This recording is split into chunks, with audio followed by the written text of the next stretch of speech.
So let me come up a little. Here. Okay, I'm holding. My altitude now is getting altitude hits off of you, but yeah, and you can start to come to port. Bridge rotation center has been changed to the A-frame. Thank you. You can make that heading change now. Okay, thank you.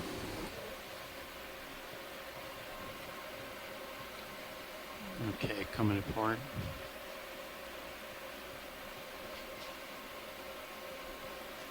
I've got 20 meters altitude right now. Copy that.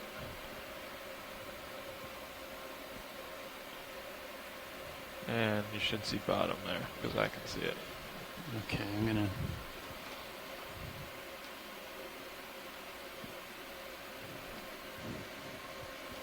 There you go. The bottom is in sight, and we'll give the pilots a few moments to So I've got auto head in. get their bearings, and then we'll be with everyone in a moment once we set down on bottom. Okay, so I should push out ahead a little bit? Or should we just descend right now? No, we should just descend here. Okay. Let's stand by one. I just want to kill my hydraulics here.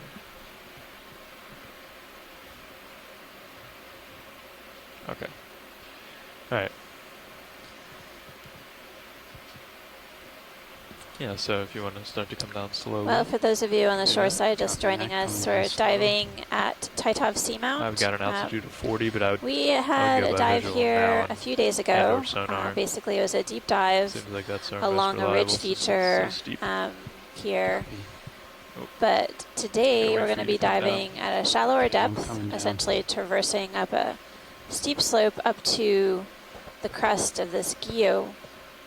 The guyot is a type of flat top seamount. So instead of the seamount reaching a peak, it basically looks like a table or plateau on the top. And during the dive, we're going to traverse along the edge of the guyot to see if there are distinctive communities residing on the bottom edge of this feature. Let's change the bailout to even 270. Pretty excited about this dive in particular. I've actually never got to dive at a flat top guyot before, or at least lead a dive. Can you adjust my sonar to try to pick up bottom?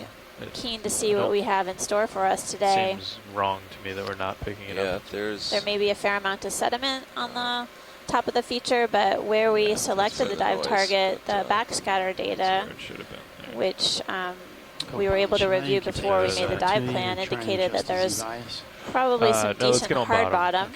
Keep going down. And now you're up the feature that we're looking at, and I'll start coming down again. Basically at a sort of a ridge or we'll keep this delta until protrusion, you're on bottom. and it could be a place sonar's at 50 now. Community diversity hanging out on the edge of this. Okay, that's there. It's not great. Guyot. Yeah, I didn't see it at all, and that was wrong. It'd be an interesting contrast with some of our other seamount dives in the region where we've been able to go up to the summit and explore the top of these features. Right. Yeah, we'll be kind of right on the fringes, so any sort of suspension and filter feeding communities that might be there are likely to be most dense at the fringes where the currents are probably a little bit more accelerated than fairly quick directly across the balance on flat top of the guyot.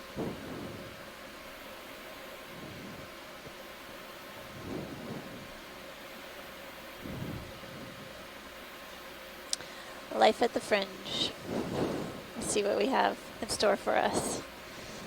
Those transition zones have been an interesting feature to explore here within the region. We've been moving from sort of small-scale habitat changes of sedimented slope to rock features to large boulders and basically carbonate and basalt pavements. But in these areas that basically transition from one habitat to another, we often find some really distinct communities and some interesting differences. Yeah, that's 20, that looks so pretty good. Life in transition zones can be quite interesting. Mm-hmm. All right, I'm going to hold here. I think that should do it. So now, all right, I'm going to call this bottom. Is a good time to put in Z-bias, I think, because you're floating up.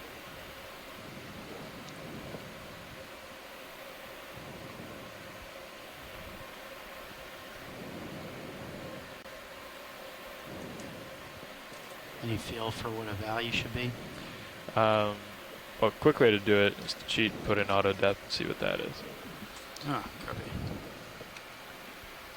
But it's generally around a little over 20 since we put in our, since we took off that lead weight. Yeah, looks like 28. Yeah, so you want to come back down Okay, coming back before down. you dial that in. You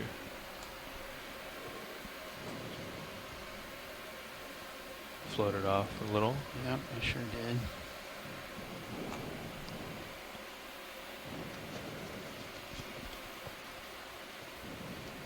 Our dive here at Titov Seamount is our 7th dive within the Pacific Remote Islands Marine National Monument, the Howland Baker Unit.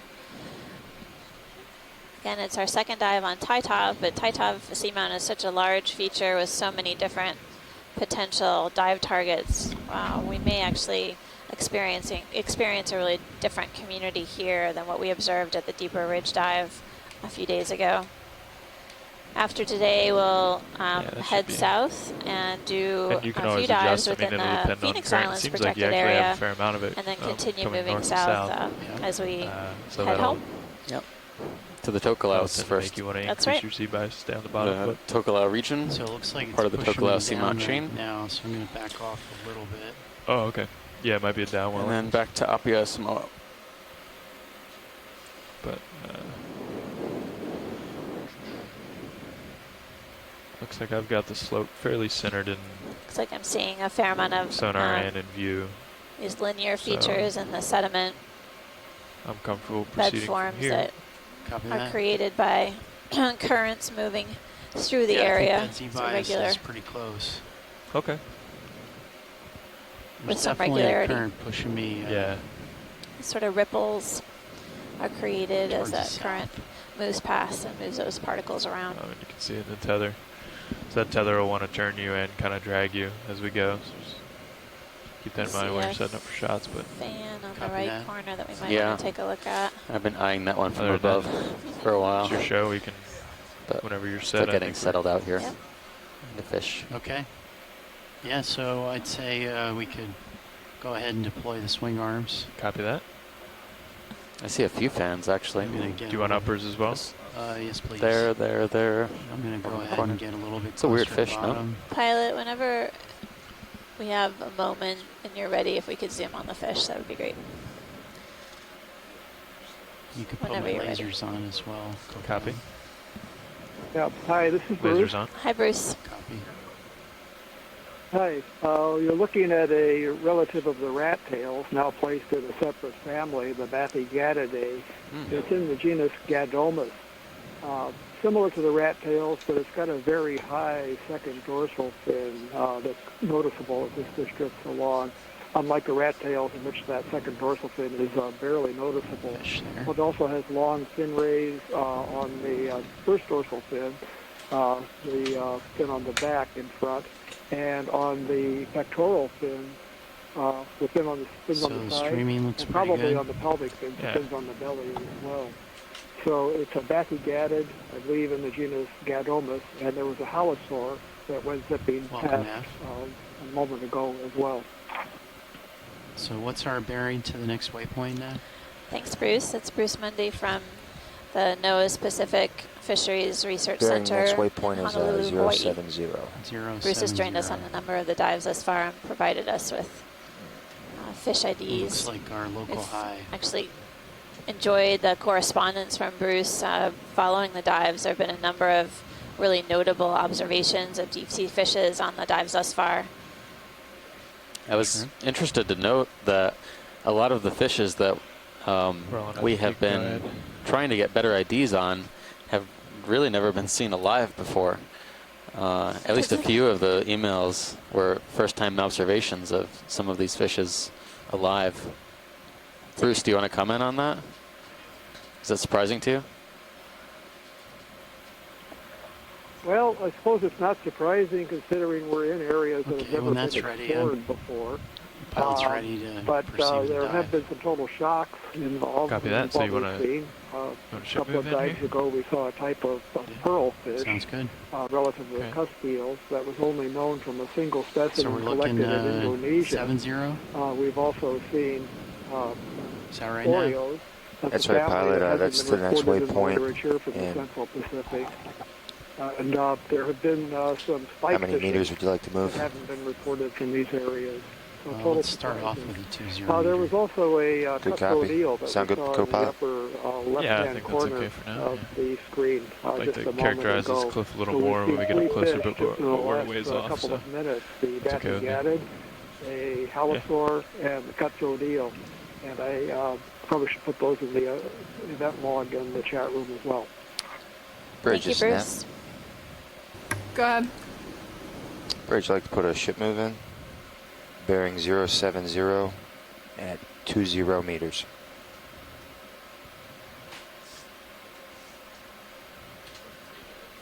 We can do That's 070 at 20 That's meters. fine. That's fine. Speed decimal 2.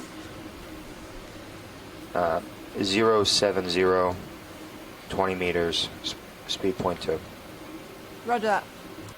Thanks, Bridge.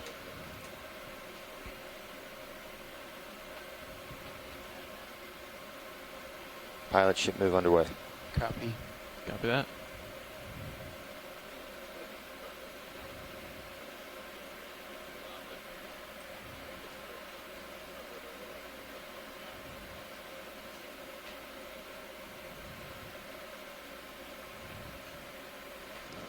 So front row, are you all situated, or are we still getting settled out? RV bridge move of 20 meters, bearing 070, speed decimal 2 initiated. Pilot, are we still moving Good copy, around and Bridge. getting situated, or are we ready to take some observations and look around? It's gonna Thank you.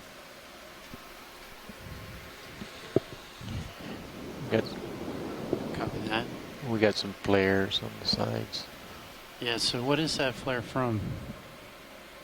I'm pointed down a fair amount. Possibly the jaws. It was the lowers yesterday, but they were in flares in the lower. Anyway, let me check in with Watchley. Watchley, pilot? Hi, pilot. You were trying to reach me before? Yes, I was just curious if you all are still getting settled out, if you're ready to take a look at the seafloor and do some zooms. We're ready to look at the seafloor and do some zooms. All right, thanks.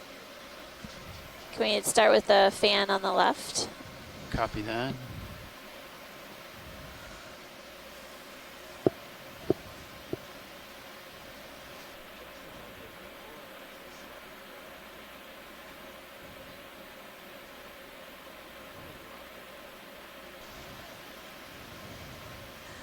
The one just coming under my lasers? Yeah, that'd be great, pilot. Okay, video partial. I think Yeah. their best might be Position both would be the from same a anyway. side angle. Copy. That works.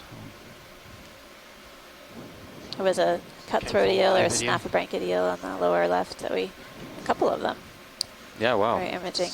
Quite a few here. Seeing at the beginning of the dive, so Nav, co-pilot. starting out with lots of fish too. It's not unusual. We've noted that at a lot Go of ahead, dives co-pilot. in the past. I This think angle will suffice. I wonder if the vehicle has an effect on them These after two being down here for markers so on long. our We always side, see on our side. fish all over the place and then they scatter. That's right. But then, of course, we're always Yeah, I see those two markers. heading up steeper That's where you terrain wanna head. too that may not No, be conducive to I just want them gone. fish. Nope. not good habitat. If you go up to the top left of the screen and then click on that on the Sirius screen.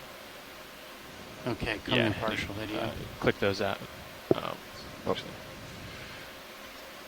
Partial. So we're taking a closer look at this Yeah, go down to deep sea markers. coral. Looks like Yeah, a maybe. primnoid with a brittle star associate. Click. See the arms wrapped around the branches. Go back up to that little This screen. growth form of this particular type of deep sea coral And is, then- no, looks next really to that. familiar. Yeah, there you go.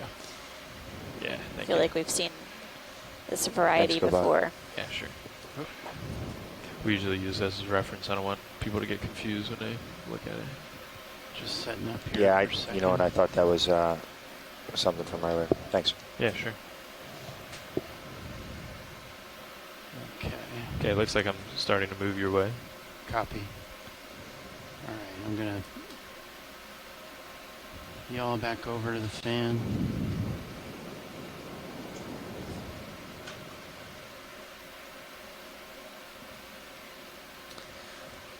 Okay, video, come in. Well, getting a closer look at the polyps of this primnoid octocoral, you can see the sort of scaly or rough appearance of the polyps, tissue along the branches as well. And on the lower right, you can see the arm of the brittle star ophiuroid kind of waving in the water. What's that packet on the right-hand side? Is that a... Do you want me to try and get a little closer, watch lead, or is this... Is this full zoom, or...? This is full zoom, okay. Yes. I think we'll just take a look right here.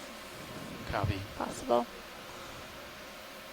You know, look at the central disc. Did you count the number of polyps? That ship move just completed. Copy that. Having It's a covered difficult up, time never seeing mind. like the... Yeah, it's a bit of an optical illusion. I would say 3. Okay. Looks like 3 polyps per whirl. 3 or 4. You want to look at the base? Or Yeah, if we top? could just like kind of scan down to the base, and then Did you take my rotator, co-pilot? there was a boulder to the right that Got may be it. interesting to Wanna take come a Yep. second look at Coming down. after this.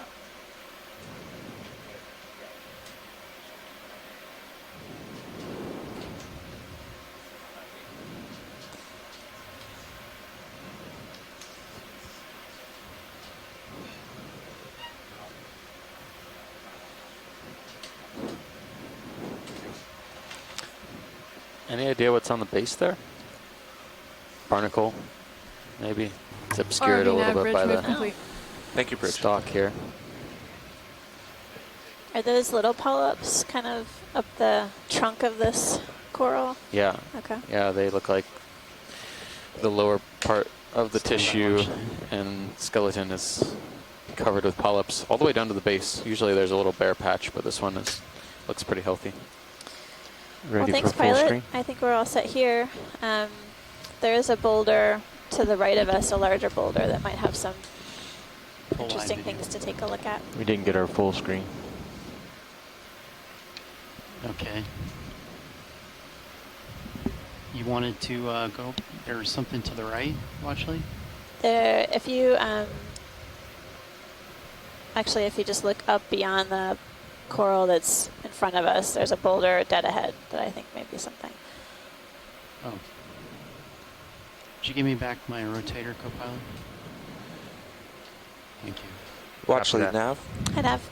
Hey, just looking for a sense of what portion of this dive we'd like to devote to the slope here, and what portion we'd like to spend up along the edge of the top. How do you mean? We like. Oh, timing wise, aiming- like we're would we aiming like to for be a- at the top by lunch or so, or before then, or what? We'd like to aim for 50-50, maybe a little less on the slope and more along the geo, but Okay, 60-40. 60-40 or Sure. 40-60 in that order. That sounds reasonable. Yeah, there are a few other sea fans on this rock that we want to take a look at, pilot. So Copy. before we head up slope, it'd be great to get some images. Thanks. Thanks, Nav, for trying to keep us on track. We'll try to be decisive too.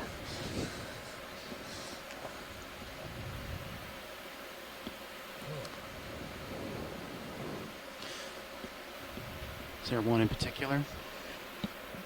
Watch lead? Yes, pilot. Can we do the yellow one on the lower right? That'd be great. Right below the lasers.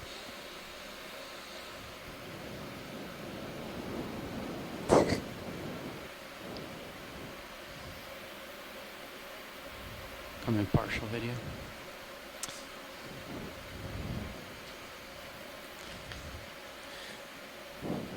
So this is a different type of octocoral than what we were first imaging.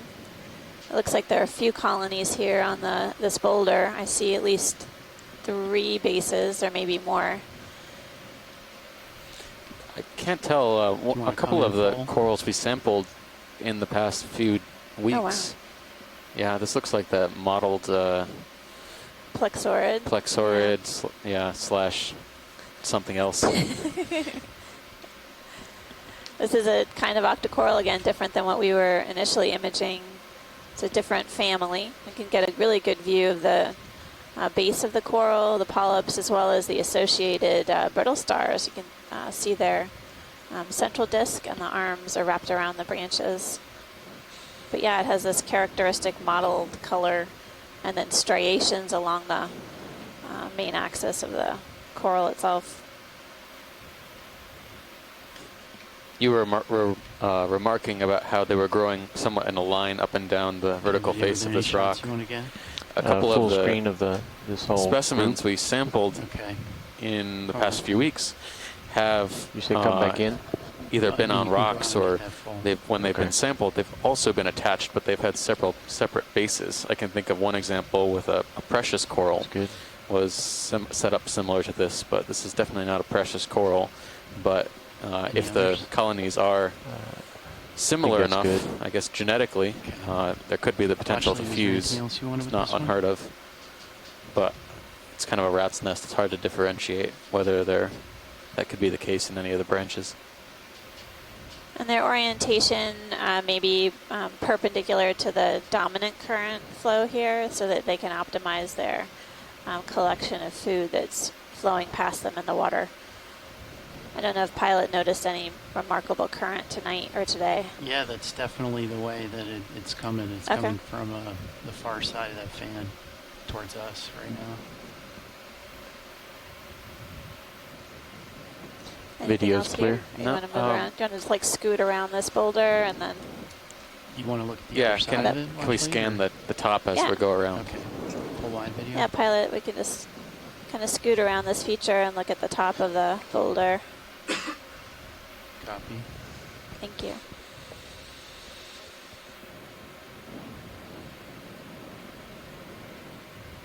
Another colony of primnoid up on the top. So let's see, I think there was at least 3 or 4 colonies of the yellow octocoral there that the lasers are on now.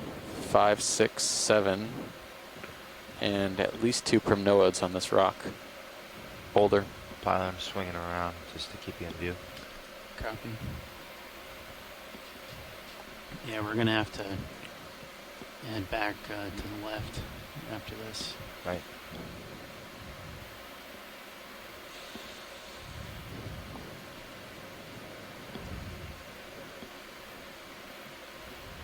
Good, co-pilot, make sure you got eyes on the tether for this little Eyes on the fisheye.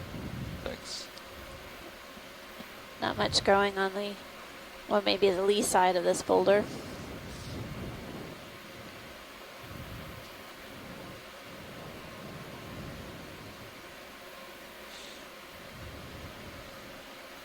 Did we make a note of the current down here at the start of the dive? Yeah, Pilot, you want to verify the flow? Is it from south to north? It's definitely, if I let go right now, it'd push me away from this boulder. So yeah, it's from north to south, I'd say. From north to south, Yeah. okay. Opposite. Thanks. Okay, watch lead. I'm off kind of the edge here. Okay. So I was gonna head back up. Is there anything other shots? I'll keep this boulder in view as I go back. I think we're fine. We can just keep Proceed. moving along. We've Copy. interesting boulder here with several different coral colonies that we've been imaging, and then I see scattered colonies on several of the other large boulders. And as we progress up slope up ahead, I'm seeing a few more as well. So fairly rich area in terms of different types of corals, and we've seen at least 3 different species of fish on the seafloor since we got here. Okay, co-pilot. So Nav, our last move was at 070, is That's that right? right. Okay, we ready for another one then? Whenever you're ready. Pilot, I'm still bearing 10 with you centered. So Oh, is that a sea star? probably come left a little Yeah. Copy. on my heading. if we're gonna head in that direction. On the upper Pilot right. on the upper right, there's a sea star on a rock. Okay. It's pretty flush, but it's red and pink. We're kind of looking at it on the side angle.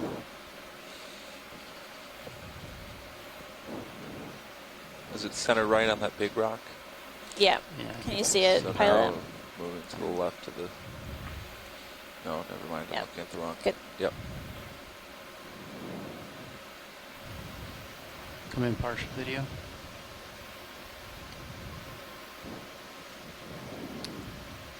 Is this the one with the spines? I think this might be the spiny one. Yep.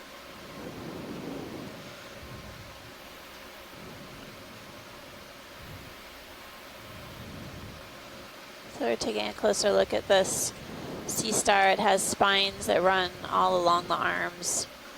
We've seen something similar on one of our previous dives. This is probably from the family Benthopectinidae. So Watchley, do you want me to try and set up and get a close look at this? No, this is good. I think we have enough for an ID. Thanks. Copy. So are The you lined up, Benthopectinids co-pilot? are known for their Say that again, spiny, pilot. Are you lined up? unusually spiny I got you centered up on arms. 100. We saw one Okay, that why even don't you had go ahead and spines that center were on the ship. perpendicular to the Okay, coming left. Full wide. The heading will be The to the body, 070. which was Yeah. kind of unusual Really to see a weird. sea star and That's have the three-dimensional last move, projections like that. And they had it basically at the base of each of the arms, so it was like sticking out. Yep. It wasn't something you would want to handle. Use kid gloves for sure. Unless your name was Chris Ma. That's right. That's right.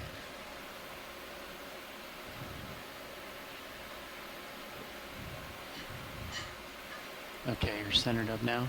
That's right. All right. So let's go ahead and, if it's okay with you, co-pilot, let's go ahead and do that move. Sounds good, pilot. Okay, you want another 20 at 070? Yeah. Copy that video. Snap zoom on the crinoid. Yeah. Pilot, can we zoom in on the Sure. rock ahead of us, the animal at the base of it? Video, come in partial. Co-pilot, you ready for that now, or do you want to get stretched out a little more? One of these Partial. feather stars, Okay. immaculate. It has Come in a long little bit arm back tips to as the well. Sure.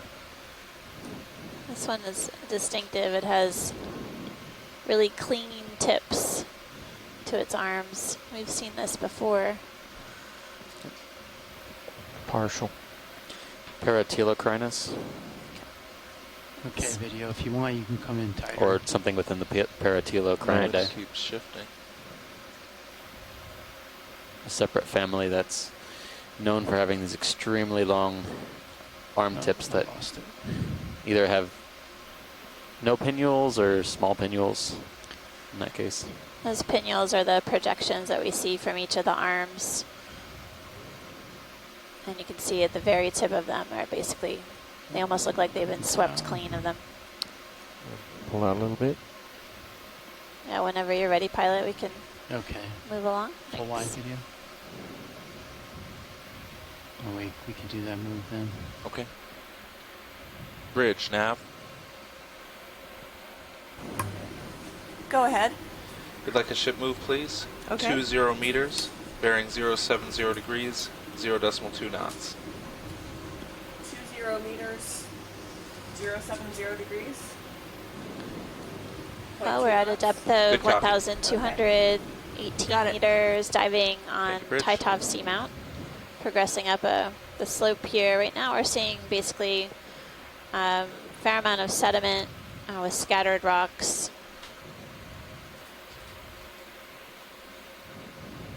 We're always on the lookout for some angular rocks that might be useful for dating the Seamount feature. Most of the rocks I'm seeing right now are fairly weathered looking. They're rounded in texture, like they've been here a while. Angular rocks were likely broken away more recently, so that's why we try to find those in particular.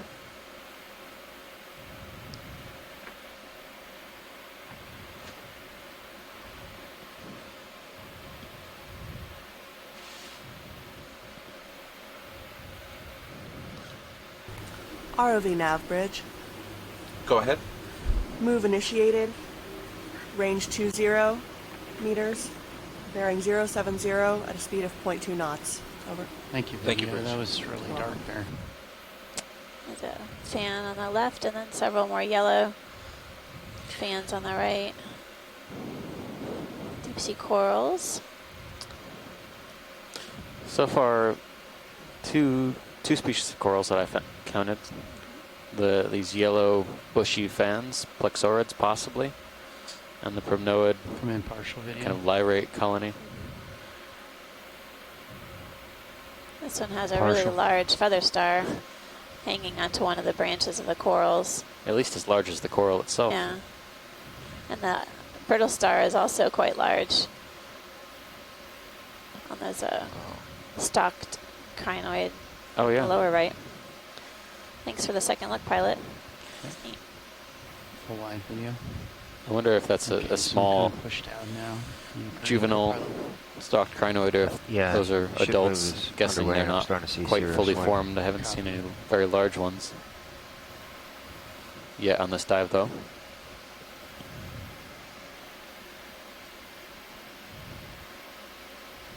Try and get into the current to look at these.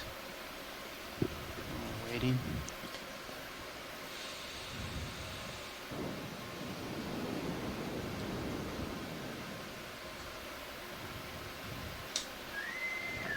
Now the ship store will be opening for the next 10 minutes. Again, that's the ship store opening for the next 10 minutes. Any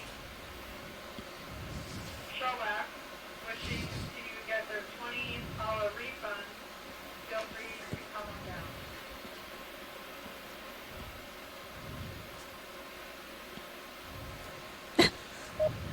Hey, Amanda and Steve. This is Chris Ma. Hey, Chris. Hi, Chris. How you doing? Good. Happy day. Good morning. Just thought I would chime in and add some details to some of your recent observations. Sure. The first one was actually about that crinoid, the little tiny stalked crinoid. I think that's actually not a juvenile stalked crinoid, but the pentacrinid larva of a feather star. Ooh. I think most people don't realize this, but feather stars kind of retain the growth of their older, earlier forebears in their life cycle. And so what happens I'm having a hard time hearing you, pilot. When they're very small, feather stars are actually little tiny stalked crinoids. And at a certain point, when they kind of become mature, they kind of pop off the stalk, sort of like a capsule launches off of a rocket. And then they become sort of more free-living feather stars. And so a lot of my crinoid colleagues are very interested in seeing all of these very tiny sort of stalked crinoid can we listen on the forms, fan at the top of in this all rock? likelihood, they're not actually To the right of the crinoid that you were looking sort at? of proper. Right. That one that you just saw might actually have been the juvenile of the one that was actually on that coral that you were just looking at. So if you ever see something tiny like that, that's worth focusing in on and taking imagery of for a few moments, because in all likelihood it's the juvenile of something that hasn't been seen before. And as a cherry on top, that sea star you saw before is indeed a benthopectinid, probably in the genus Chiroaster. There was something weird on the edge. I wasn't sure if there was a snail or something sort of lodged on the arm tip, or if there was a parasite on it, or if it was just a rock. Pretty happy with some. It looked like a gastropod shell, so I think it was a snail that was on the edge of it, at least. Yeah. Okay. Yeah. In the future, it'd be good to sort of take a quick sort of zoom on that too, because a lot of, not a lot of, but I've encountered benthopectinids before that have parasitic snails on them, and it would be interesting to observe whether or not these sea stars are demonstrating any kind of parasitism on them. So all sorts of That's great, pilot. Odd little bits. All right, full wide. Anyway, I will let you get back to work, and I I'm at appreciate 55 degrees. Still sort swinging of a little bit. interesting imagery that But the I've been ship getting move looks today. completed. Thanks. Yes, it is. Thank you very much, Chris. That's Chris Ma from the Smithsonian you. Institution. Bye. And I'm learning a lot more about crinoids than I ever knew before, actually. And I'm going to I'm start coming up to. push around this guy, and then I'll go up slope.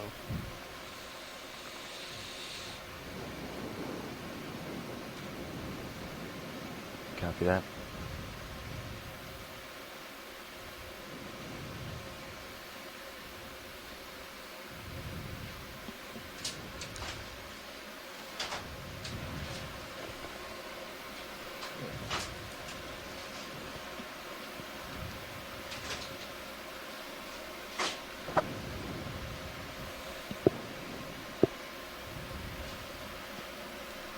Oops.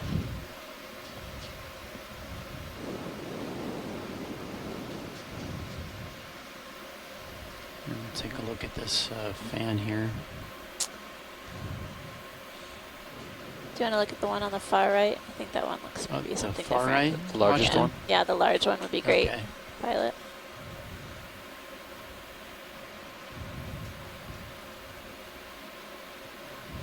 This lip seems to have a few of them. I can see them all the way into the distance. The angle you're coming in is good because that'll put the black background behind it. Copy. I'm going to come up. I'm going to sit down a little bit upslope of it, so It's like holothurian. since there's no corals there. Yep.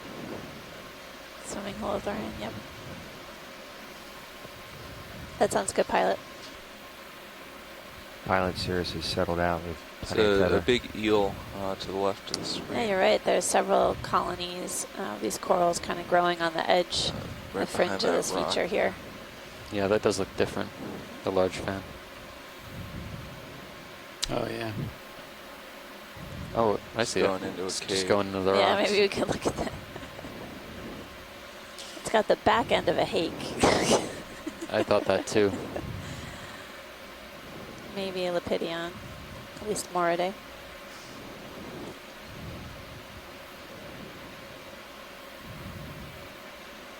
He disappeared into there. It was a big fish, too. That was a good sized fish, for sure.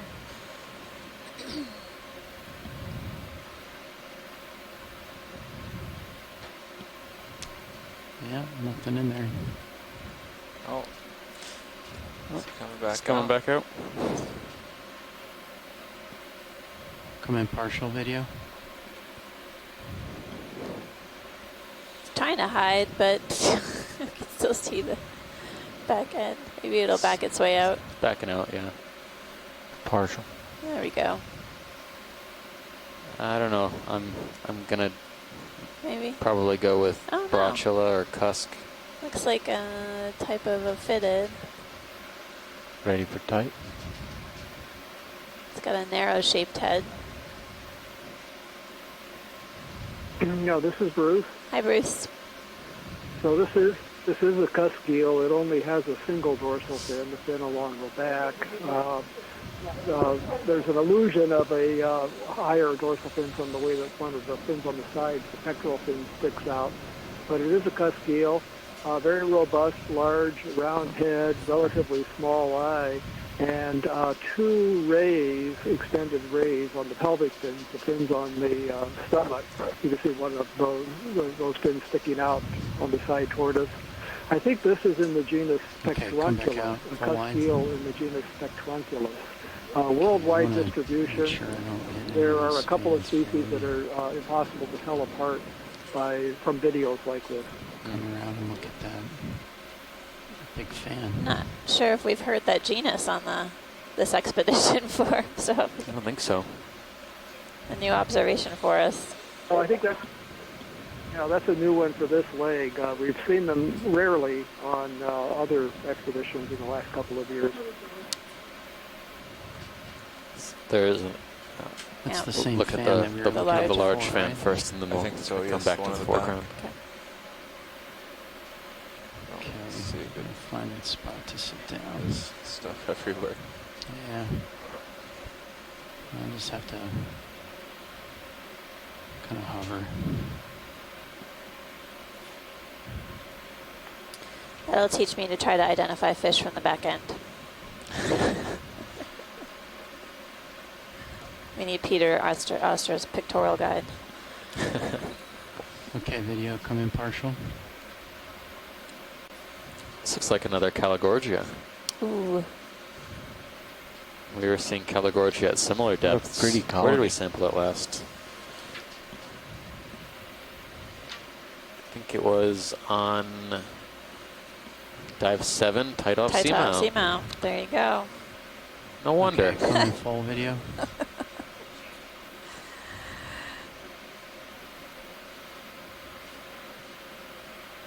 All right, come back out partial. Caligorgia is also another kind of octocoral, different species within the primnoid family. Yeah, I've been seeing them. There's several of these swimming holothurians. One's just coming into view, sea cucumber just passing by on its way up. Is that a starfish at the bottom? Okay, come back out full video. All right, I'm just going But I saw at least 2 bases to that coral there.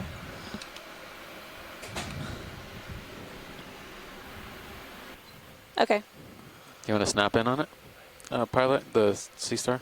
He's switching out. They're doing right a switch now, out. So, yeah. We'll get a closer look at these Caligorgia colonies and then take a look. We saw an Iridogorgia, or type of chrysogorgic coral as well, one of the coiling forms.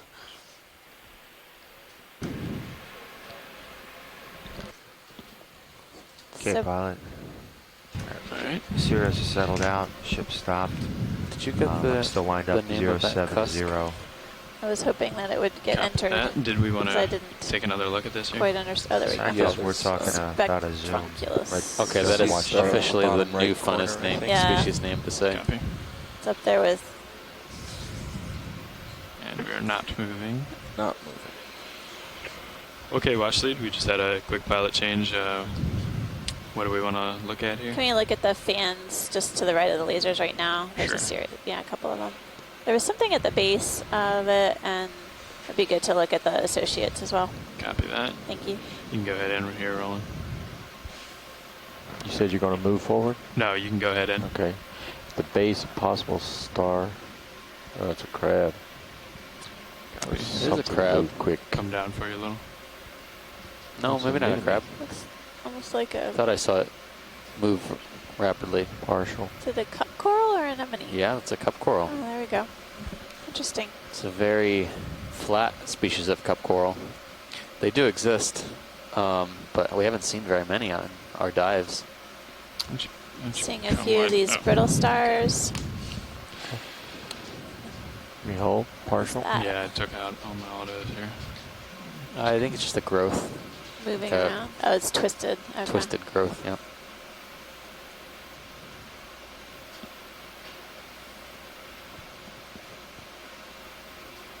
He closed up. Yeah.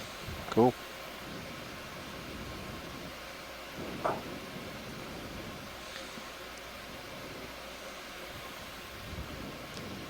Did it just close up?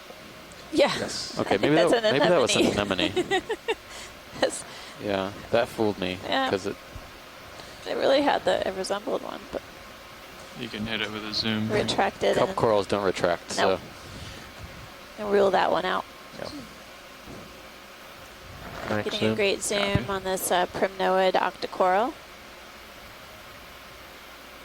Resembles a Caligorgia that we collected earlier on Titov Seamount on a previous dive. Looks like there might be another smaller small base. colony there. Okay. I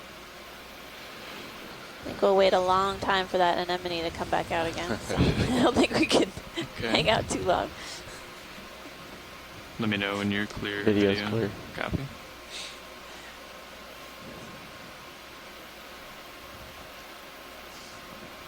Clear lift off too. Don't know what else they Really need to incredible see. This is our brittle first stars on close-ups of this. this. Primnoid octocoral. There's we were marking that thought we saw a different type of associate, but it looks like the coral Maybe polyps pull are up sort of partials, twisted see if there's around any on others. themselves. Yeah, go I ahead. think it's coming Facing at the us, other so way. it's Oh, out of yeah. focus a little bit. but Okay. It's okay. Is that Anything else here, watch lead? No, I think that was full it. specimen with the 2 or 3 of these guys. Yeah, let me come right a little.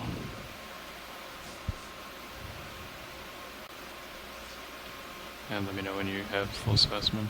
Okay, it's full. Lasers off. Go ahead and kill lasers, co-pilot. Killing lasers. I see 2 colonies in the foreground. I'm wondering if there might be multiple here, kind of creating this sort of layered appearance. But do you want to zoom in on the Iridogorgia before we head out? Or we could head up slope.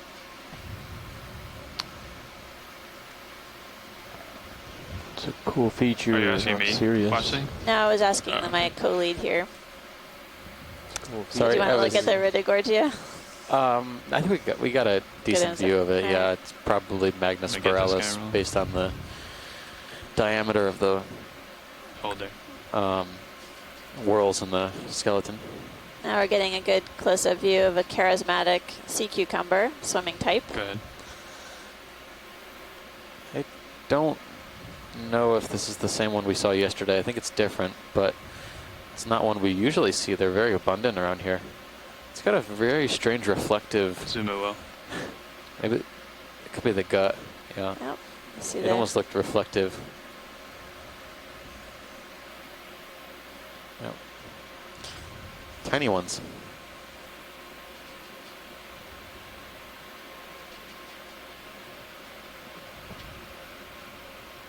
We've seen several on the dive so far. I'm guessing we'll probably continue to encounter them. I'm wondering if we're going to see a few different types.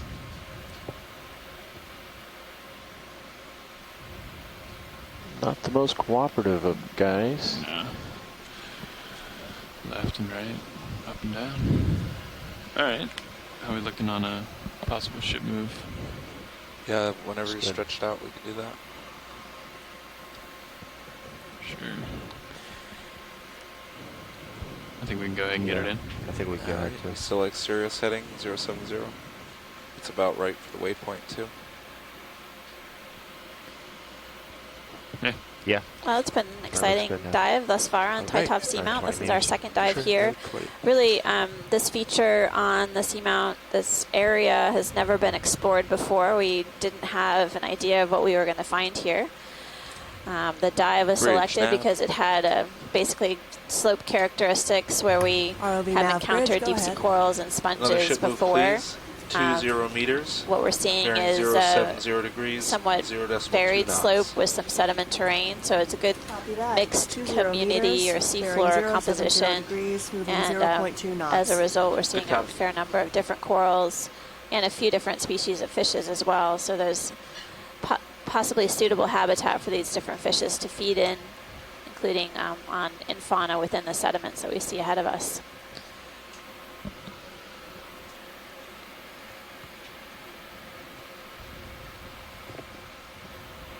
Show the feature here in Sirius View a little. ROV nav bridge move initiated. I'm guessing most of this Thank you, Bridge. rock, it looks like it's small and easily Yeah, go ahead. collectible. It seems to be firmly attached to the side of this feature because these swim corals are growing Keep coming. fairly large, fairly dense. I mean, relative to this, what we see at other depths. Or similar features, similar depths in this area. So I'm guessing there's not a lot of rock slides here. This stuff might be firmly cemented.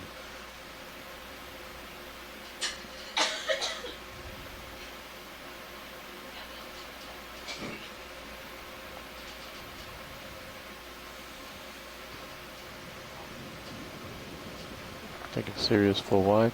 Copy. Just poorly timed heaves there. Yeah. These heaves never seem to fall at the proper time.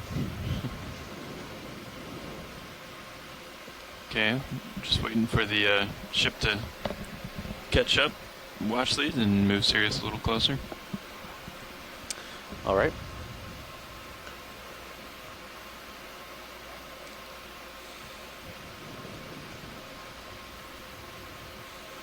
And the front row, keep an eye out for any rocks that don't look cemented. Most of these do. But. Yeah, might be pretty tough.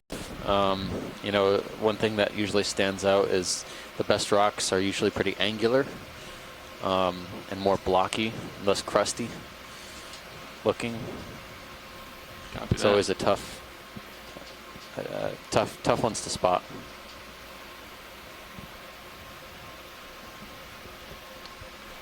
Can we zoom in on the shrimp that's just sure. above the coral? Haven't taken any zooms on any of these crustaceans yet. Just being nice, guys. You can go ahead. Looks to be swimming nicely. Yeah, I'm just trying to creep up on them so I don't blow them around. Go ahead and zoom it while we're rolling. I'll try to center it up.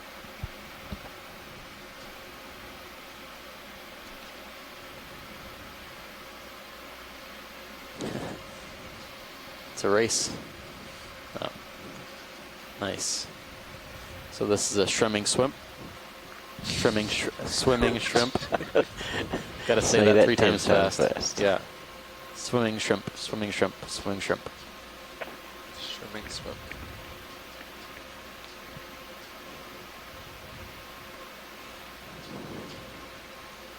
He's coming at us. Yes, he is. Pulling out. Copy.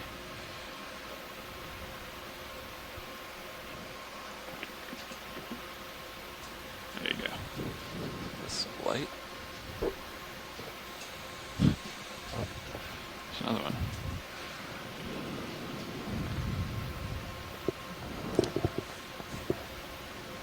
Hi guys, this trip belongs to a family called the Aristiidae, and I can probably identify them later from your photographs. But look at those extremely long abdominal appendages. That's something very useful in identifying them.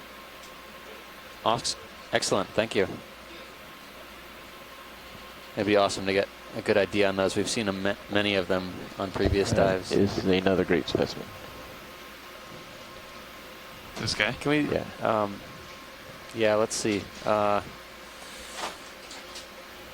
Yeah, the star looks similar to the benthopectinid we imaged, but can we snap zoom on it? Sure. Yeah, they wanted a tighter view the next time we saw it. To see if it has those gastropod, potentially parasites. That Chris was talking about? Yeah. Copy. Got a holothurian there on the left. Looks like it. Yeah, that's a good spot. Blending in with the rocks. Let me try to get a foothold here, and then I might need you to take my camera, but just stand by.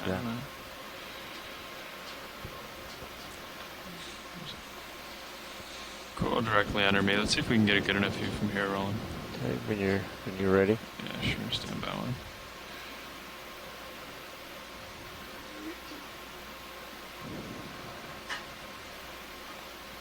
Okay. Go ahead and take it now, co-pilot.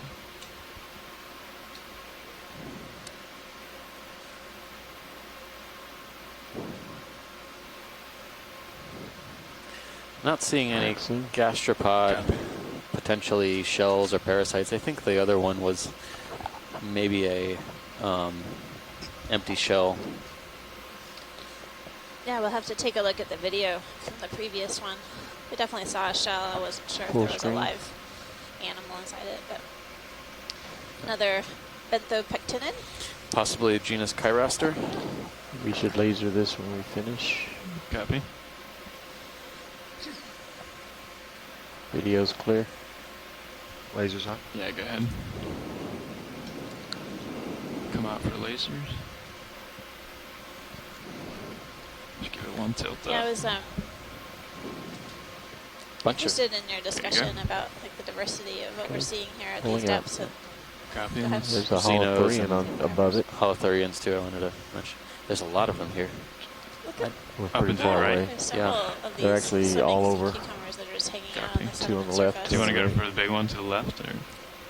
Yeah, there's a holothurian to the upper left that looks purple kind of coral. The color of the rock.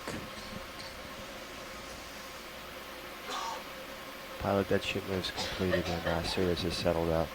Copy that.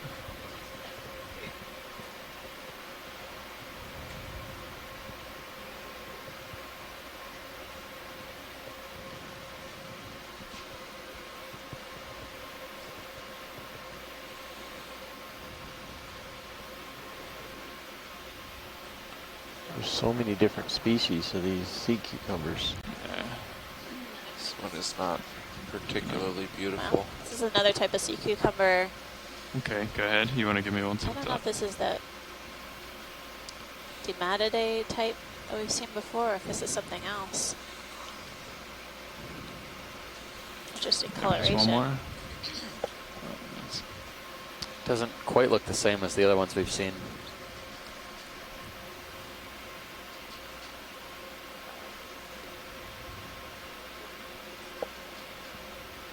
Going full screen.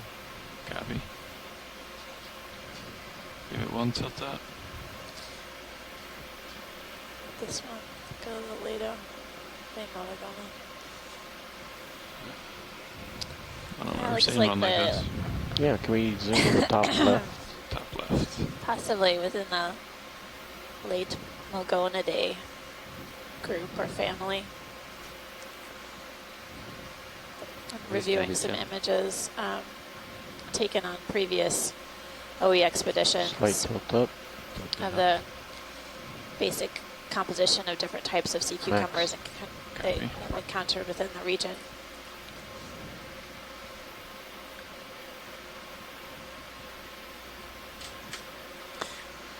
Thanks, Most Violet. of the sea cucumbers we've seen so far, including the swimming variety in this case, have been deposit feeders, so they do spend most of their life on the seafloor, eating and feeding on organic material and sediments. The swimming phase is really just used for moving greater distances than they are able to on their limbs, or projections that look like limbs, not quite true limbs or appendages in that fashion, more like modified tube feet. But we did see last week an individual in between the lasers right now. I believe at this site. Just not. The true pelagic holothurian, Pelagothuria. Stock, yeah. We were further out on the ridge, but the one true pelagic echinoderm that spends its entire life in the plankton. And there's a really fantastic highlight video available on the expedition website you guys should go check out. As we progress up slope, currently we're at a depth of 1,193 meters. Before I had a coughing fit, I was interested in the discussion that Steve was having about the diversity and abundance of corals that we're seeing here at these depths, and I'm really curious if anyone on the shore side has sort of done a cursory analysis of sheer abundance of corals at these different depth ranges that we've been looking at for this expedition in particular. Are we seeing higher densities at certain depths? Again, generalizations of this expedition's results are really not possible because we've only just begun exploring in this region, but I'm curious if people have picked up on some subtle patterns that may be worth investigating further on upcoming expeditions. One thing that surprised me, I think, so far, I'll have to go back and look at some of my census data from the coral records I've been keeping, but still like 070. At least in terms of corals, I think you'd be hard-pressed to find anything that can beat some of the densities we were seeing at Carondelet Reef. Can we zoom in on the sponge? Yep. On sponge, yeah. That particular site had communities, so we were traveling largely up a wall or a steep feature. The rock faces, where it was flatter, had totally different coral assemblages than the, even slightly move, please. Same as the more last. moderate slopes. 20 meters. But the densities were still very, very high. 0.2 I remember those Pleurogorgia chrysogorgiids were extremely dense on some of those walls and underhangs. It was like almost every available nook and cranny, every available piece of space was occupied by those Pleurogorgiids. It was really incredible. Go ahead, Ron. Be interesting when someone actually does some analysis. I think there's a polychaete in there. This looks like a euplectellid sponge. Yep. It's in a vase shape. Move initiated. Some of these sponges have Repeat your last inside video. of them. Can we resume tight to the top? Sure. Talk about This one looks polychaete like it inside. has a polychaete inside. This type of sponge has a cap, basically made of these spines. Yeah, you can see the polychaete crawling around on the inside, but I don't see any shrimp necessarily. These interwoven spicules are creating essentially a cap or a center on the top. cover. On the outside of the sponge, I see an amphipod with those bright white eyes. It's kind of crawling along the lip of the sponge here.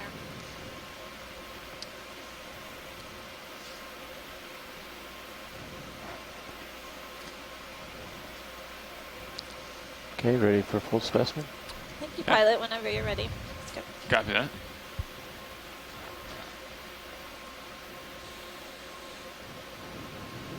With lasers.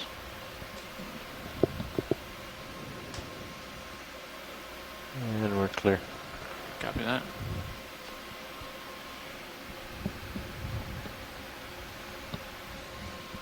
What was the range on that last move?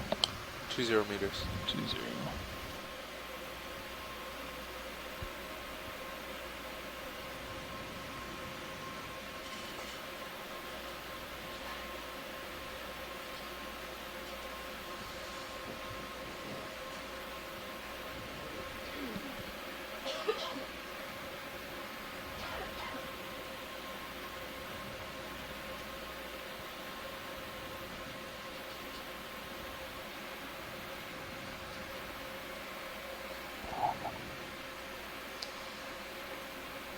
We're continuing to see several more of these yellow fans. Fish there. There's a large fish on the left-hand side of the screen. I'll take a closer look at.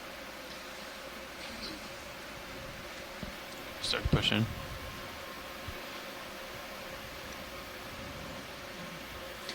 Try to come around to the side here. A rat tail for sure. Maybe Coryphonoides.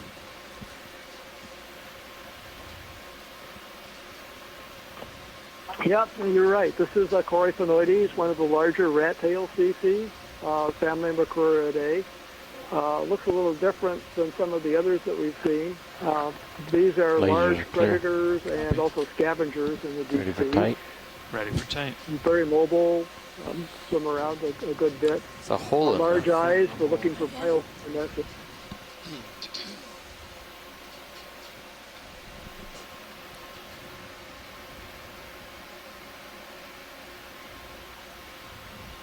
He's coming at me. Let me back up a little. Other than the hole in that fin, I didn't really see any parasites. You seem a little dark today. Is that wrong, Roland? He's more in the light now, I guess. Yeah, I think. I'm not sure what his issue was. It seemed like he was super close to us. Yeah, I think so. Maybe on this side there Give might some be more some if you got missing it. scales.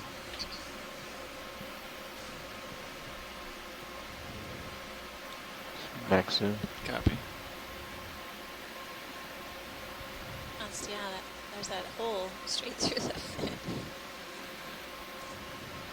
Well, actually, it seems like they're, when we see them, they're mostly face down to the ground and vertical. What is the point of that? It's a good question. It may be that they are basically hanging out near the sediment surface to look for food. Could also be a change my Z bias. way of positioning themselves so they have a We've got enough of that low guy. profile to the current, or taking advantage of the current to move up or down slope or across slope. Copy that. Alright, that's a little better. You think we're done with him, Roland? We're satisfied here. Okay.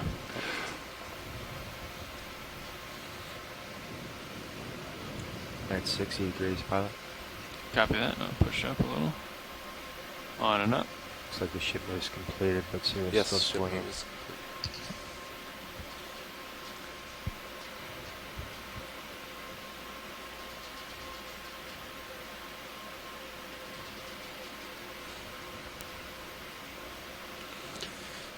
This material looks pretty stuck in place and very heavily coated with manganese. Between those three. I don't think we're going to find much in the way of loose rocks here. No, not the right size. And they're, as you remarked, there's Something kind of white on weathered looking lip. and rounded. Crinoid. They've been around a while.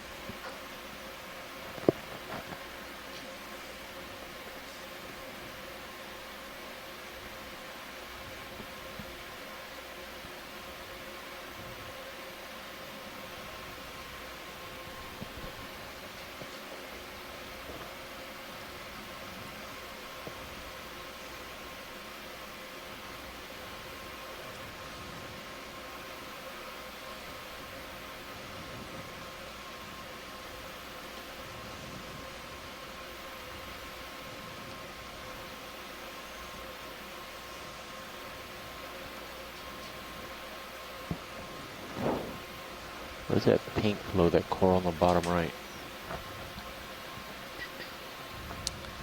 Yeah, can we take a look at the bottom fringe? Sure.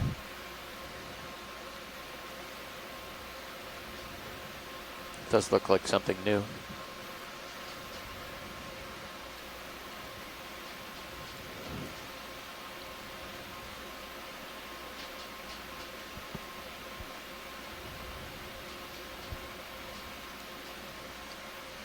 May also be the opportunity to look at the holothurian in front of it.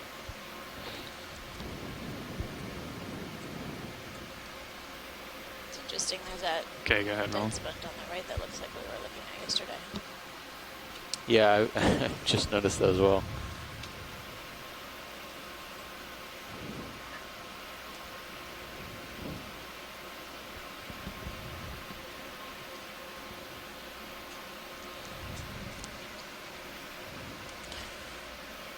Well, we found an anthomastus, and we're trying to figure out what this pink coral is. Just hold there.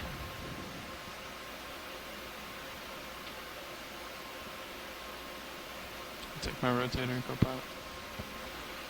You got it, Bob. Come out, Roland.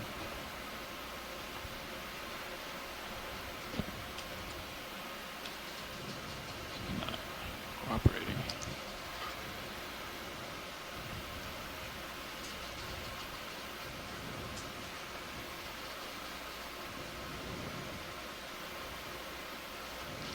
So we're going to take a second look at this pink Okay, branched give coral. it a tilt down. Sort of perched on the edge of this rock here. Keep coming. Come down more.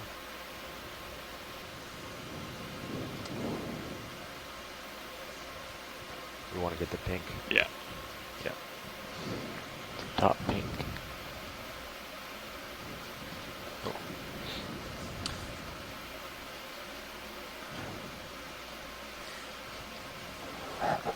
Maxim. It does look like a corallid, similar to the corallids we've seen before. But interestingly, on our ridge dive, a little bit deeper, we're not seeing any corallids. I don't have them in my species list, so this might be the first observation of a corallid, precious coral on this Seamount feature.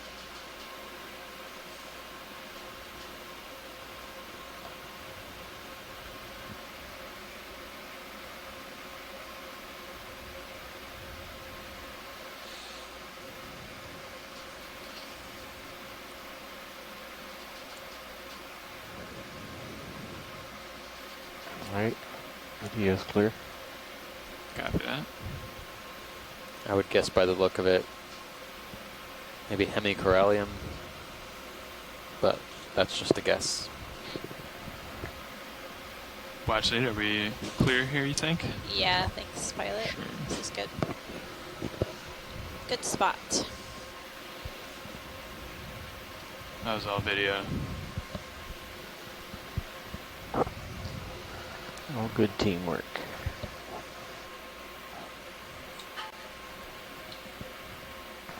couldn't do it without our co-pilot putting that rotator exactly where we needed it. Thanks, video.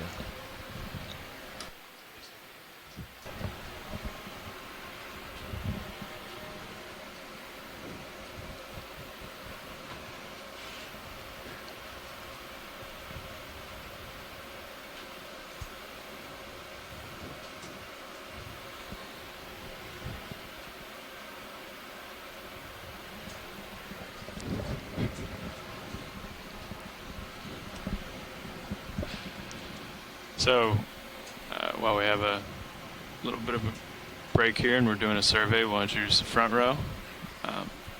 To my left is Dave Casagrande. He's the navigator. Myself as pilot. My name is Chris Ritter. And we have Nick Paulenko sitting in the co-pilot station. And Roland Bryan over in video.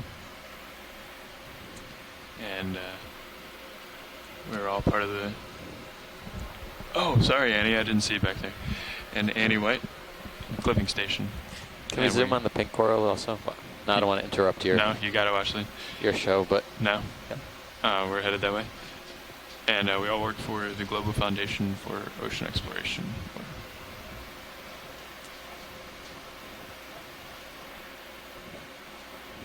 I'd like to see that enemy retract. Be impressive. That's nice. Where was that? At the base again? Oh no, the big. Oh yeah. Right cool. Get as close as you can to this guy. It's going to be a nice one. So we have our first Paragorgiid. I'll try to push in a little. I don't want to lose the light. And I'm glad Santiago's back joining us. That's right. Keeping the black background behind is good. This is his specialty. Okay, I'm gonna probably swing the lowers in, right? Yeah, I think so. You want to start to come in, Roland, and Nick, if you could swing boot hydraulics up and then swing the. Let's do very polyp dense colony. Inboard. Video, we're working on lower the lighting. Arm coming inboard. And nice and slow, because we don't want to hit the shilling, but you can see it in the port rail cam over there. Yeah. There you go. Is that good? Wow. Fantastic close-up of these polyps. I think that really helped. That shows the top really nicely. These are octocorals, and you can get a really good view of and the you go ahead and 8 take tilt. Per polyp. Video, you let them know where you want. Slight tilt down. We're going to center up on that brittle star. Entwined around the branches. Right there.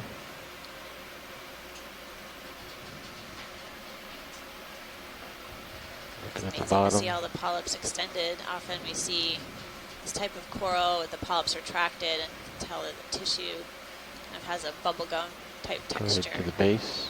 Sort of lumpy and pink. Yeah, that definitely brought some light in. And when we go back up, there's a ball of polyps I want science to talk about on the right-hand side. Okay. Right there. So science, is this typical of this species? It looks like it has these little balls with the polyps coming out. The texture of the tissue, is that what you were marking on? No, you can see like here just lower of center, there's like, and actually the right, and there's like these little balls of like 6 or 8 polyps on it. That seems to be characteristic of bubblegum corals within this family. Sometimes at early branch points they have these nodules that have really dense polyps on them. That could later turn into a branch, but it's not clear. Okay, you ready for full specimen? But what we're also remarking on, what Steve was mentioning, is a high density of polyps. The sheer number of them basically is almost obscuring the tissue beneath. A little chatter, huh? Sorry, tilt up. Yeah, you want to carry get just on one around the little branches, tilt up? so it's polyps are all over. Yeah, there you go. This colony on both sides. Any other macro here, Watchley? No, that was great, pilot. Thanks so much. Video's clear. Copy that. We did see a species of Paragorgia on the ridge crest portion of our dive at the Titov Seamount Ridge, along much further west of here and deeper. I'll have to go back to the images to see if these two particular individuals look similar or not.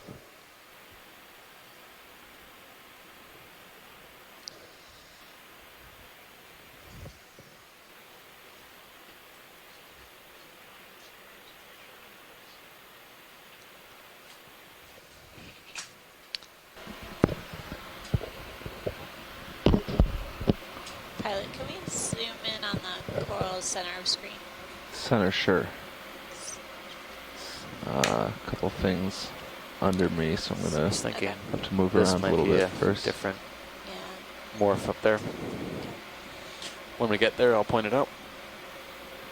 This might be another Primnoid that we've seen already.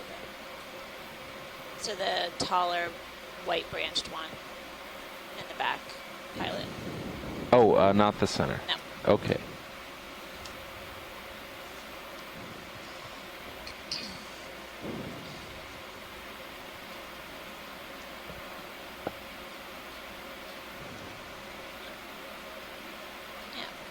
Struggling a little bit.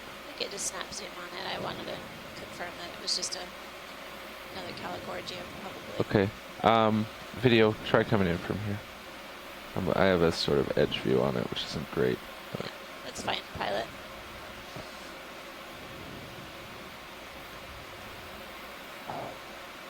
You can come in more if you have it. Yeah, this looks like what we were imaging earlier, Calicordia. We have, there's another candidate Pilot we want to take a look at as well, so. Okay. Go full wide on this. Video, come out. And what else would we like? That's what I was pointing upper to. right is a whip. Upper right, far away. Yep. Okay. Yep. This might be our first bamboo coral of the dive. It's a little difficult to say from this distance.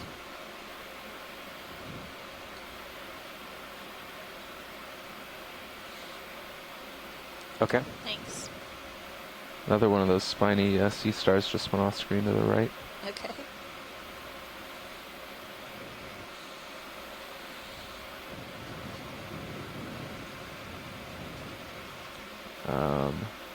Video, you can start coming in.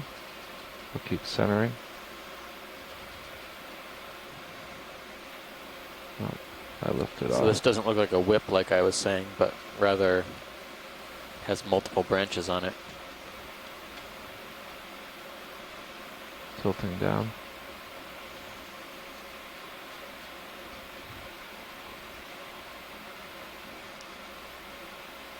A lot of these bamboo corals have these strange, like, jogs in their stem. We were guessing it could be an indicator of shifts in the current regime. Could also be some sort of damage to the colony at some point in time, which caused it to change its growth direction. Yeah, Pilot, if you can carry on up to the tips of Okay, these up branches. the tip, sure. That one doesn't have a polyp, and then these seem to have a polyp. The very tip. There's one tip, and we'll go all the way up. I don't think we're gonna have a good background here. Thanks, Pilot. Perfect.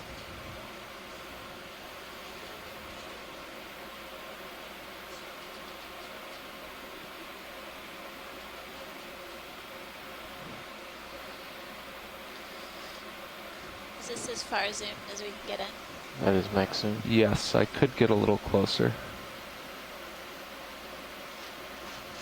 Initially, I thought I was seeing eggs, but it's not. Once we get zoomed in here, this is not what I'm seeing at the base of the polyp. So,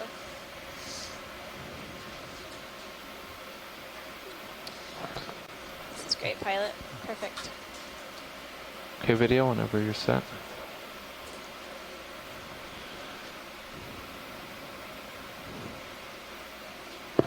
Video swapping out. Copy. You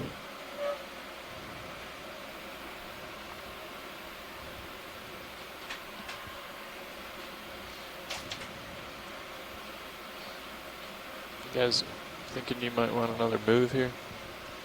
Yeah, we could do that.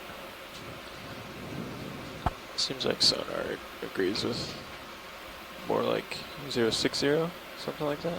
Sounds good, Nav. Yeah, that's that's the most fine. I'm seeing on. You okay with that, pilot? Yep, that's good. You can do that now. Any of these? Look like a sea star to you?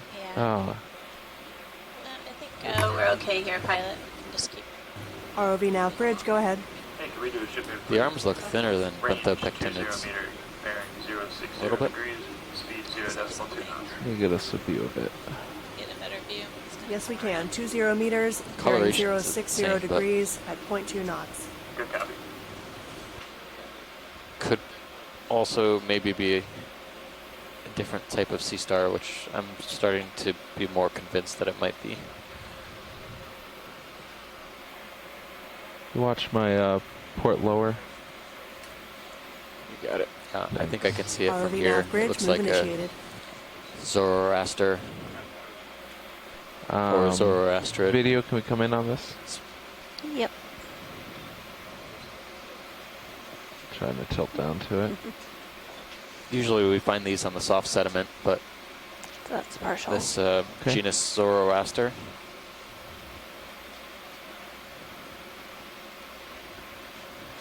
Why don't you come in full? I think we've seen 2 individuals on this cruise so far That's full. that have been on hard substrate.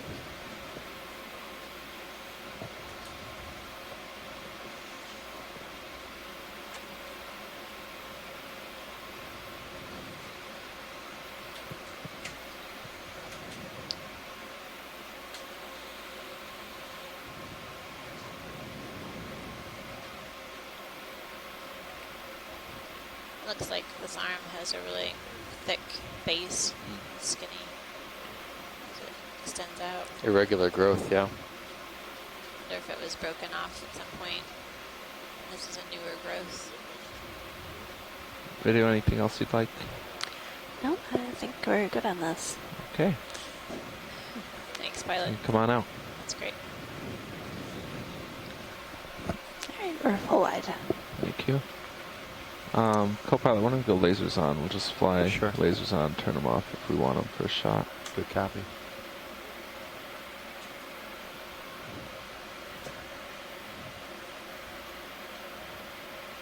And we got another boulder.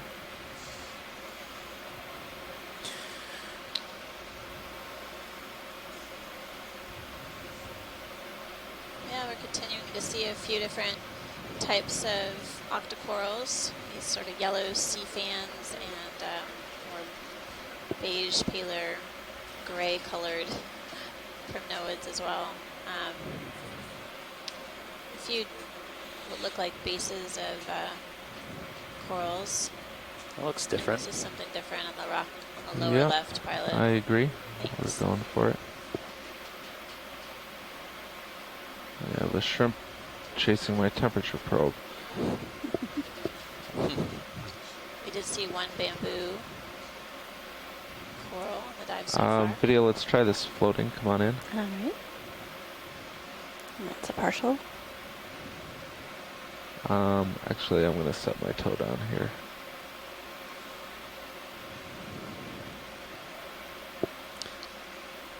I wonder if there might be 2 different corals here. That looks like a really oddly branched plexaurid in the background. I wonder it's not after this first individual, we'll see if we can get a better picture of that.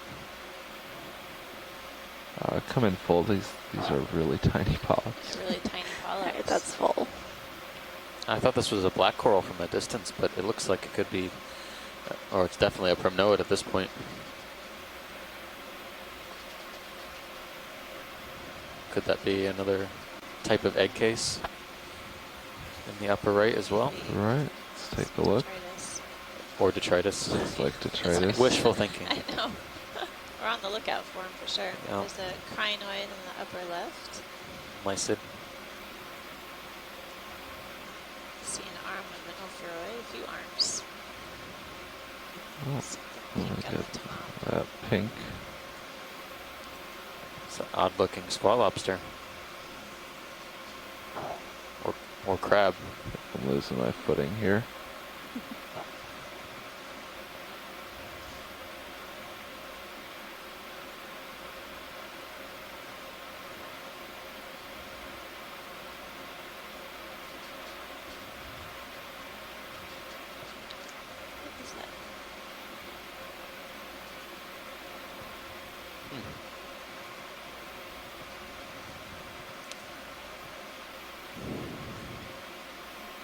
Looks like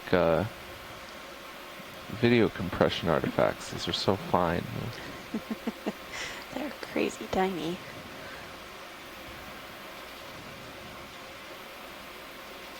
All right, let's come out. I'm losing it here. And there's very large. Sort of full wide.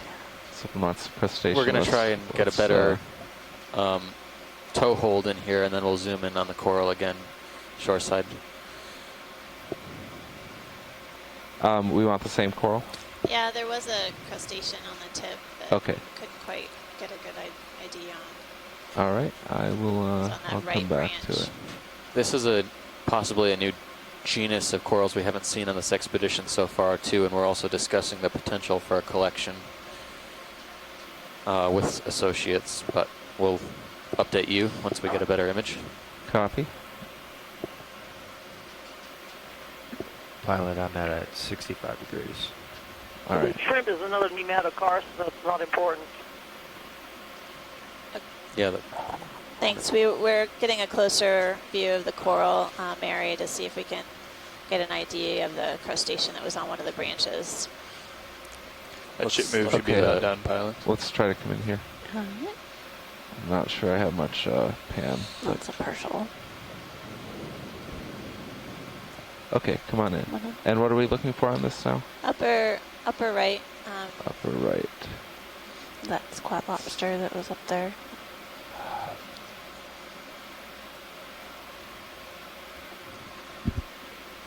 Next branch over. Next branch.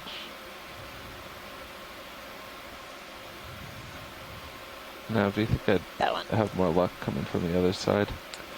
Maybe. I'm just struggling to the right. Yellow coral there is kind of in your way. Yeah. It's maybe one of those small homolids. Oh yeah, it's got a primnoid hat on. Yep.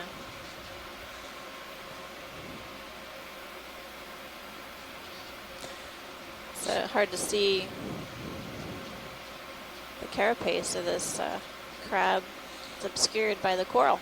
Yeah, we're thinking about. We have a consensus for a collection here. We just have to decide on which associates to potentially target, and I think the crab is a good candidate. We haven't collected any homolids, but it might be a difficult one. I may take a run for it. I'll let you. I'm gonna say that if we want an associate, poll the audience here. The ophiuroid may be a easier one to catch. Okay, what? I don't know. It thinks we can't see it, so maybe it won't move. Now, do you think I'm close enough here? It's a little far, maybe. Nothing to see here. Nothing to see here. Maybe. Some finally stable. Beautiful. Get a good look. It's a little more varied color than the homolids that we've seen so far. It's a little ways out banding, there, I think. The banding is definitely a new color pattern. Yeah, why don't you come out and start to survey? Sure. Video, come on out. Oh, okay. If we're going to do a collection here. You're full wide. You might be able to reach that. You're right about it being a homolid. Yeah. It's a true crab, a brachyura, How not stable do you feel squat there? lobster. I feel good here. Okay. And I struggled to get here, so. Yeah. Yeah, Mary, we've seen a number of them on the expedition thus far. It's been interesting to see some of them and what they select as camouflage. Can you, We've seen a come few over, with reach over and hit hydroids my, and branches of corals. joylock. Thank you. One holding an anemone. Joylock and then engaged. we did see one that had basically nothing in its appendage or rear posterior legs hanging out on the sediment surface. I should have put more down on. That's all right. If it levels out there, that's good. All It's right. actually might help you to have it on the right side of the screen there. Not quite yet. So Watchley, did we decide on that? That branch with the I think it was a crab, not a squat lobster, but whatever it was on it. No response. No response on the shore side. I think. Can we see what happens when we try to grab the branch with the crab on it? Absolutely. That would be awesome. Thanks. And Nav, we don't have any samples, correct? Correct. Yeah.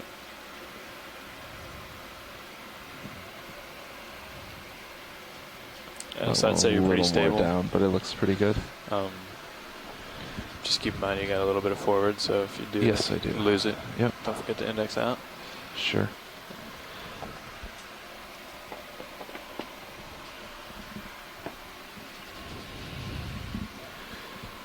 Okay, let's bring up Mini Zeus on the main right. I can get that.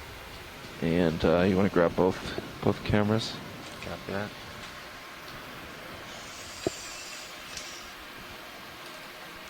Do you want me to get the manipulator and the Mini Zeus? Yeah. Okay, yeah, head over to the Mini Zeus.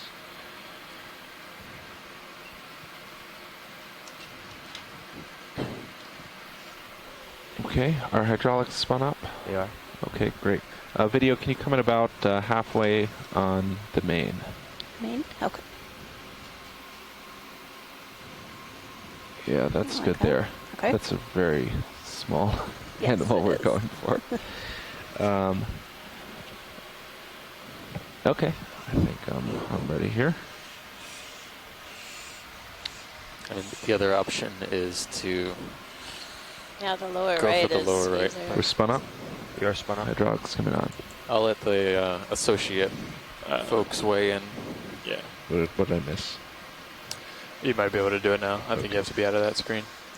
Yeah, there you go. There we go. Okay. So pilot, just a note, the crab may just take off on us, but if Yes, so, I wouldn't be surprised. if that happens, then the branch to the right that has the ophiuroid or brittle star on it would be our definitely a priority. Okay. So if that's And within reach, if then the crab does take off, say after I grab it, I assume we still want that. ideally, All right. yep. We'll hope for the best.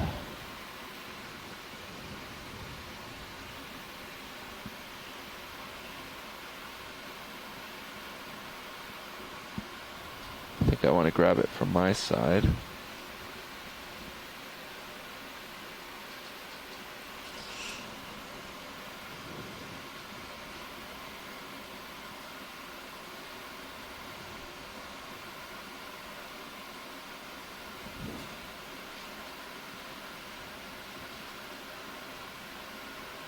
Come in partial on Mini Zeus.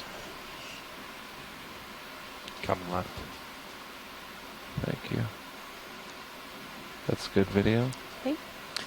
The homolids don't swim like the squat lobsters, so it might just have to hobble off there, or it could be a roll of the dice.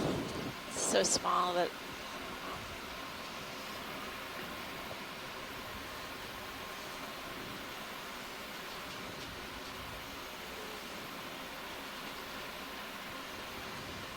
Oh, a little too much.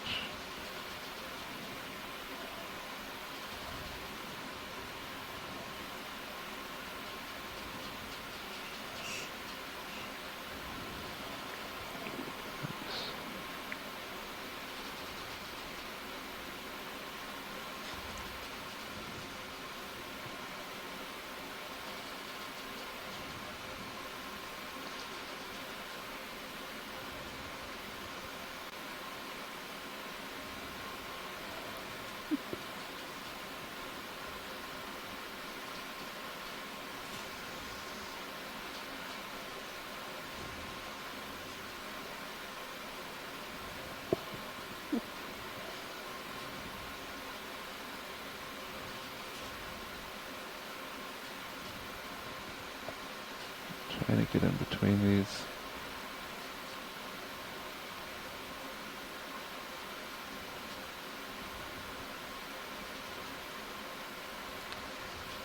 I wonder if there's actually 2 colonies here. Yeah, kind of looks like it. And there it goes.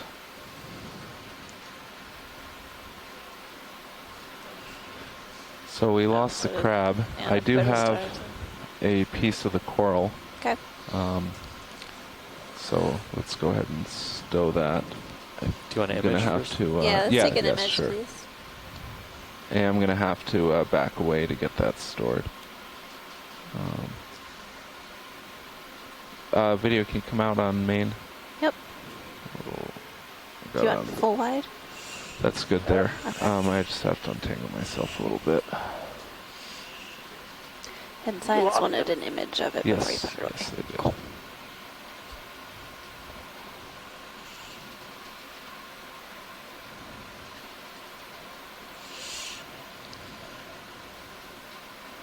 You come out full on mini. Or full wide. Thank you. Tilting down. Good. That's too close. If any consolation, those crabs don't have to live among Gorgonians. They can find another place to live. Yep. All right, let's come No, on we've in. definitely seen them in a variety of different Come on in. habitats. Come in on main. We were hoping to grab an ophiuroid too, but it looked like it also took off. But the coral collection will be Stable there. very valuable, so we can resolve the identification of this type of primnoid octocoral. Co-pilot, can you tilt the There's helper out? definitely a bit of dialogue and discussion on the chat about what this may be. Very long spines. Yeah, you can see them sticking out from Yeah. the polyps. Really That's incredible. it's a diagnostic characteristic that'll be very useful. Video whenever you're happy there. More full wide. Thank you. So we're going to have to back away from this to stow. So before you do that, yes. Get a closer co-pilot look can at get that the before we- bio box ready. Sure. Do the pins now. I did. Okay. Okay. Good. So where are we going? Port It's up to inner you, maybe. pilot. Port inner? Yeah, wherever you want. Port inner sounds good. Okay. So pins are ready, and all you got to do is Okay. extend. Yeah. So we're going to back away here.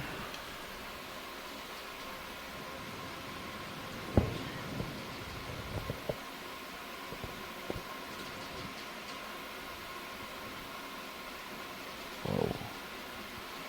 And you can just come straight up, Crazy. really. Just go up and put in auto. Yeah. I would put in auto depth. I can. It's a little more reliable. I can't do. Oh yeah, sorry. Depth and XY. XY might walk around on you a little, but That's okay. Video full wide, please, on main. We are full wide. We are. I was Yep. very close to it. Okay.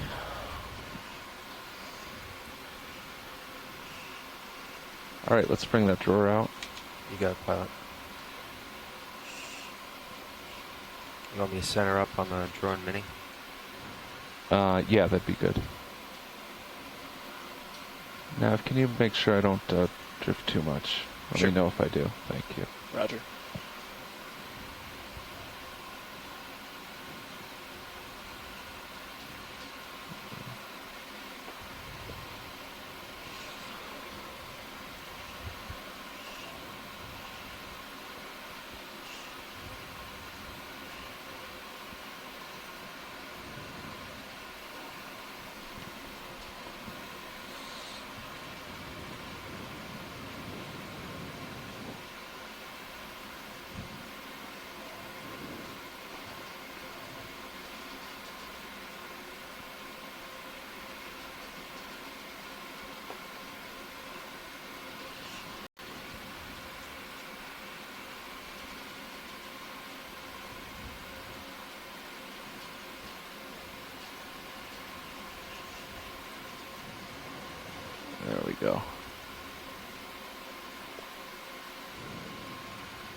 There it is. Great. Close that up, please. Good collection. Thank you. And I'll move to stow.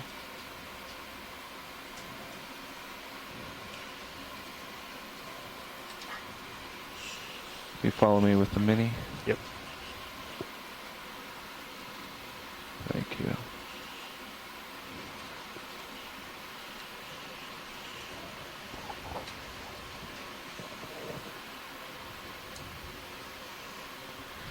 Okay, hydraulics going off.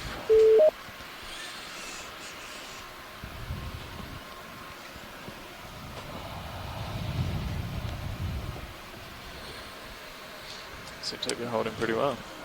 Yeah, it seems like we did. So get a lock. Okay, and we need to push out a little bit. Wasn't there a coil around the... I thought you wanted to do a quick zoom Yeah, on we'll this look at Oh, okay. stump. What was that one there that you wanted to look Sure, where is that? There's the boulder in front of us. There's a white branch. It's the same one we were on. Just ahead, just behind okay. that. Yep, Yeah. I got it. It's between the white colony we sampled and the yellow colony that's to the left. Okay. I know it's in the back, so even we don't have to sit down and get a really all right, good I zoom. see. I think just a Maybe if we come in partial, I'll be able to see what we're looking for. It's directly behind the one we sampled now. Okay. Come in a little more.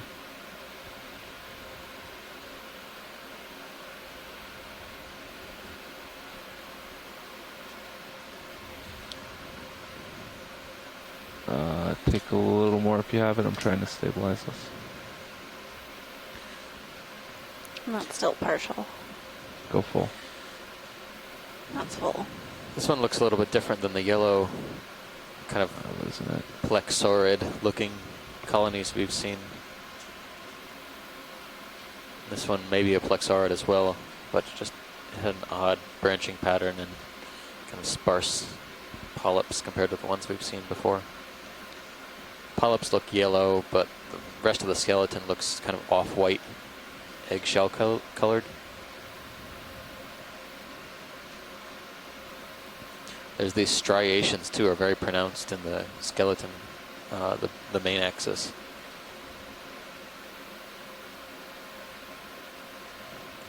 I would say that's probably something different.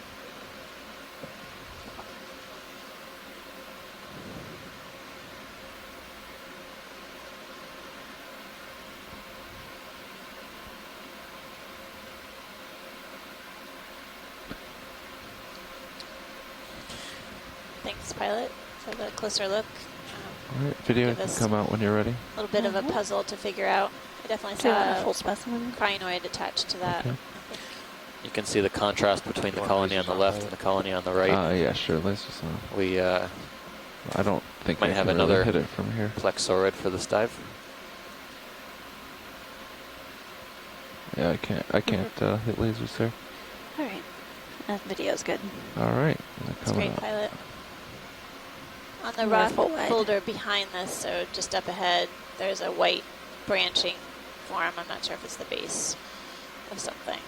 So it's the very top of the boulder. We'll look at that next. Copilot, I think the port lower is still inboard. It is. Yeah. Do you want me to bring that out? Yeah, let's bring it out.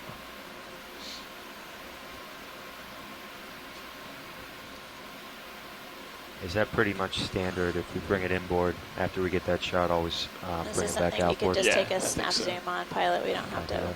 Okay. Come on in, video. I'll bring you back to it.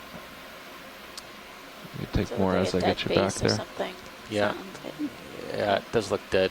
No idea what it could belong to, but whatever it was, it's pretty elaborate branching here. Thanks, pilot. I just wanted to confirm that we weren't come on out. seeing a different kind of sponge, possibly. Or full wide. Thank you.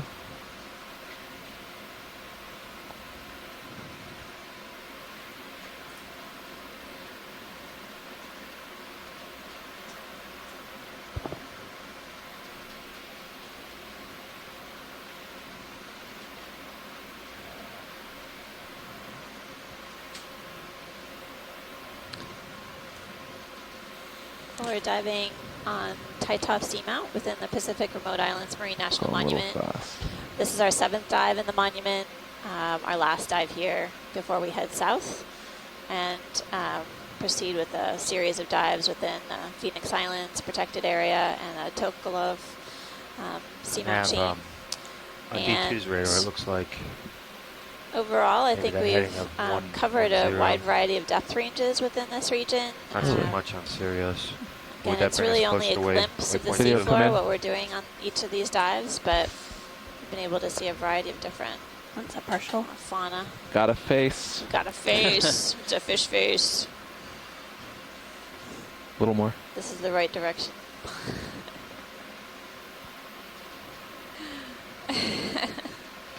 Yeah, I think that might just be an outcropping from earlier, kind of on the right. So yeah, I don't think this is the same type the of main fish that slope. we saw previously. It's a cuskeel, probably in the genus Spectrunculus, which is, you noted, is a little different than what we've seen before.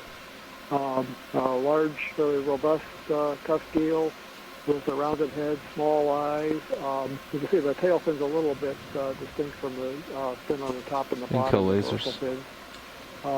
Moderately large eyes, and 2 rays on the pelvic fins, each of those fins on the belly.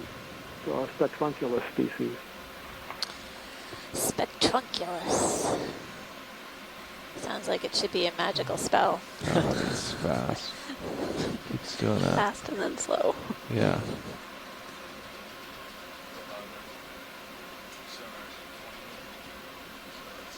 The abdomen looks distended a bit on this one.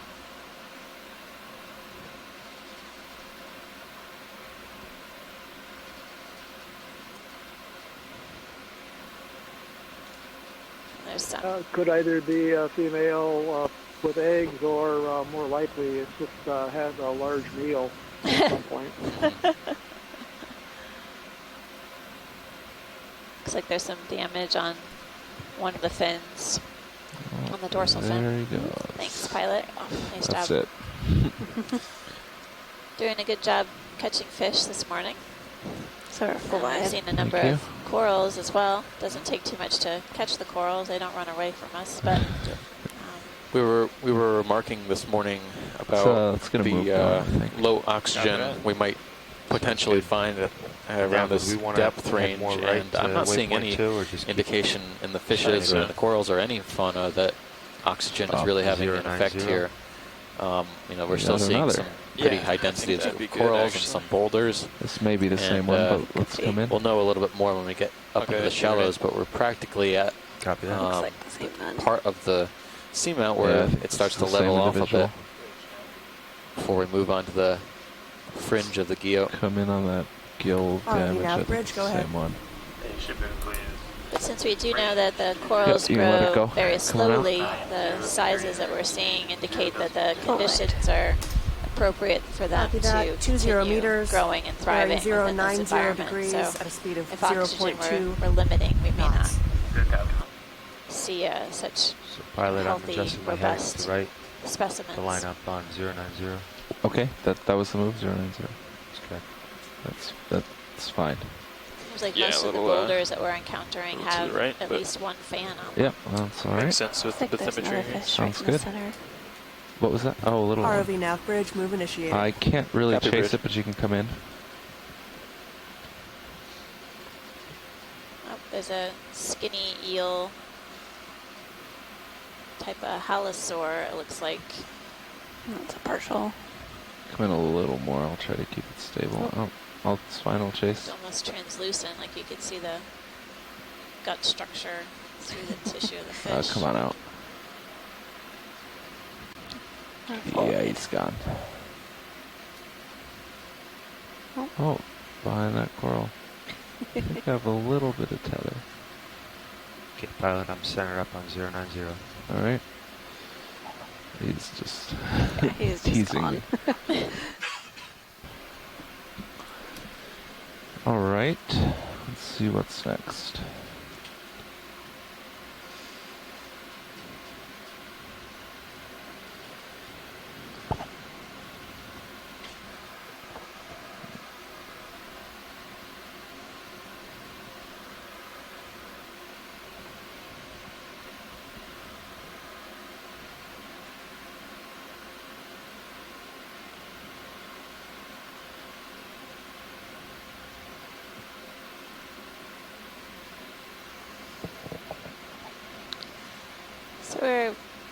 progressing up slope, moving towards our waypoint 2.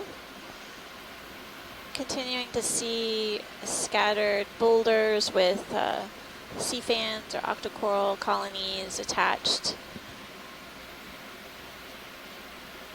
Pretty significant amount of sediment here as well. We're seeing distinctive winnowing or these ripple features on the sediment, indicative of a fairly decent current regime here. When we first started up slope, pilot noted a current running basically north to south, and some of the corals that we were seeing were oriented perpendicular to that direction. There's something different when you come in. Basically oriented to maximize their food capture. Snap zoom on this.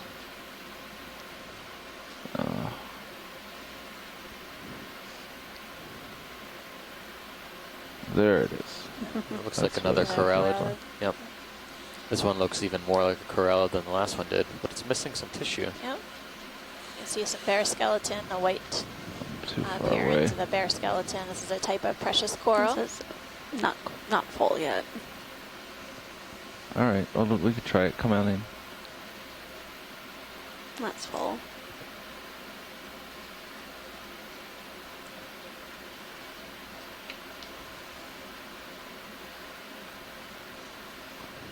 Okay.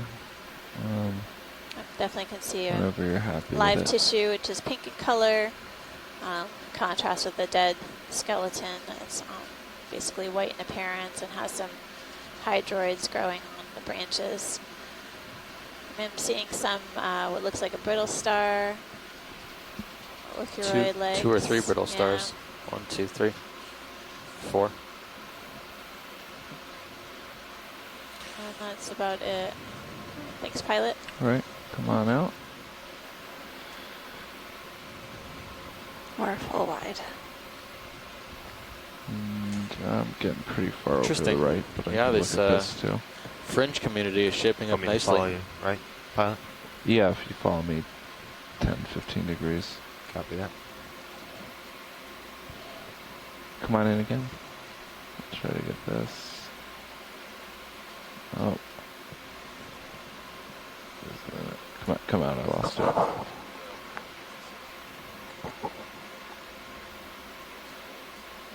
I'll just move on.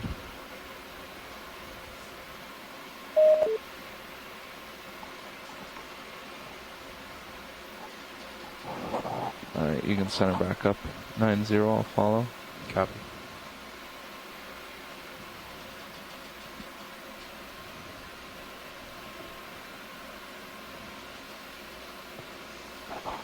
I'm going to push a little bit ahead. How's that move gone?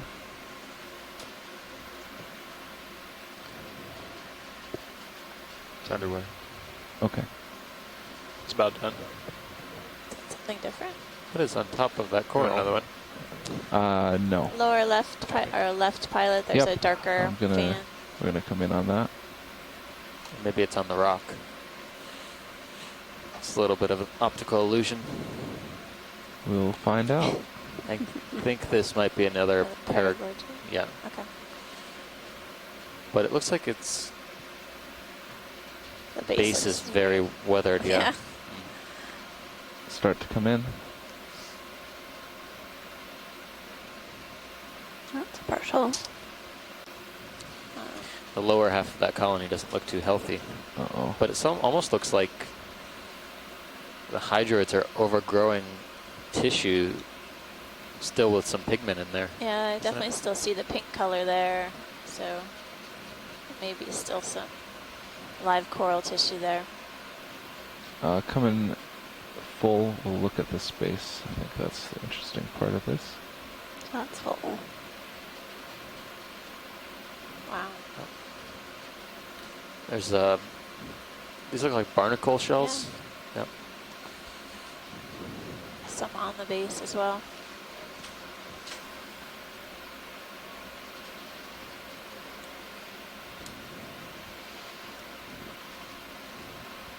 Okay, I'm going to tilt up. As we progress up the colony of this paragorgid, the pink coral on the left, I saw some ophiuroid associates or brittle stars. There's something interesting odd in the yellow colony too. Tissue looks like it's been stripped off of the coral we'll a get that bit next. in a way. They look like the asymmetrical barnacle called verruca, called verrucamorphs. Verruca.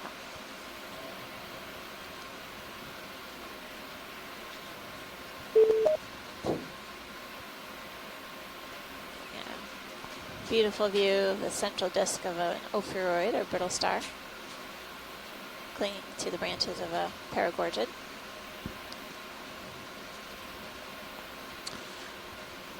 All set? Yep. All right. That's good, pilot. Thanks. We saw something maybe interesting on this yellow coral. Very wrinkly anemone. That's right. All right.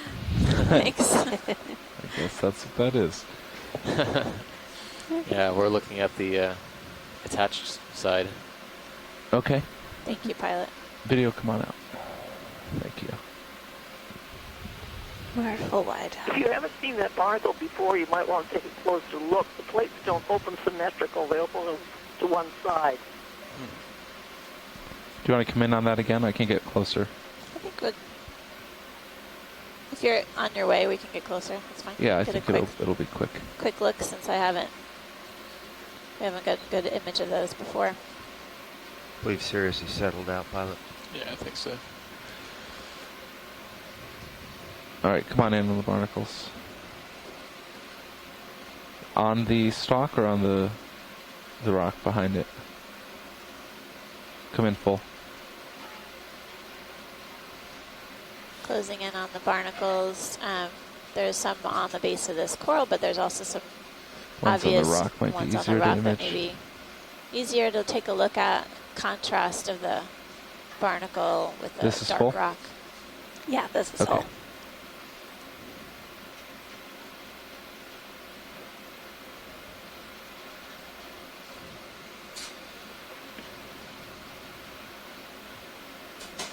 Right next to the stalk. Yeah, you can see the one right on the edge of where the stalk meets, the base meets the rock. That one is actually suspension feeding here. Yeah. The other ones don't seem to be open or dead, but that one I can see it just barely.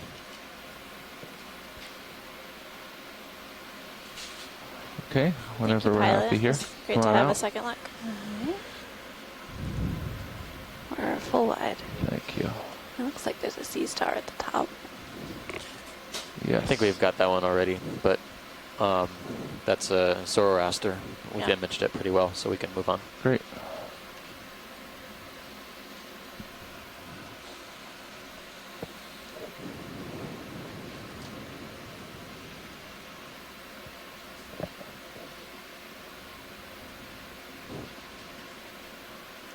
A lot here, but I think we have it all already. Yeah, we're in good shape, pilot. Just carry on upslope. Okay, pushing ahead.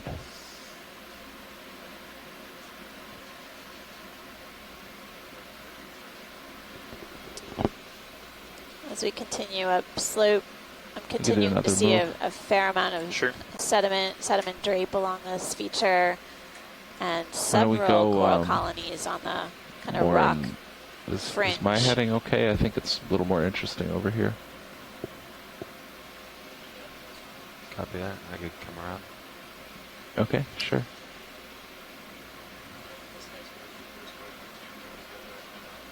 Sounds good.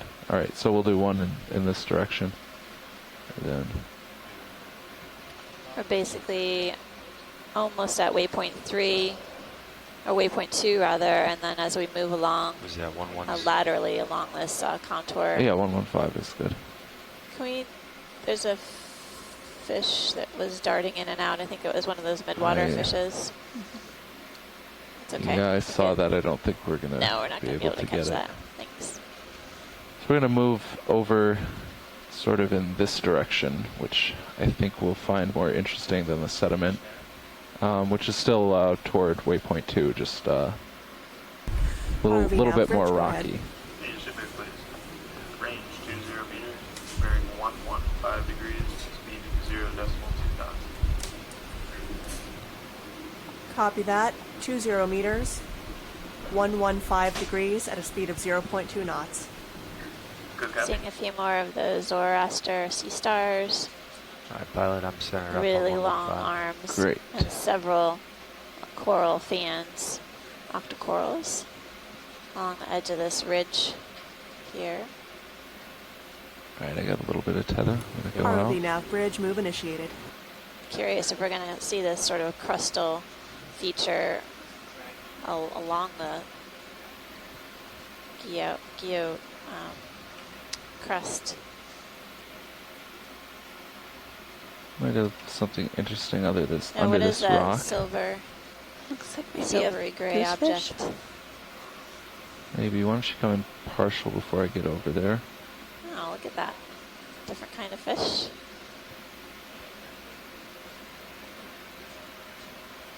I'm still moving toward it, as you've probably figured out. Looks like a type of angler Pretty good fish. tracking. Why don't you come out and I will reposition to get a better Take a look. closer look. We haven't seen this on our dive yet. Have enough tether for this? Yeah, I think so. Yeah, come down a little bit too. Definitely. This is Bruce. I'm waiting to get a better look at this. It looks we'll like get one. it could be a Sledinia, one of the goosefish relatives, a different genus in the same family. But it looks a little different. They Come on in. often don't have as many of those flaps on the body. So I'm also wondering if it could be a different type of sea toad. Take whatever you want. And we'll find out here if we can zoom on the head to get a look at the Going for the head.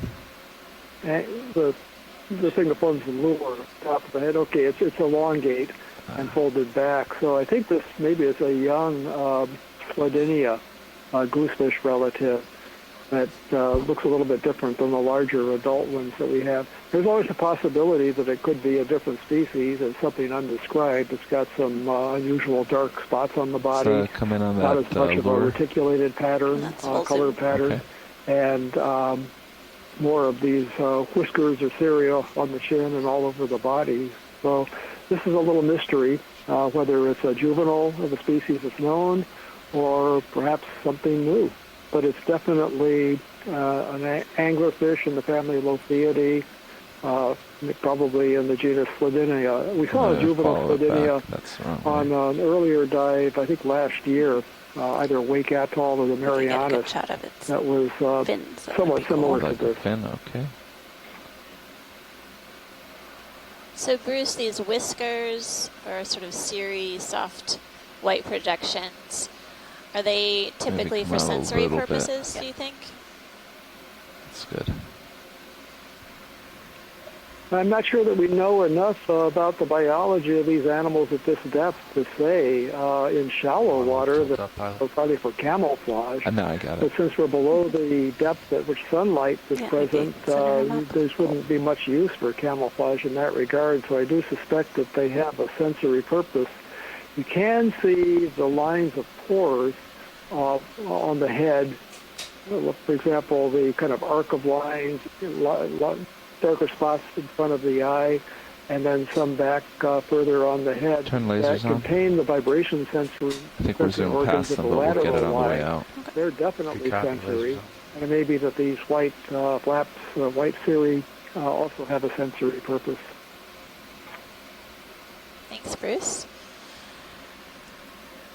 Thank you, pilot. That Come on was out incredible. for lasers. Good spot, front row. Whenever you're happy. All right, video's clear. And we're full wide. Thank you.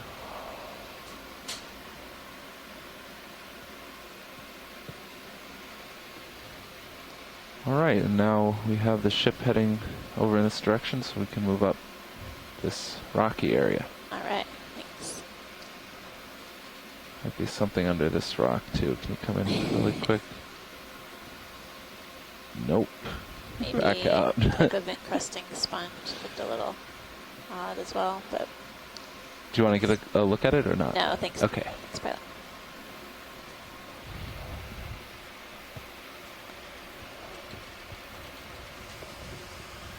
We're at a depth of 1,161 meters, diving at Titov Seamount. We're basically progressing up towards the edge of the geo. Yeah, you want to stop on that? Feature here is just let me want to go. Really interesting. The Titov Seamount has a very flat top to it, typical geo formation. We're getting a zoom now on a different kind of sea cucumber, deep sea holothurian.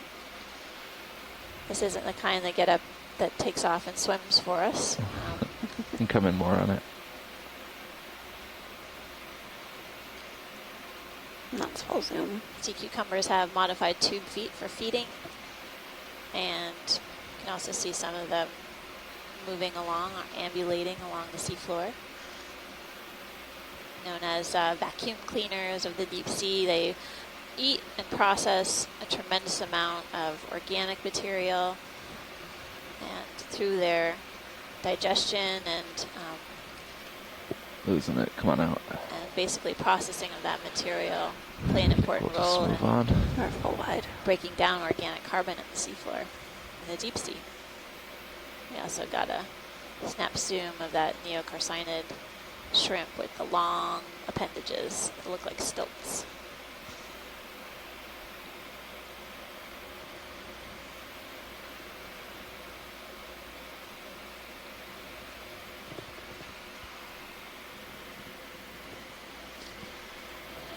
Seeing several of these primnoid octocoral sea fans, sort of gray in color, as well as some scattered colonies of a plexaurid, the yellow fans, but it looks like the primnoid is sort of dominating this feature here. Wow, there's a lot of them up ahead. There are a lot of them. Several colonies. So those seem to be dominating here, but over to the right, it's all these yellow ones. Yeah, that's interesting. They've separated themselves. Great observation, pilot. Definitely a bit of what looked like a small segregation here. Is that a holothurian? Come on in, I'll see. It's a sea urchin and another sea partial? cucumber. This may be a different kind than what we were imaging earlier. You want us to get a better look at this? No, that's okay. Okay. It's good for this zoom right now. Come on out. We're full wide. Maybe a sponge over there if we'd like to look at that. That looks like one that we imaged early on in the dive. All right. Type of euplectellid sponge. Seeing a few more of these, what look like the primnoid colonies that we collected a specimen from. And then a few different types of sea urchins as well.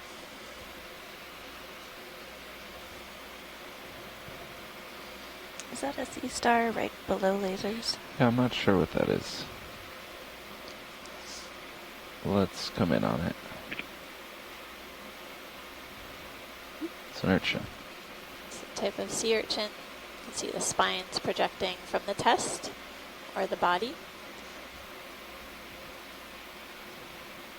Take a little bit more. Still moving, so you can do whatever you can keep up with.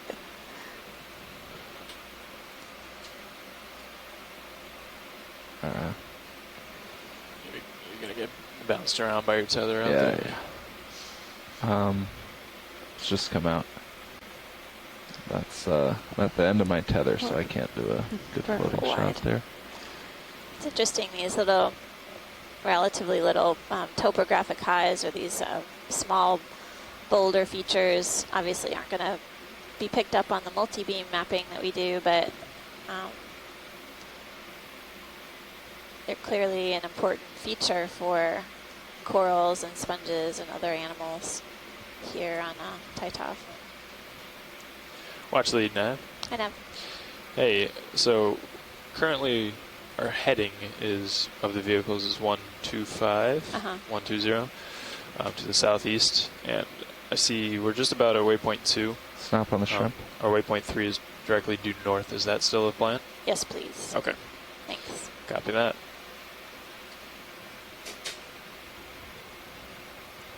This shrimp looks like it's walking on stilts. A near-carcinid shrimp is this type of shrimp So, Nat, we've do you seen want to get on another several dives on this move into the expedition east, so or do you far. want to start heading north? I think we'll get one to the northeast, and then one to the north. Okay, let's go on the shrimp, I think. Come on out. I am seeing on the rocks some what look like bases of dead corals as well, so this might have been a prime area. So I'm thinking 20 meters at 060 again, and then that'll kind of bisect our north. Do you think Sirius is done swinging? Yeah. All right, let's center up on 060. I'll lateral over there. And you might we'll, lose this rocky patch for a bit. Everyone should enjoy this thread-legged shrimp while they see it alive. Every single one that gets brought up by a trawl or other equipment is broken. All the legs are torn off. They do look very delicate.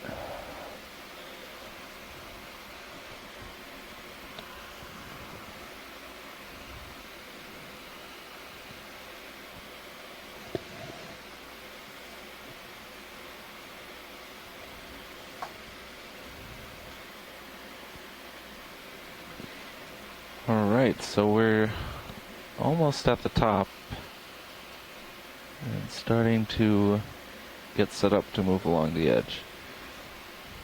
Thanks, pilot.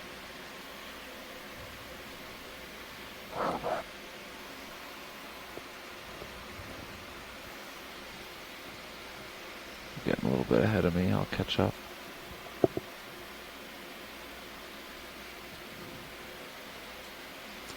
There's a fish center just above center, I suppose.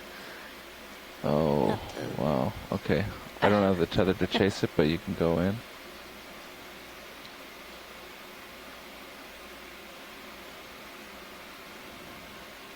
Oh, looks.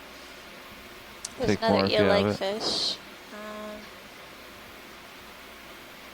Looks like I have more, but it's going to get too dark if I go. No, looks like a rat tail. So we got to zoom on it. I could see that distinctive dorsal fin. But yeah, it's a type this of is a different genus of rat tail than what we've seen before. It's not the Coryphonoides, large eye and more slender body, darker color. Not really sure what this large-eyed species is. It could be either a Malacocephalus or a Trachinurus species, two other genera. There are hundreds of species in this family, so they're difficult to identify without specimens. This one doesn't have the long whisker on the chin like the other one did, and it doesn't have the long ray at the beginning of the pelvic fin. The scales are much smaller, and the eyes much bigger relative to the head.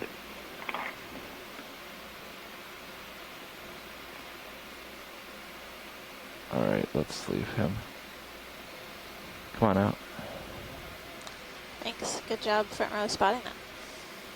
Different type of rat tail fish than the Mercury You're centered family. up on that 60? Yeah, I am, yes. Great. I will keep lateraling to center on you. We're going to leave the rocky area for a little bit. And now, did you call that in or not yet? No. You are not ready, I don't think. Okay. As we reach the sort of summit of Titov, pretty good view of the background. I'm seeing a fair amount of particulate organic matter or particles in the water. All set. Yeah, we could do it. Progressing along the fringe of the Guyot. Still seeing scattered rocks and boulders. Bridge. Go ahead. With several sea fans. 20 meters, types. 060, 0.2 knots. And then a fair amount of sediment.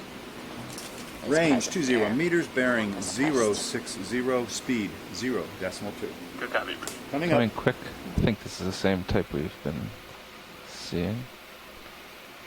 Where is it? There we go. Yep, that's what we've been seeing. Yep. You can come back out. At least two different kinds of sea stars on the dive so far. The tether there. Yeah, I need to the one that we just took a look out briefly was a Bathypectinid, has really distinctive spines. basically jutting out from the body, from the arms. There's shrimp on the move. ROV nav bridge move initiated.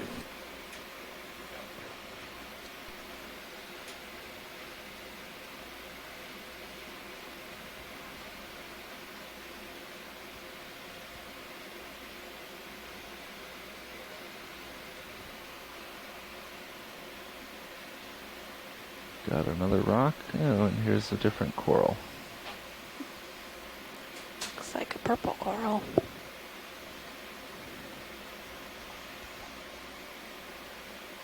Yep. Take a look at this purple coral coming into view here on this huge boulder. Come on in.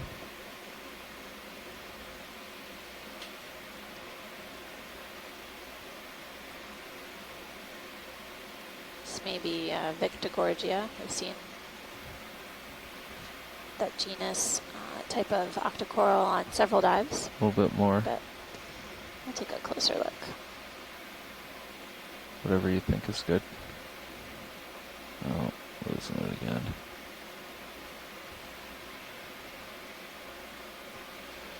Come on out while I recenter it. There's several fans on this boulder to take a look at. Okay. Some of which look Let's come back in on the purple. Before, but purple is something different. You can go in full. I'll try to keep you steady on it. Take a closer look at the polyps. Those are really similar characteristics to the Victigorgia octocoral that we've seen on previous dives. And I'm seeing an amphipod, I think, and then arms of a brittle star, at least one.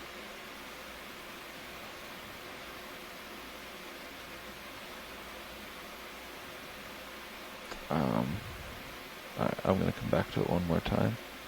No, not. Come on out. If we can get a full specimen, that would be Sure, great. I could do that. So Let's our go depth is lasers on. 1,151 meters. Lasers on. Thanks for spotting that, pilot. Co-pilot, I'm getting some noise in your sonar. Permission to adjust? Yeah, please. Thanks, Dad. All right, video's Okay, good. come on out. And was there something else here we'd like to see? I just double check this pink coral on the far left, if we Far can, left, before we okay. head out.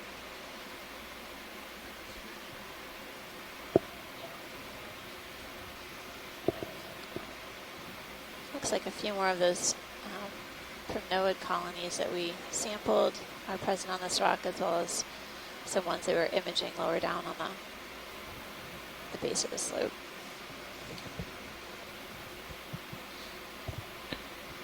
All right, come on in.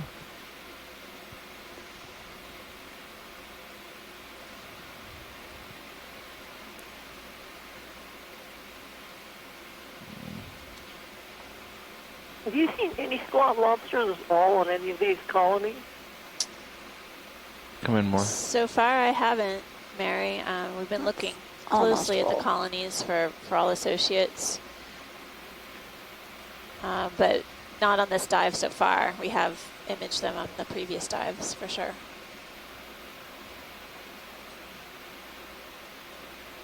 And there's a little sea cucumber on the rock as well. Mary, you're specifically interested in this type of coral in the association of the squat lobsters, or are you speaking in general or asking in general?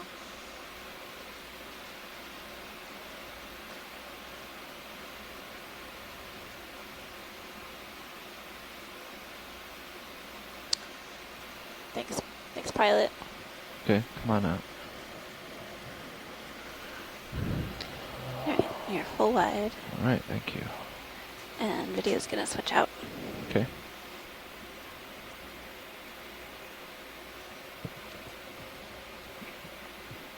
Possibly a different purple coral in the background. General, because usually you'll see at least one on one of your colonies during a dive, but this particular area, there just doesn't need to be anything. I don't know whether it's just that the particular corals are not ones with which they associate, or it's just by luck they never got there. Yeah, it's an interesting observation. We just on this dive in particular, I haven't seen any squat lobsters specifically. Video, if you're ready, can you come in colonies. quickly on this in the middle? Maybe another purple coral, possibly Victorgorgia. Is this different, or is that the It same? looks the same to me. Okay, so. great. You can come back out.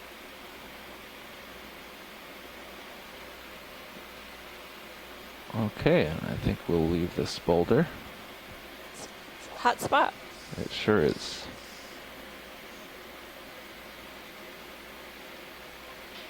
Is that moved on? It is. Okay. And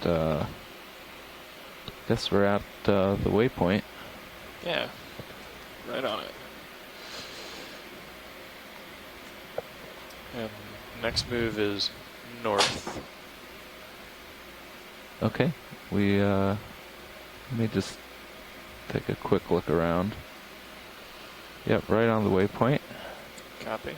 And ROV nav. not much here. Oh, there's Bridge, something. the move is complete. Yeah, so... Alright, so we'll center up on north and get ready to move in that direction. Copy that.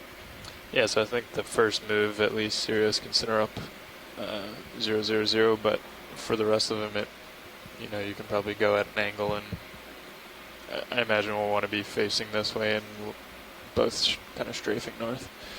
But for the first one, you guys can line up and Okay, coming left.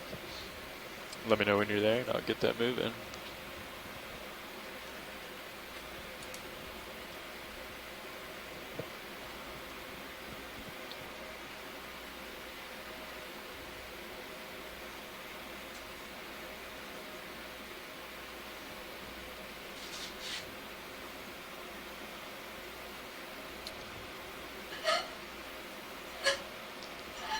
Wow, seems like every boulder is occupied by these sea fans, different species, and then I'm also seeing the arms of feather stars or crinoids attached to the corals. A few more, I see another purple colony, possibly Victorgorgia, a few different type of plexurid octocorals, as well as primnoids. Coming quickly on this. Oh. That's partial?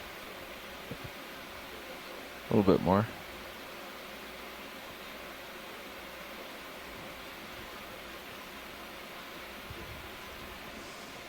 We can come back out. Don't think there's much interest in that.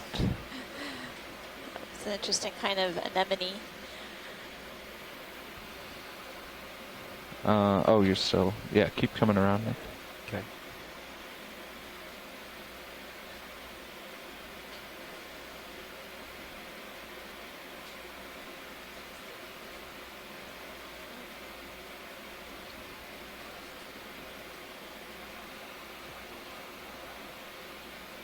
Okay, all right. centered up. You're centered. I'm centering.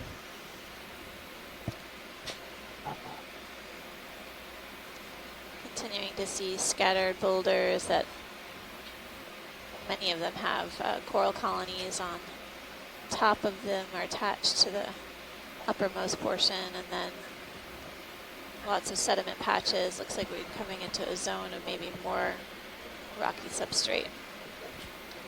Okay. There's a fish on the lower part of the screen. Just went out of view, pilot. All right, let me try to find that again. Okay. Oh, little thing. Yeah. All right, come in on that. We'll do what we can. Looks like one of those midwater fishes. Possibly a bristlemouth. It's got a pointed snout. This one's going to be a little hard, I think. Yeah, this looks like one of the bristlemouths, Cyclothone species, family Gonostamated, slender body, pointed snout, and then the dorsal and anal fins are opposite each other and rather long.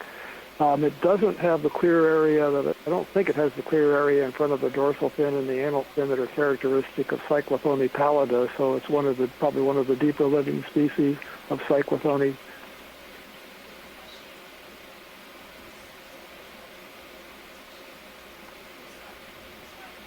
That's going away. Let's let that go. I don't think we can get great images of it. And there was maybe an interesting shrimp down here. Is that black? Come on in.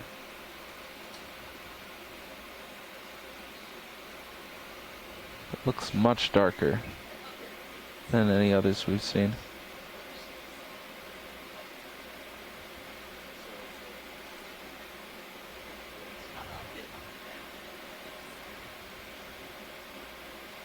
Is that full?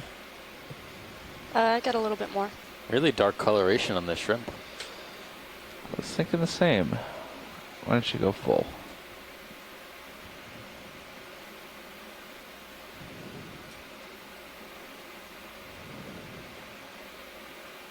I wonder if it could be either in the process of molting. It seems to be acting very strangely. This guy is a pneumatic carcinus, but he's a different species. He's a short rostrum.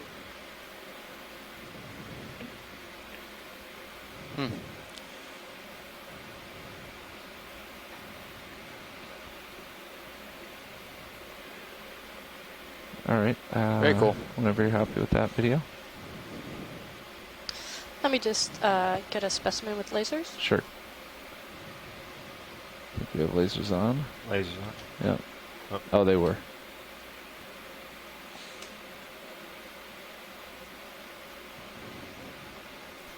That'll do it. Thank you, pilots. All right, come on out. And we're centered up on north. That's right. You want one? Let's do it. Okay, so we are now, at least based on the bathymetry, on the edge of the Guyot. Bridge, go ahead. Going to continue along it. 20 meters range, bearing 000 degrees, speed 0.2 knots. 20 meters, 000 degrees bearing, 0.2 knots. Good copy. Coming up.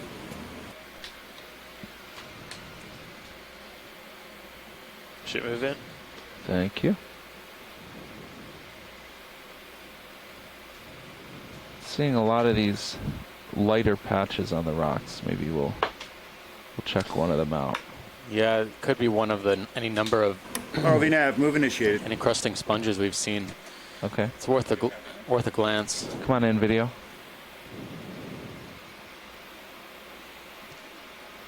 Go full.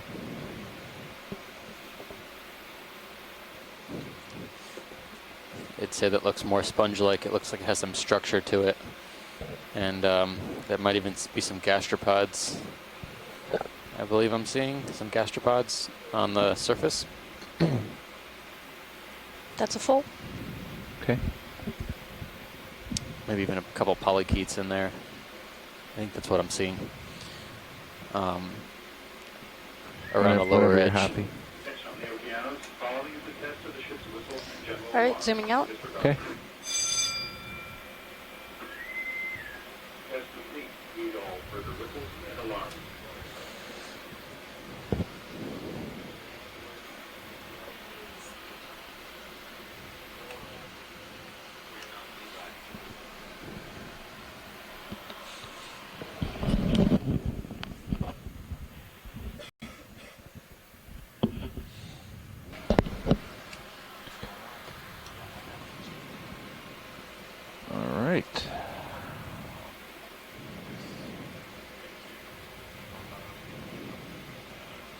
Another one of those pink, purple corals. I believe it's the same.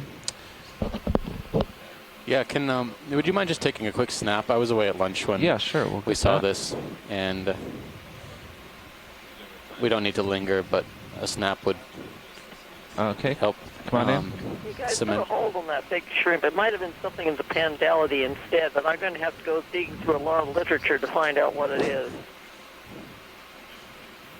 All right, well, we eagerly await your response on that. That's It definitely Matsu. was an odd shrimp. And deep red or black coloration is very unusual. Yeah, I think this is the same as what we saw earlier, and they started showing up, quite a few of them around this depth. Yep. Okay, that's good. I just wanted to take a quick peek. Sure. Good for the associates as well. We can move on. Come on out.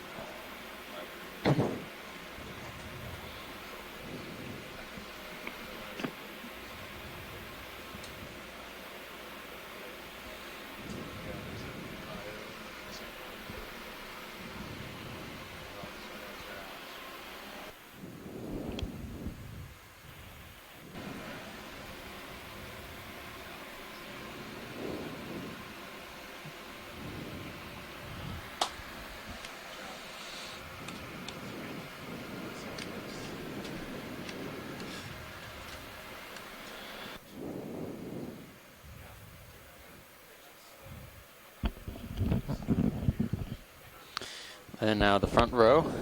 We just had a back row change out for lunch. The front row's changing out. It'll just be another moment. While we sit here taking a look at the fringe of this guyot. We're at a depth of 1149 meters, around 1150 meters, and we'll be moving along northwards along this fringe in the southwest corner of Titov Seamount.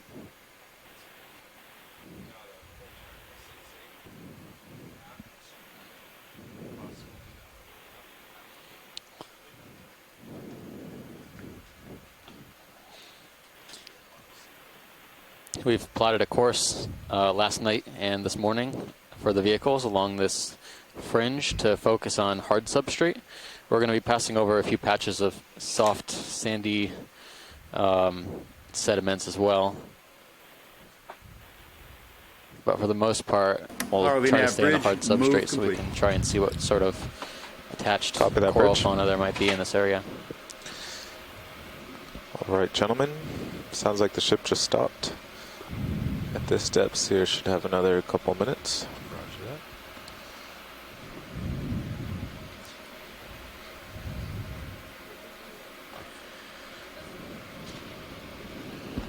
that. Watch lead Nev. Hello, Nev. Yeah, I just wanted to check in on the plan. The previous pilot said we just wanted to follow kind of the, I don't know, the sharpest edge between the slope and the flat and look for corals.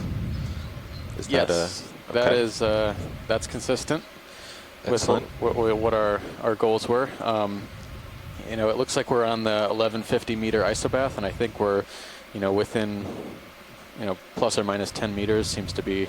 Is that a hermit crab with good an to keep us on the hard substrate? Okay, we'll keep moving north. Just let me know if you think it's getting less interesting. You want us to search around for a sharper relief. Yep. Keep an eye out. Looks like might be a homalid crab here. Different type of camouflage. This one seems to have an anemone on its rearmost appendages, but at a kind of a odd angle to get a good look of it. I'll get you back out there. Yeah, he's kind of wedged in there.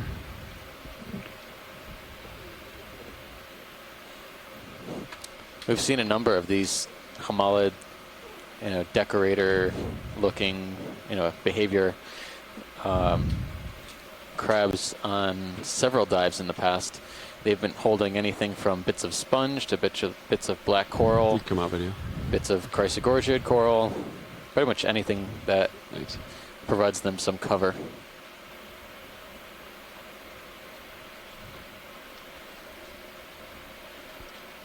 Yeah, it's a homalid crab, and the way you can tell is you see pincers in the 3 sets of legs that are pretty obvious. And if it were a hermit crab, there would only be 2 very obvious sets of legs besides the pincers.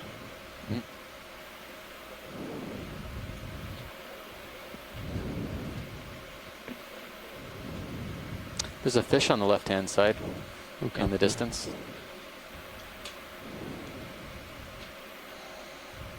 Did you come in?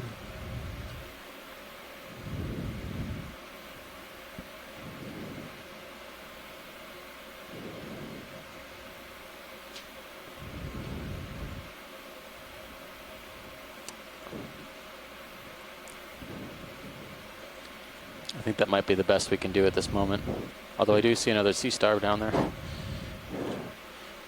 If you're going to make your way that way, we can. Yes.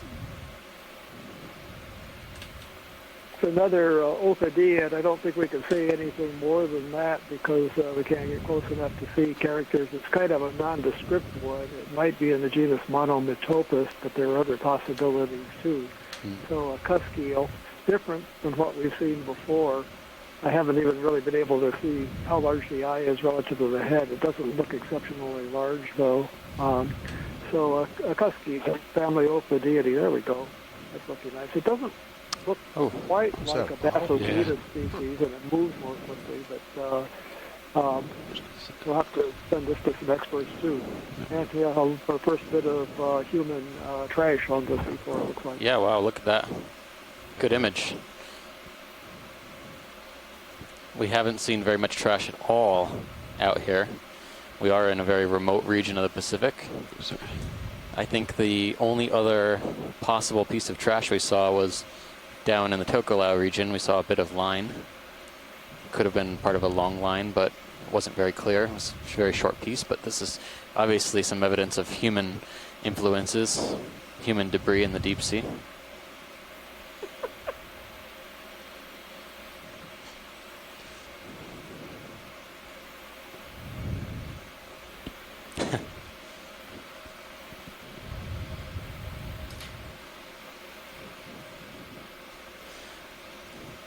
Are you able to get any more information, Bruce, from this close-up?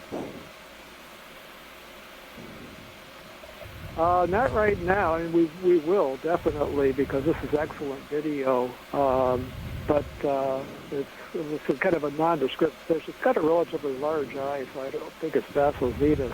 There are a number of those very large eye now that I see it. This is excellent.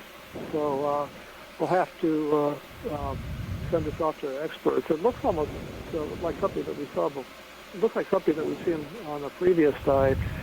There's at least the illusion of a double lateral line on this, two lines of these sensory pores along the body. I'm not sure if that's real or just a color pattern.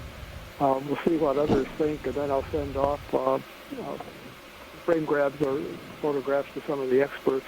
They're mostly over in Japan or in Denmark, so it may be a while before we hear back. All right, pilot. Thanks. Okay, video, and you're clear? Video's clear, coming out.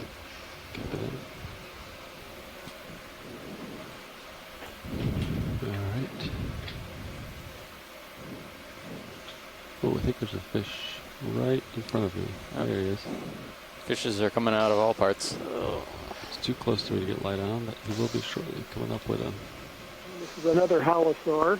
It's a little too close to the ROV to get a good shot of the head, but he's kind of in the shadow here. Yeah, let's try and see what we can do within reasonable effort.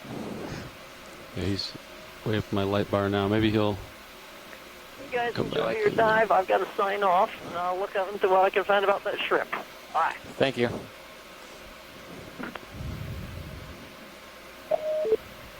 All right, so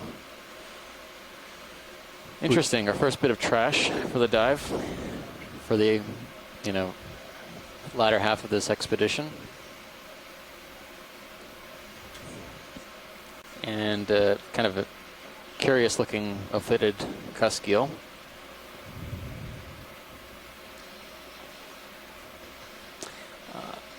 On the left-hand side, pilots, in front of the yellow fan, there seems to be an oddly branching stalk of some type. Can we snap zoom on that? Yeah, the white stalk here? Yep. Okay. Video, you snap zoom? I'm getting closer. I can swing around so we can get a view of the base. Yeah. It seems to be on the other side. It's tough to tell, but I think this might be a smaller individual of the coral we sampled a bit earlier.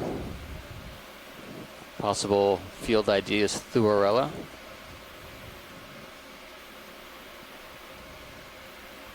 Good to know there's more than one. Okay, video, you can frame it up. As This one seems to have a, I think that's an ophiuroid around the middle branches of the colony. Okay, you can come in video. Polychaete, scale worm there. It seems like, at least from this perspective, the central disc of this ophiuroid is extremely swollen. Copilot, can you take my rotator? Roger that. And rotate up a bump. Thank you. Yeah. Thanks. I was noting earlier some very large spines in the tops of these polyps. That could be one characteristic of Thururella we can use to identify this further. We'll have to take a look and see if the wall of the polyps under the microscope does have this characteristic kind of really scaly texture. A series of plates along the body wall of the polyp. All right, that looks good. Okay, video and you're clear.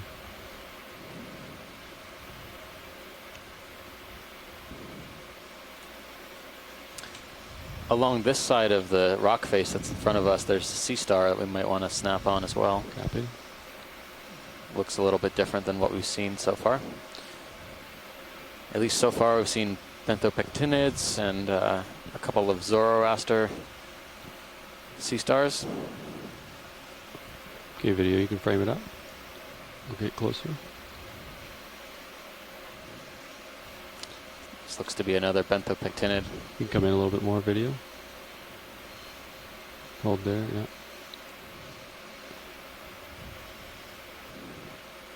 All right, I don't think we need to go in further. Okay. Next video. Okay. All right. Looks like another colony of Thururella there as well. Okay, pilot and co-pilot. Waypoint 4 is 520 meters north of us, as you can see on HiPAC. So I'm guessing we'll want to cover some ground here. Okay. Looks like you're getting pretty well out ahead. I could start calling in 30-meter moves when you're out ahead. Yeah, I'm ready. So, yeah. Yep.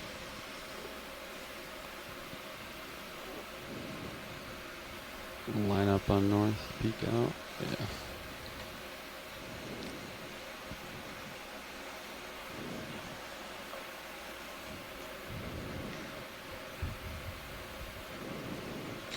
Let's do north as good as any. Yeah.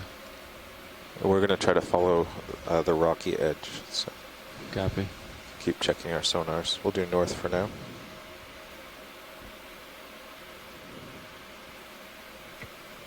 Bridge, nav.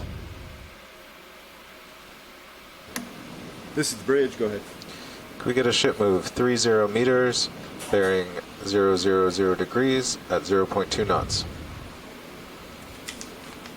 30 meters, bearing 000, speed 0.2.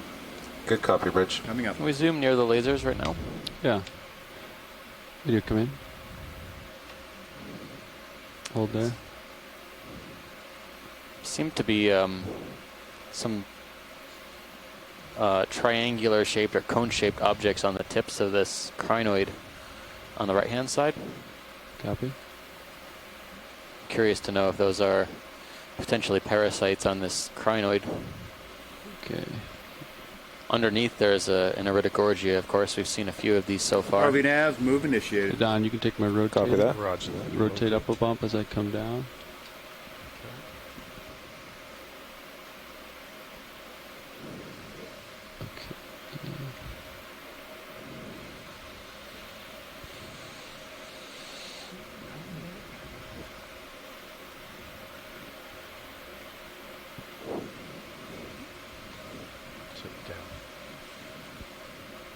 So we're going for the small white, I think. Yeah. I don't have a good toe hold here, so do my best. Yeah, stand by one video, sorry. To figure it's a slippery rock. Okay.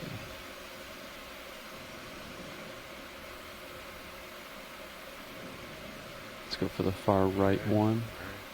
Come in, video. Yeah, hold there. Okay, come in. Do you have any zoom left? Those look like gastropods, all right. So snails, snail relatives. Based on their location, I would say they're probably parasites of some type. They seem to be upright and feeding and not just falling onto the crinoid from above.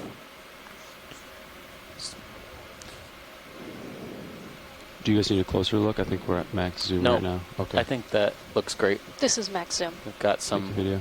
Great imagery. Okay.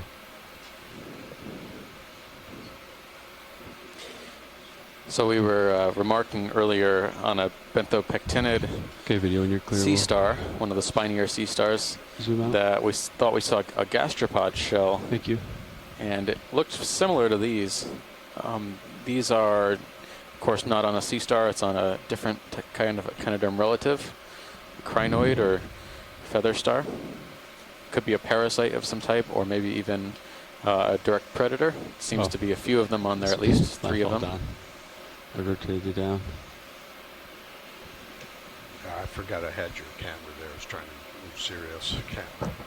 You want it down a little bit? No, it's fine. Thanks. All right.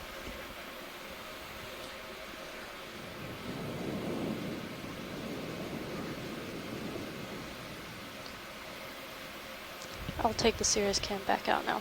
Okay.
Still seeing fairly high density relative to other sites we've been to at this depth of octocorals here. Fairly decent size as well.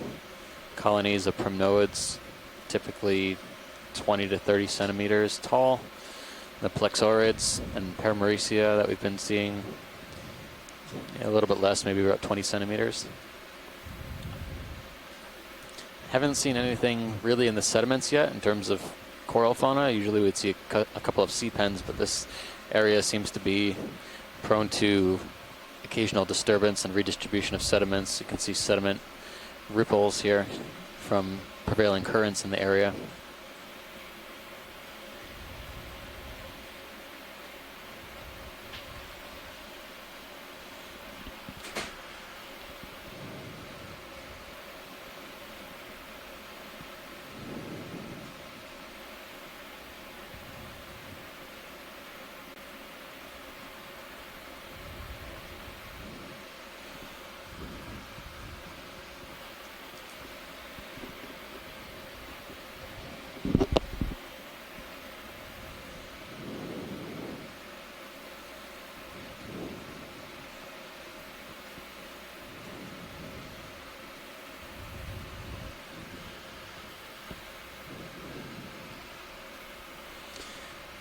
Doing a quick back of the envelope tally as well. RV nav bridge move completed. So far in the dive, we've basically come up the slope from about 1,200 meters, rounded a corner, and we're heading northwards now. During that time, we saw at least 11 species of corals, one of which we sampled, the Thuorella. Pilot on the right-hand side. Sorry, I didn't catch it as we were going past. Above the purple coral, can we snap zoom on that? Absolutely.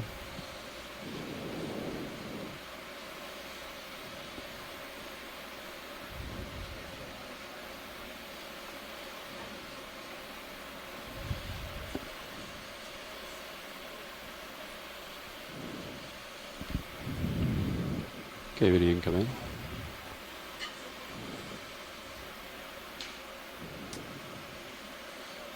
So this is another colony of what we've been calling Thuorella, primnoid octocoral. This one I saw from a distance had a couple of different associates on it, so I wanted to check it out for our shoreside team. I think I can see at least one shrimp, 2 or 3 ophiuroids, and then can we get a good zoom at the base? Absolutely. Yeah, I think this is what some of our shoreside scientists were talking about earlier. Okay, it's not what I thought it was, but it's a precious coral.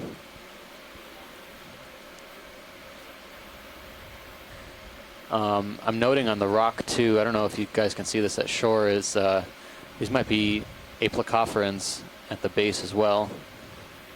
I can't really see any in the colony, but on the bottom they look what look like casts, but I think they might be living aplecopherans. Yep. Haven't seen any on the colonies so far yet. They are coral grazers, coral predators. Can we zoom around the colony a little bit just to see if there's any of these aplecopherans on the skeleton at all? I'm at max zoom. Okay. And we're getting close to being right on top. Pan and tilt is sufficient.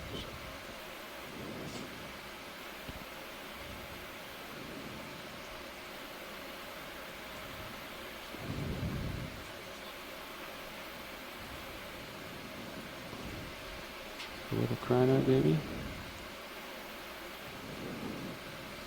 Okay, keep looking.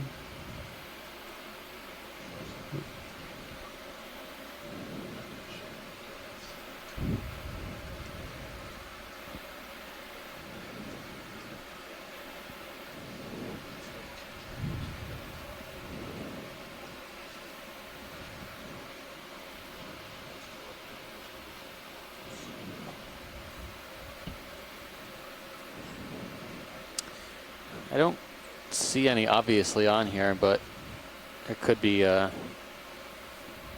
hidden. I'm noticing Ophiocanthid ophiuroids, brittle stars, a couple of crinoids. Is that a good look, watch leads? Yeah, I think so. Okay. I think we're ready to lift off. Okay, video, when you're clear.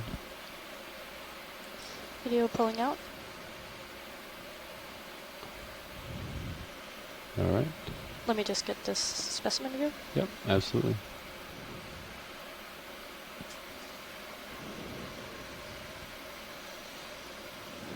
All right, taking off.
Can we look, pilots, on this brown coral on the lower left? Absolutely.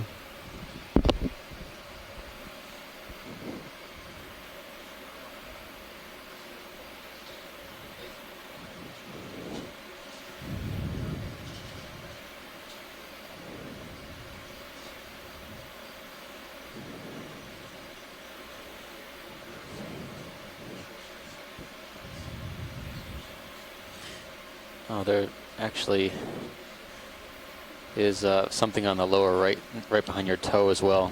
Okay. I just wanted to let you know in case you were moving that way. It looked like it was bumpable. Copy, thank you. Is that our first black coral for today? I think so. All right. I haven't noticed any wiry whip-like stickopathies in the area.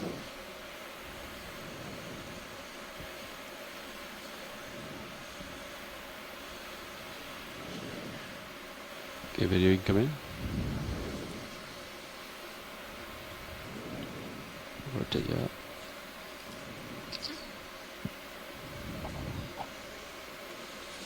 So yeah, like Amanda said, we had a black coral here. Can't see any associates on it, but this colony is, the tissue is colored red, but underneath there's a black skeleton.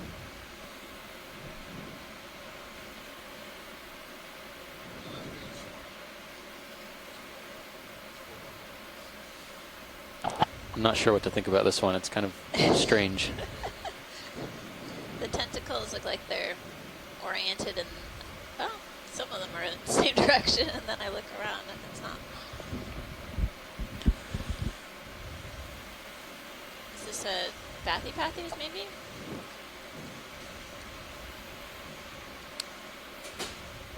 That's always my go-to, but, but I don't know for sure. It's an educated guess. Basically, these projections rising up from the branches are tentacles. These long, sort of triangular-shaped objects. The base of the tentacles is essentially the mouth of each of the polyps. I'm not seeing any what look like eggs or any reproductive structures, which we have noted on other black corals in the region. Mm-hmm. But not all black corals are created equally, and possible that this one isn't ready to go. There's something on the right-hand side as well next to this colony. You might have to kind of twist around a little bit to get it. But once video has some good footage, we can move on to the next one. Copy that. Yeah, video when you're clear, we'll try to find this other subject. All right, let me just get a specimen. Okay. Pilot, just so you know, I've rotated around about 50 degrees. Some encrusting sponges on the rocks. Copy that. These sort of circular white objects. All right, video's happy. Okay. Yeah, watch leads. Where was this other subject? Off the screen to the right. Okay. It's it was just behind your toe when you landed on the right-hand side, so it might be fairly close. Copy. It looked like a very, very finely branching chrysogorgid that we haven't seen yet. Yep, it's kind of lower right-hand corner right now. Oh, okay. Kind of translucent.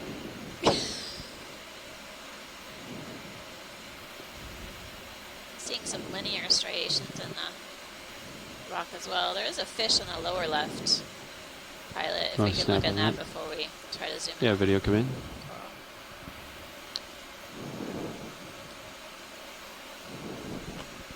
This looks like a Synaphabranca we saw yesterday. Kind of ghostly pale. Yeah, skinny and really tapered body.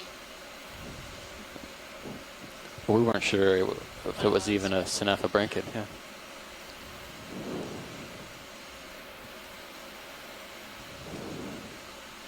That's a little difficult to say, but I suspect it is a Synaphabranca. It looks like the dorsal fin is much shorter than the anal fin.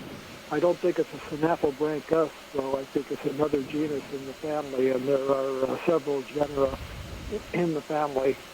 This could be a juvenile from its appearance and somewhat translucent color. It probably is a juvenile. It doesn't seem to have the same appearance as Synaphabranca. It's got a much larger eye. So we'll just have to leave it as unidentified Synaphabranchidae.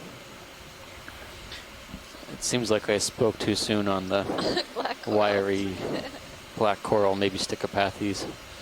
Nice that the fish gave us an opportunity to take a second look at this rock boulder here. Saw another black coral. It does look like there's some sort of projection along the body of this fish, Synaphabranchid or cutthroat eel. Not sure if it's a parasite or if it's some other growth. But that was good, Pilot. Okay. Yeah, this video come out. We'll try to find that Chrysogorgia back. I think Visually. Should be right to my starboard here. There it is. Yeah, you can come back in video. This one had some really weird morphs in the colony. And, yeah, those lumps. What are they?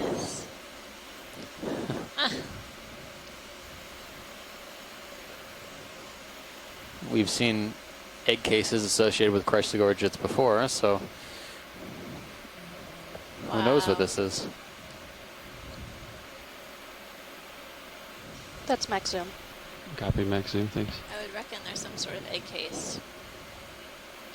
The polyps are very, very engorged with whatever this reproductive material is. Eggs, possibly. So, Amanda, this is Tim. Hi, Tim.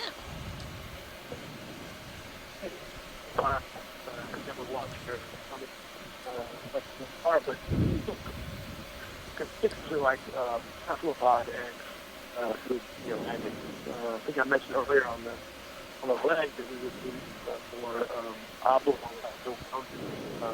egg cases on the interior portions of the branches and Chrysogorgids, which also held the shrimp in them. So it's very reminiscent, even more like Seamount for octopus egg cases.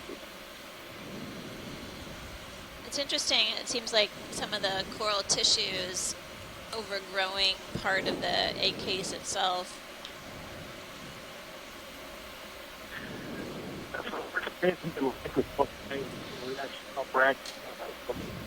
But Tim, you're breaking up a bit. Are you on the? Are you at the ECC?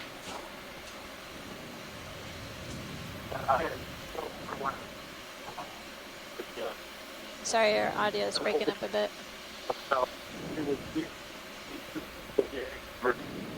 Of the coral, which you sometimes form over an egg. So it was either on the order of Tim, your connection is breaking up. We couldn't quite hear what you were saying. Maybe we can get that resolved and you can repeat. Shoreside scientists are also noting, and we noticed that at the base of the polyps are basically these eggs as well on this Chrysogorgid octocoral. Several egg masses all around each of the polyps, and it's also got a shrimp of some sort. But these large egg cases that are attached to the coral itself does have some coral tissue that's growing over it.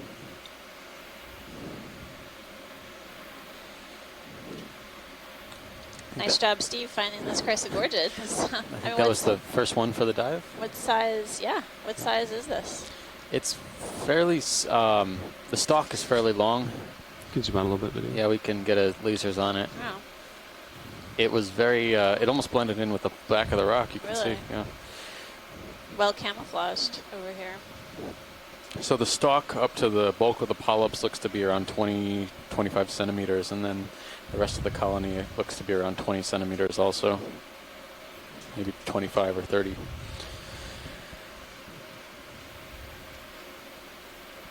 Video's happy? You okay? Thank you, video. Okay, hopefully we can get Tim to repeat what he said a little later so we can hear more about the egg cases. Start rotating back around towards the north. Copy.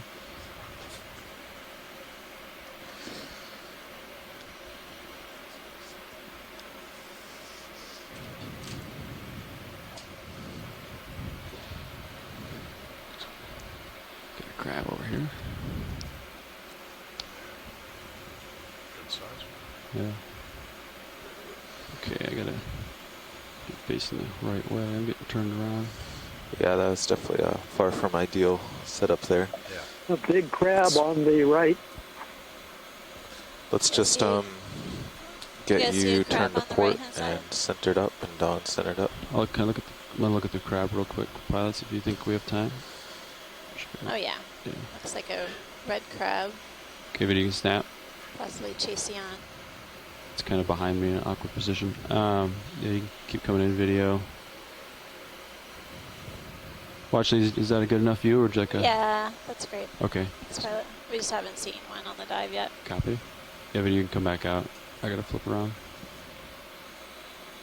Thanks.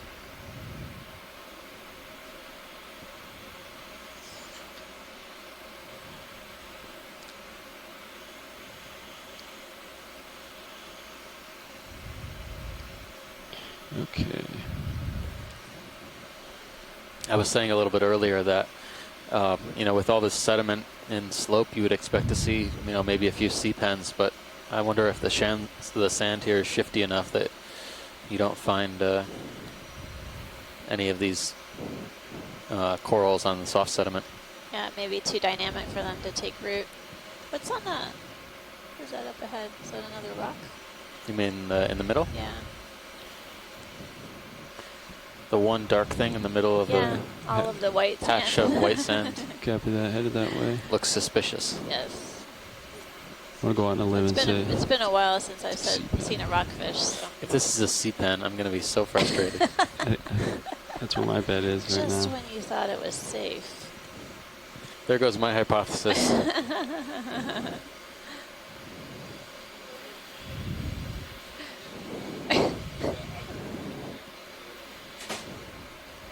This might be something on a pebble.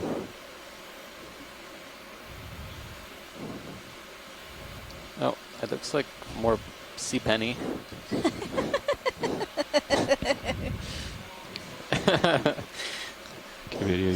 Sea penny. I've never heard of a sea penny. Sea penny. Yep. There you go. All right. Good job. Closing in on a sea pen. Should stick to the hard substrate from now on. Probably a peniculate. Yeah. It's like all of the polyps are on one side.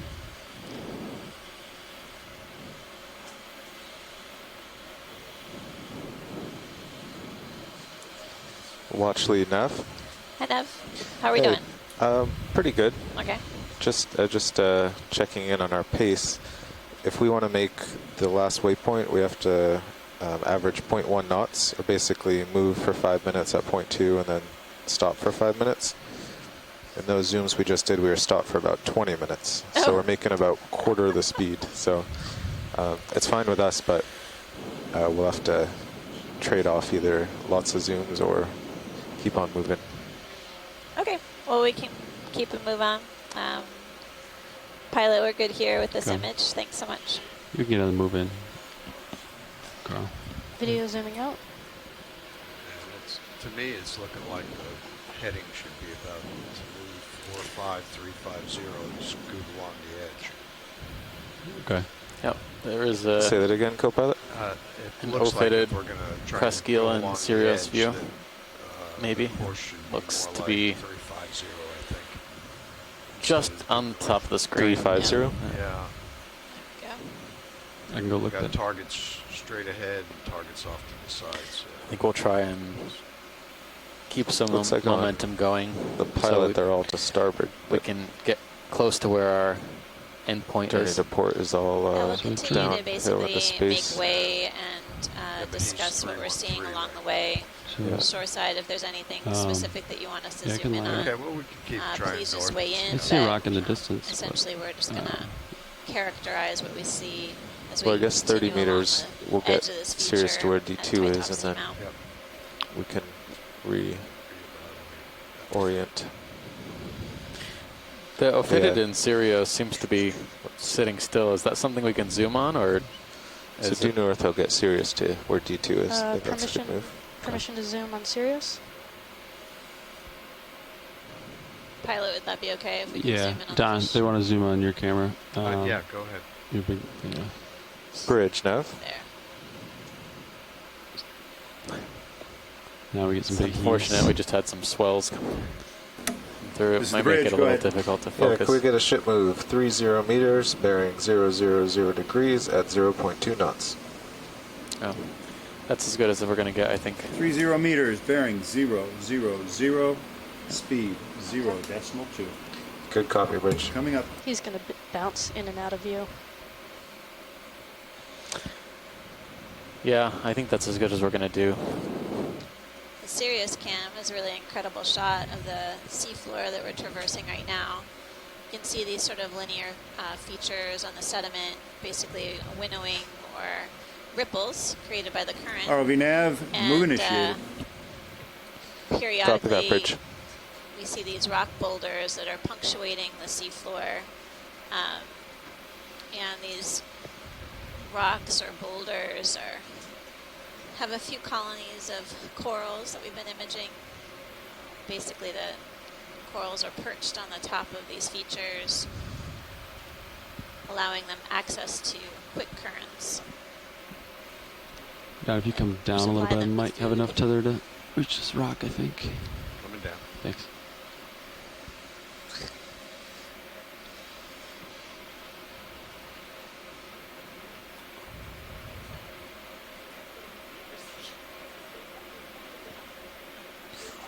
Yeah, the general contour we're following is about 010. Of course, the rocks could go off in any direction.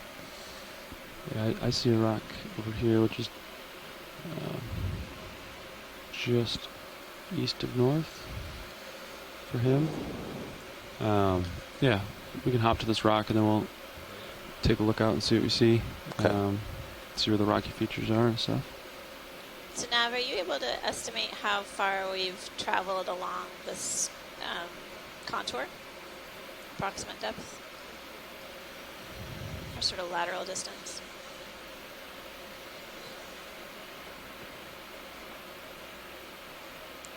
Oh, I see a fish below me. Watch lead, were you calling? Try to grab it. Yeah.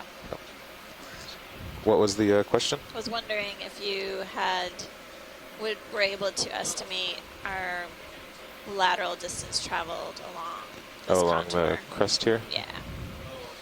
Yeah, D2 has gone about 60 meters. Okay. Had 2 30-meter moves. Yeah. Okay. Thanks, Nav. You're welcome.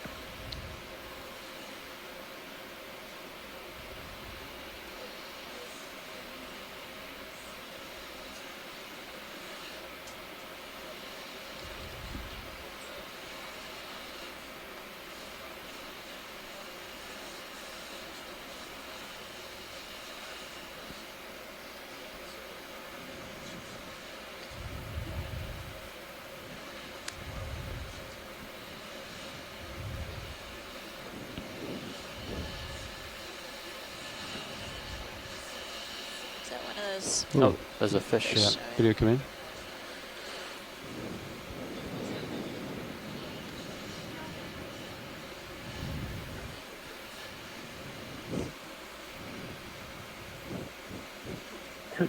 So this looks like another one of the spectrunculus duckbills that we've seen several of these. So again, a genus that's worldwide in distribution and temperate to tropical waters, fairly robust with a moderate-sized eye and a bifurcate pelvic fin. The caudal fin, the tail fin is a little bit distinct from the dorsal and anal fin, and a lot of cusk eels. The fin just wraps around the fins wrap around the end of the body, joined together. This one has a tail fin that's joined to the dorsal and anal fins, but there is a little bit of a distinction there. And as we often see, this one looks like it has scrapes on the body and on the head, like either it's been digging among the rocks for prey or maybe something tried to grab it and it's escaped.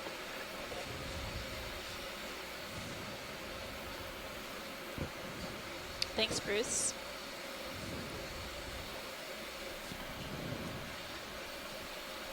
Another Spectrunculus ophidiid.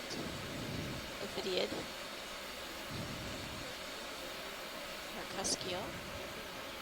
Getting a great view of the full body. And Bruce was just noticing some scrapes on the body. Let it swim through. Oh, that's great. Okay, video.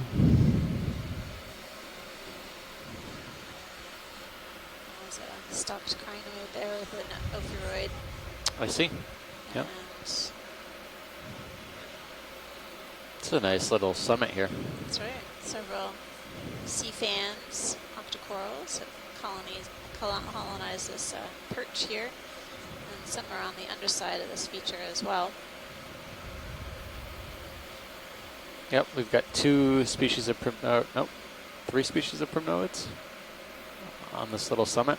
Caligorgia, Thuarella, and then this this other species of primnoid, possibly Narella, on the backhand side. There is a large squat lobster chirostylid on the back right. Have we seen many zooms of those? No, and that's something Mary was remarking on, is that we just haven't been seeing squat lobsters associated with the corals on this dive. It'd be great to get a zoom on that. One of the long arms. She had to leave for a little bit, but okay. She was on the line earlier.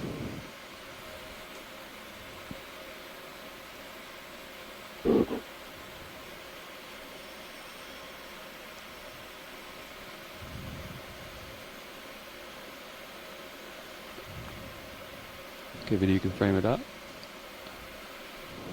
Am I zooming on the right one? Yes, okay. The lobster, the squat lobster on top. Copy. Okay, John, can you take my rotator? Yep.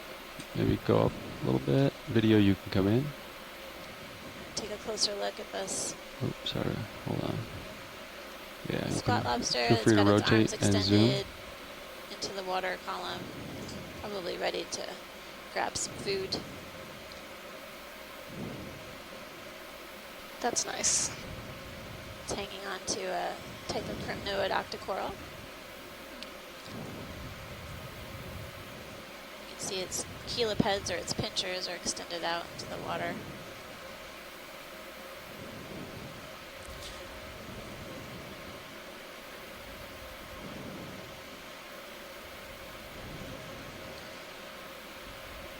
So I know we haven't looked closely at every single colony along this dive track, but this is the first, most obvious squat lobster that we've seen, as far as I know, on an actual coral on this dive. Looks like the polyps of this coral are pointed downwards. Yeah, this actually, this coral looks very similar to one we sampled earlier, which we were calling Narella. Could be the same species, but I think the morphology of the colony was a little bit different. But it has these distinct scales on the side of the polyps that can be very informative for identification. You can rotate down a little bit. Thanks.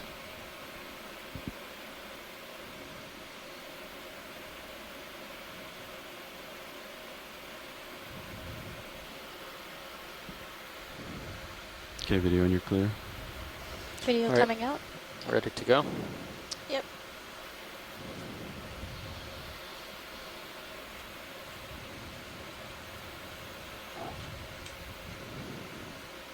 Nice. Okay. I'm directly below you, looks like. Yes.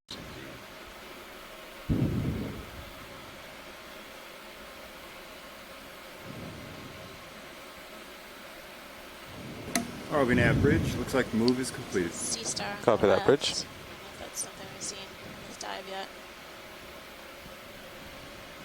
Can we take a zoom on the sea star, pilot? Yeah. Thanks.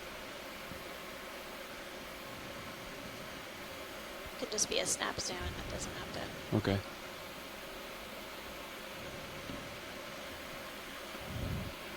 Okay, video, you can snap on it. Come down. It's good.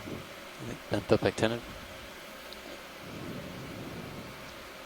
I guess you see spines. I haven't seen them yet.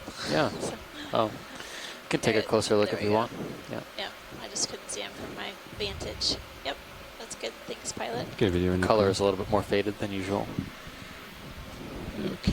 All right. I gotta turn to port about 90 degrees. Possibly Chiraster, one of the more common genera we've seen from that family.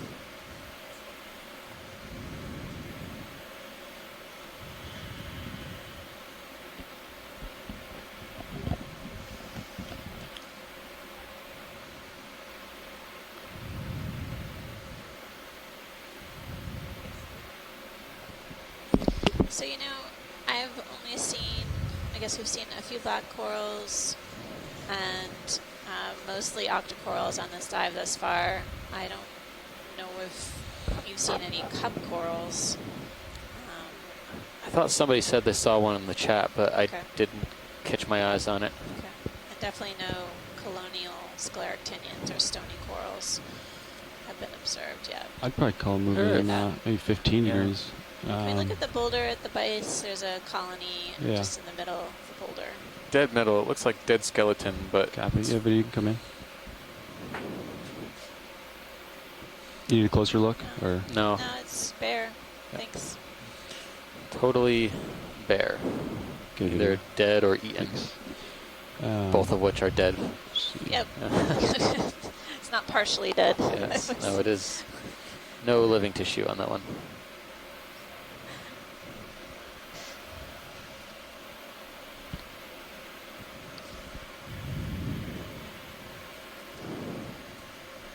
So yeah, Carl, if we go straight north right now, that would be over here. Yeah, so it's looking like we'll want to end up... There's some... maybe it's just one sandy spot. Maybe it could be rocks. No, we expect to be going more like 010 or 015. We do? Okay. All right.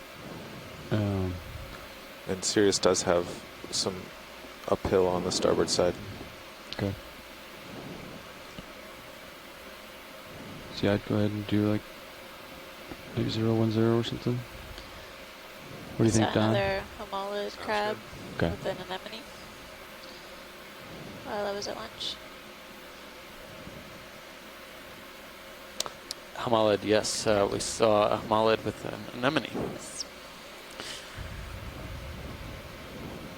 So pilot, if you think it's 10, so Sirius goes there. We saw some you trash, get out in front at about 45 degrees with his camera at 45 degrees.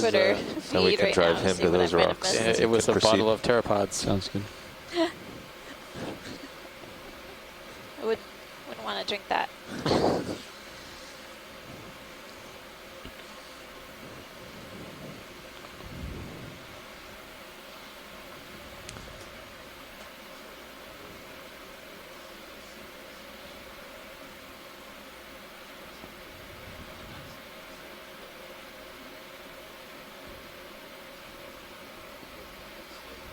So yeah, Don, if you want to turn to starboard a little bit, maybe 010.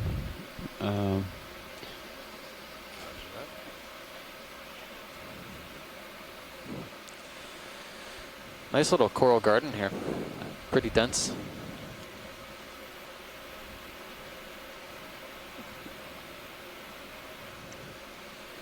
Yeah, I see rocks out. Like mostly primnoids, but there's... So you're at 050. Yeah, I know. A few plexaurids in here, here and there.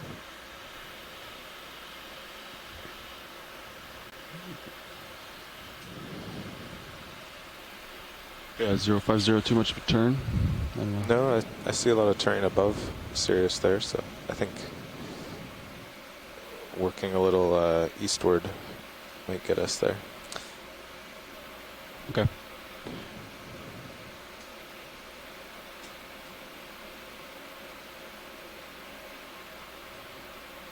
Yeah, I think 30 meters would be fine. But first, line up that way. We just want to hop along facing the right way. Copy.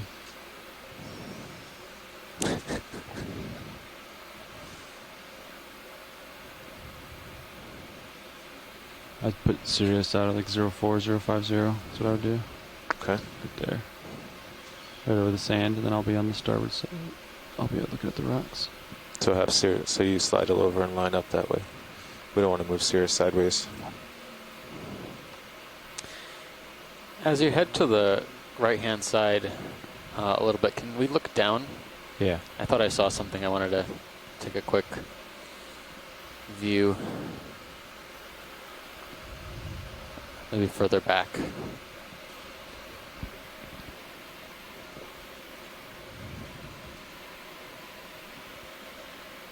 It's kind of along the right-hand sedimented margin, though.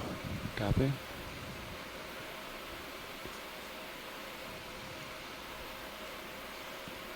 Yeah, the right in the middle bottom there. Yeah. That looks different. Yeah, Carl, I was thinking maybe do one move one move north and then start going. Maybe unless we can go. I just don't want to cheat too far east, Carl.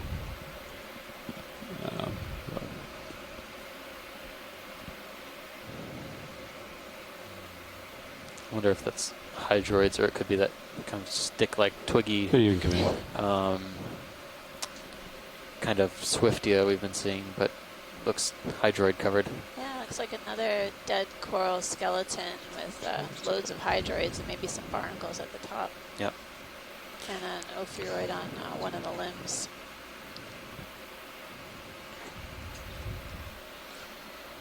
Well, let's see. So 025, 30 meters. We'll get serious Let's where get you are pilot now. whenever you're ready. Let's do that. Good with that, co-pilot? Yep. All right. Bridge, nav. It's the bridge, go ahead. Can we have a ship move 30 meters, bearing 025 degrees at 0.2 knots? 30 meters, bearing 025, speed 0.2. Good copy, Bridge. Coming up.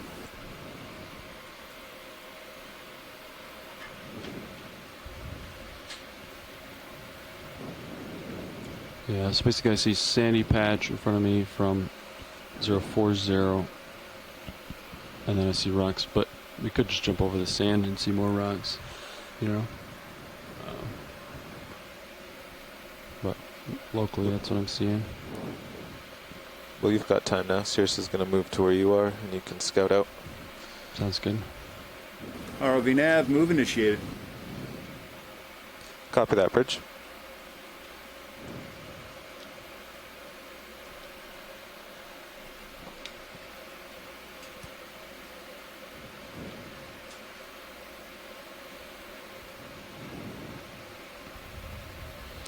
I can range out your sonar here.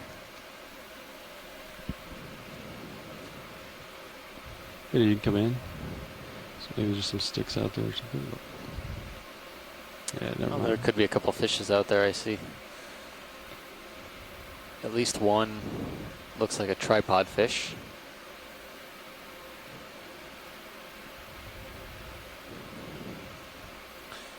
Now, this looks like the same species that we've seen off of the Bathyterois acrocolor with the relatively short pelvic fins and the short extension on the lower part of the caudal fin. Not getting close to it, but you're looking at the fish from behind, propped up on those three fins, and it has the separate rays of the pectoral fins, the fins on the side behind the head, spread out so that it can sense potential prey items passing by. That's and perhaps to use those to guide the prey towards the mouth. So this is a relative of the shallow water lizardfish, a different family but same order, tripod fish for obvious reasons. Yeah, thanks, Bruce. We haven't seen this one in a while. I'm noticing also in the background it looks like a sea pen, another type of sea pen, or maybe a holipterid. But this one's very, very, very tiny.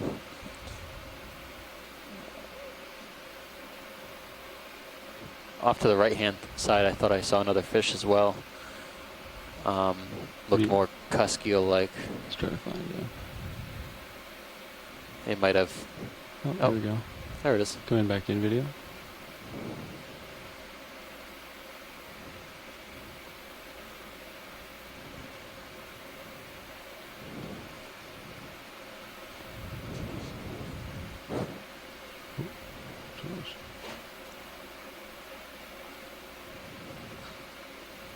This one is, it got these whiskers or projections coming down from both sides of the head. Yeah, this is something that we saw once before on this expedition and haven't seen on other Okeanos expeditions here in the Pacific. It's in the genus Dicrolene, D-I-C-R-O-L-E-N-E. And a characteristic of this genus is that the lower rays of the pectoral fins, the fins on the side behind the head, are elongate and free from the membrane. They use these to sense things along the bottom, kind of not for walking around like the sea robins do, but rather to kind of feel their way along the bottom, looking for little polychaetes, maybe amphipods, and other small prey items. They're similar in this regard to a family that we have in the tropics called the Polynemonidae, the thread fins.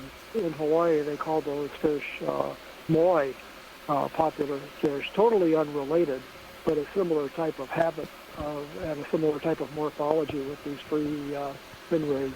It's kind of nice to see an ophidia that has such a distinctive character that makes the identification to genus easy. There are several species that have been reported from the South Pacific, and so I can't say which one it is, but very nice fish. Good imagery. Thank you. Excellent. Bruce. Pilot. Thanks, Pilot. Nice job. Okay, video, and you're clear. Video's clear. All right.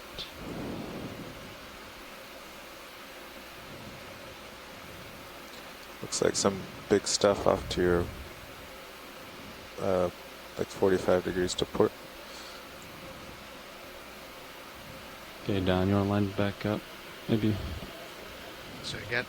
Maybe let's line back up due north. Roger that.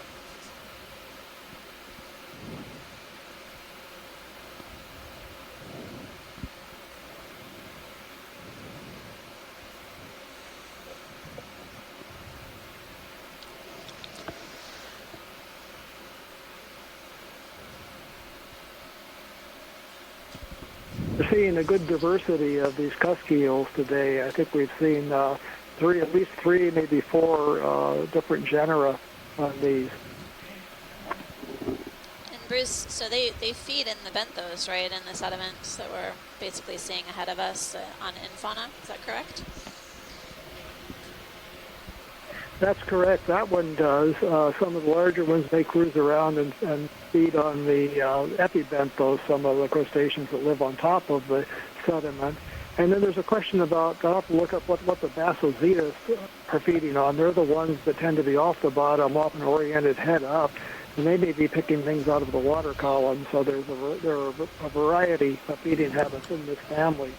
But that one was definitely feeding on Infauna and maybe small things on top of the sediment as well.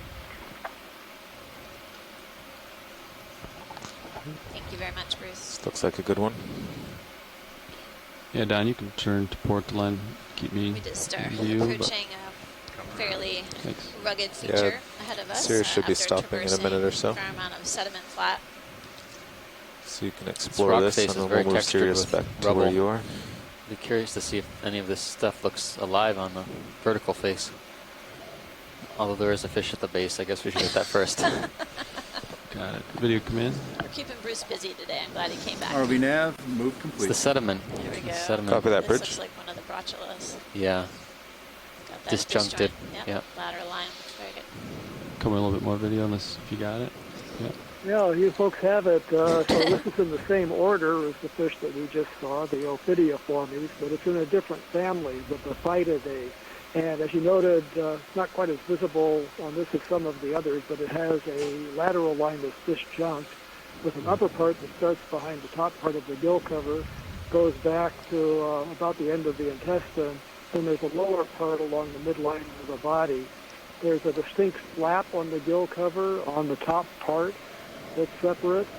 This is in the live-bearing family, Bathytidae. The other ophidiids spawn eggs that drift up in the water and hatch. This one actually bears its young live, kind of like a guppy or molly or swordtail. Kill lasers. They're very poorly known. For a long time, the only ones that were known in the Pacific were two specimens that floated to the surface off of a lava flow at Mauna Loa on Hawaii Island. But we're seeing them quite frequently, so they're much more widespread than previously thought. Unfortunately, they're so poorly known that the taxonomy has to be worked out, and there are very few specimens to do that, so we don't know what species we're looking at. I do see a number of parasites on this, so I'll let Amanda talk about that since she's an expert on the parasites. Well, I'm definitely learning a lot about the parasites in the deep sea fishes. These look more like leeches to me than anything else that we've seen, but definitely be looking at the images later a little bit, just the way they're attached. Not seeing anything else. Fish looks like it's also got some damage to its fins. But thanks, pilot. Whenever you're ready, I think we can. Sounds good. Okay, video when you're clear. We'll zoom out. Video's clear. Thank you.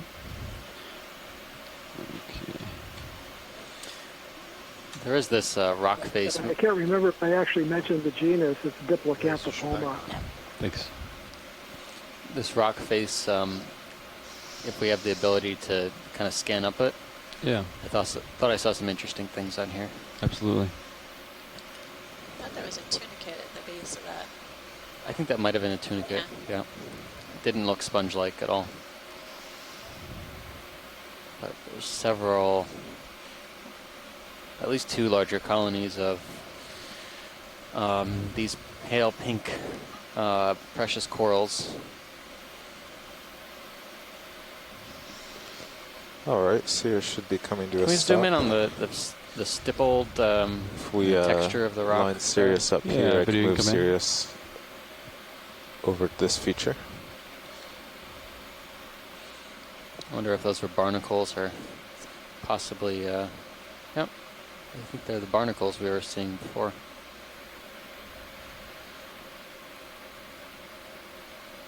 Or a barnacle. Verruciform, possibly. Yep. That's right. Okay, video come out.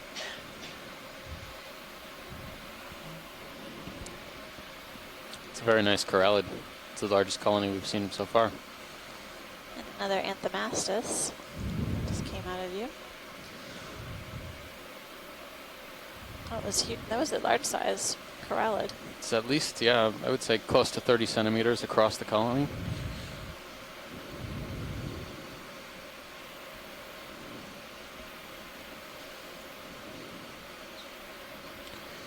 Co-pilot, how'd you feel about 20 meters at 320? Yeah, sure. Okay. Sounds good to me.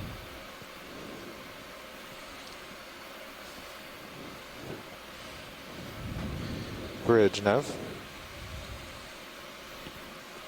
This backside of the rock is impressive. Well, relative to the current, I guess it would be the front side of the rock. Could I have a ship move 20 meters, bearing 320 degrees at 0.2 knots?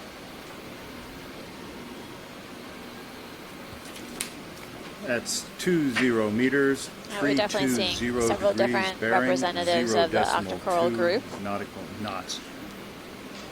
So I'm seeing what appear to be the bases of 320. Okay, a lot of twos in there. Dead coral. Okay, I'll coming up. Sea stars, and then some associates on the corals, including brittle stars, crinoids. I don't see any squat lobsters, but we did see one earlier. Another one of those possibly benthopectinids. Yep. Or sea stars with the spines. All right, Sirius is on its way. We've got plenty Every of time here surface to of look this around. rock, except maybe the downwind side, downstream side, seems to be pretty well covered. That is a really big, wow, really big corallid. ROV nav, move initiated. Copy that, Bridge. All the ones we've been seeing down on the slope are pretty stubby, but it seems like the vertical substrate here is the, wow. This is the way to go.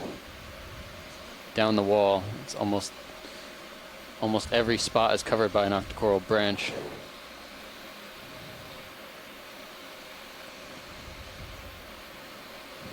Or some sort of octocoral base.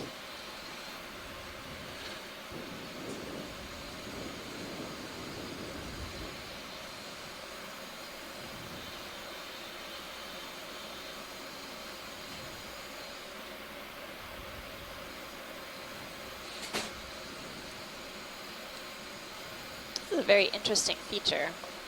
I wasn't necessarily expecting to see such high profile topography here, just of these really large boulders at the edge of this guyot. I'm suspecting. Oh. Is that a shrimp? Maybe. Nope. It looked like it had little shrimp legs. I was suspecting that maybe this. Can I get you to stow my lowers a little bit? Sure. May have funneled water currents through at a higher rate than the area around, so you might expect to see higher density of larger fans on the inside of that channel.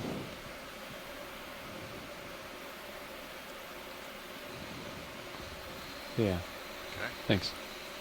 Get the other side. Yeah, this is more hard substrate than I was expecting to find here. This is very impressive, but when we were reviewing the backscatter data from the multi-beam mapping Thanks, Tom. effort from this area, we noted that part of our transect would definitely cover an area that looked like it had hard substrate, which is what we're seeing. Pretty continuous hard substrate in here with, interspersed with patches of sediment, but essentially the majority of the feature has this hard area. It's high profile Yeah, this is rock. kind of weird. It's like the edge rises in both directions.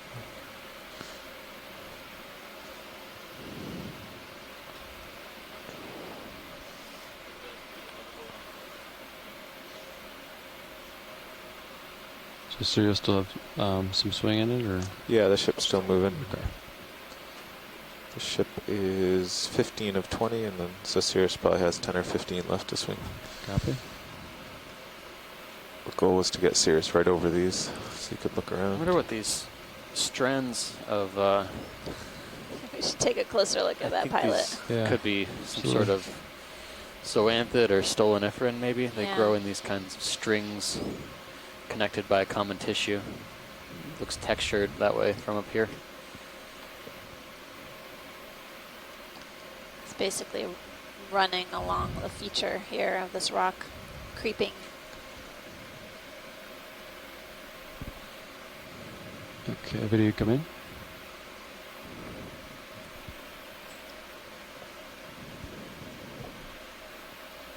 Yep, still in a front.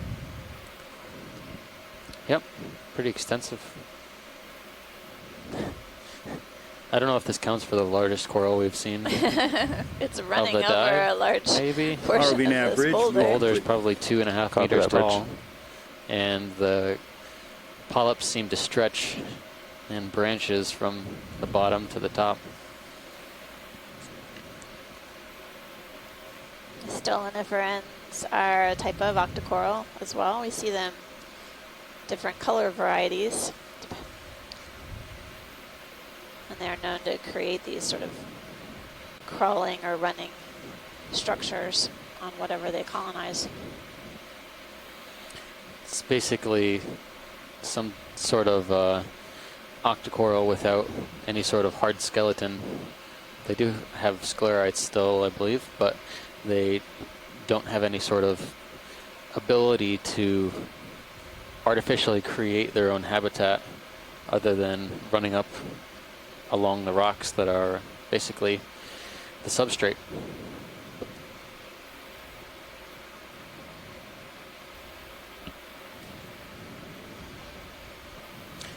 Satisfied there? That was good, pilot. Thanks so much for the closer look. Yeah, video when you're clear.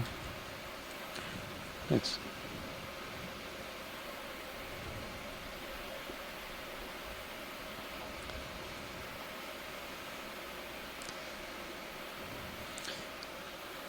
We basically, throughout the dive, have been trying our best to take zooms on corals or sponges or other animals, including the fish, that look a little different. But ultimately, we can't zoom on everything.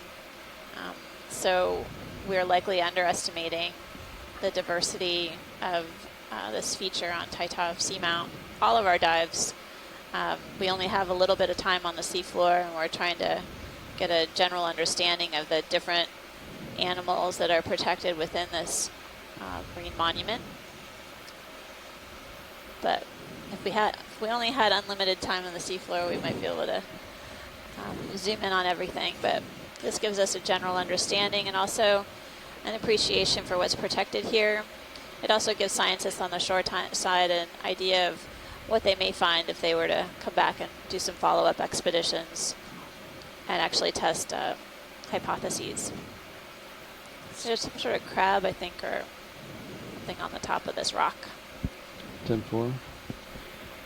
Looks like its cheilipeds are extended in the water, or its pinchers.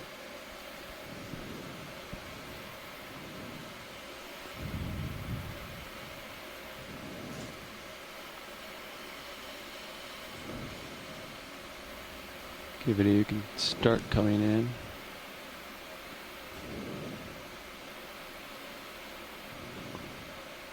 Yeah, co-pilot, you can take my rotator. Roger that.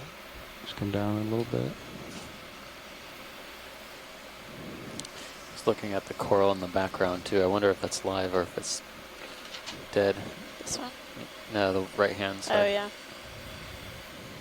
So we're zooming in on another kind of squat lobster. It's got its arms or cheilipeds extended into the water column, basically ready to grab food. We saw a really funny example of a squat lobster trying to grab that eel out of the water column over at northern Howland Island, I think was their site.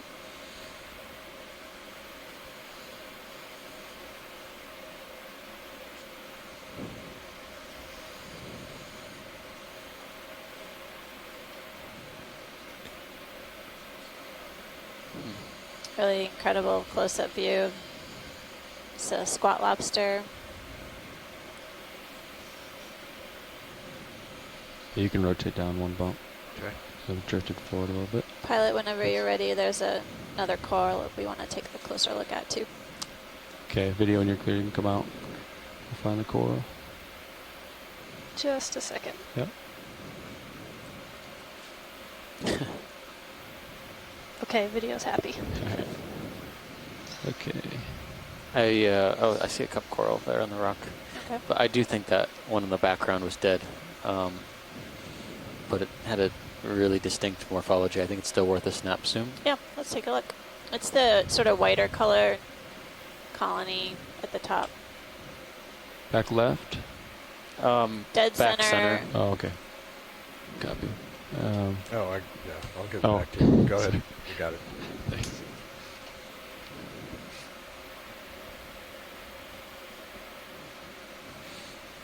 Okay, video, you can frame it up.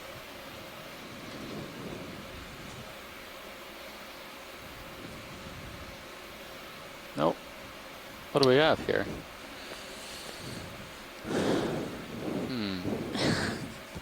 Indeed. There might be some live tissue on this one.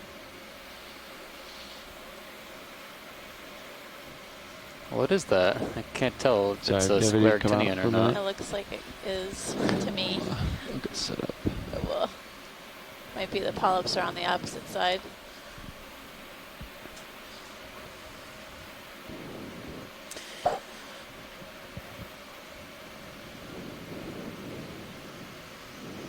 Okay, video come in.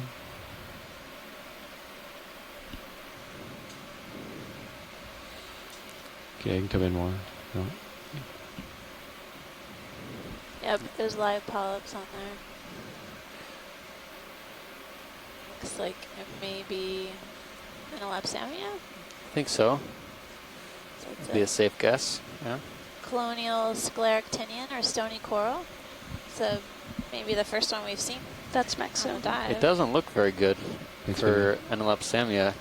We've certainly seen healthier colonies at similar depths, but it's barely got enough polyps left alive. And it looks like even some of the polyps on the top of the most live material seem degraded or dissolving. Obviously not well maintained, but some parts of the colony seem more lively than others. But this might have been a very large colony at one time, based on the width of the base. And then I'm seeing on the dead skeleton part at least one barnacle and then I think a squat lobster on the opposite side of the colony, and then a brittle star. So good size colony, definitely worth a second look. All right, I think pilot, we're good to go. Copy that. Okay, video, and you're clear. Let me just get a specimen view. Copy. I'll get lasers close to the base. Yeah, right there.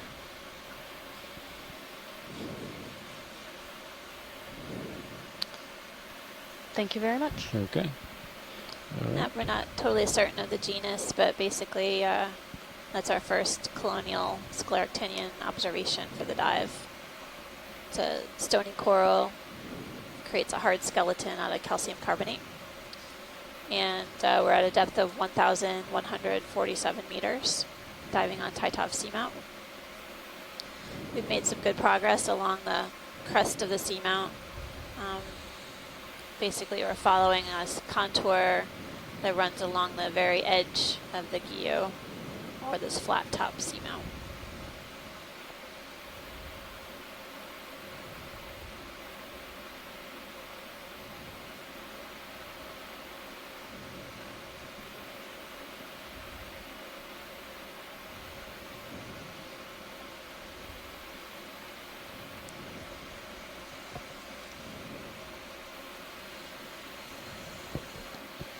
So I'm guessing that co-pilot will have to turn about due north, and if you stretch out that way, you'll be along this rubbly ridge. Yeah.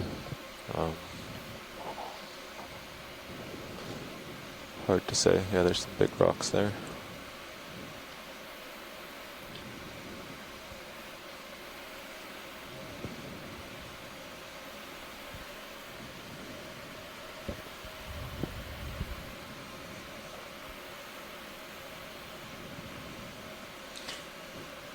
There looks to be a bit of damage on that colony of precious coral. So it's fallen apart.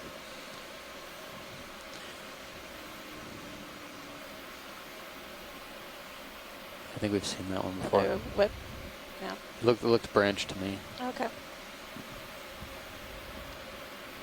Coming up on another boulder with a squat lobster guarding its home.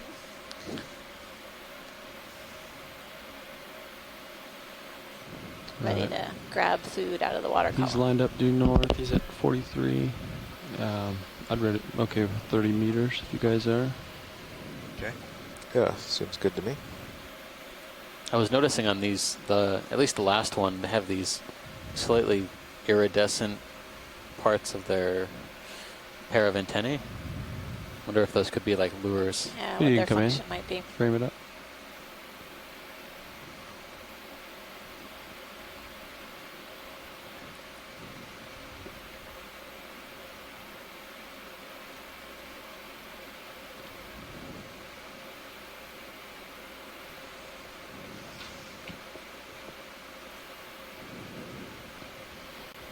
Bridge nav.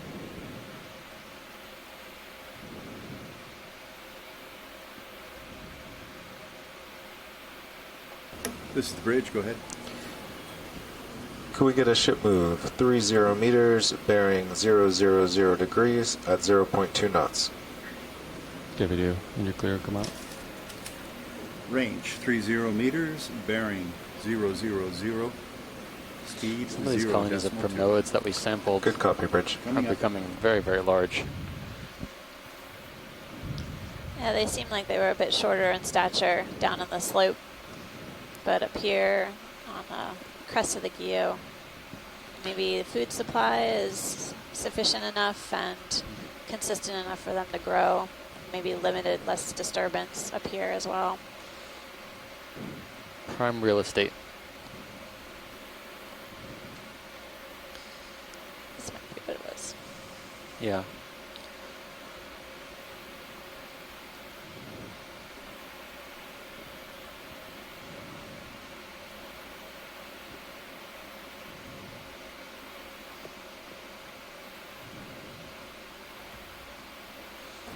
Survey bridge, move initiated. Copy that, Bridge.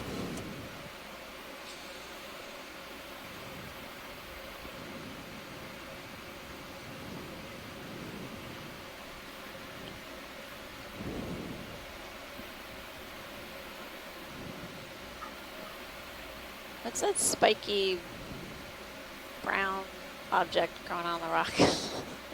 Horizontal. Yeah. To You the see rock. it, Pilot? Yeah. Yeah. Noticed that too. Maybe we could take a look at that.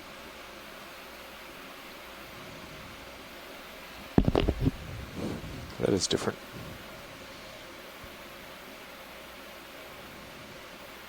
Okay, video, you can come in.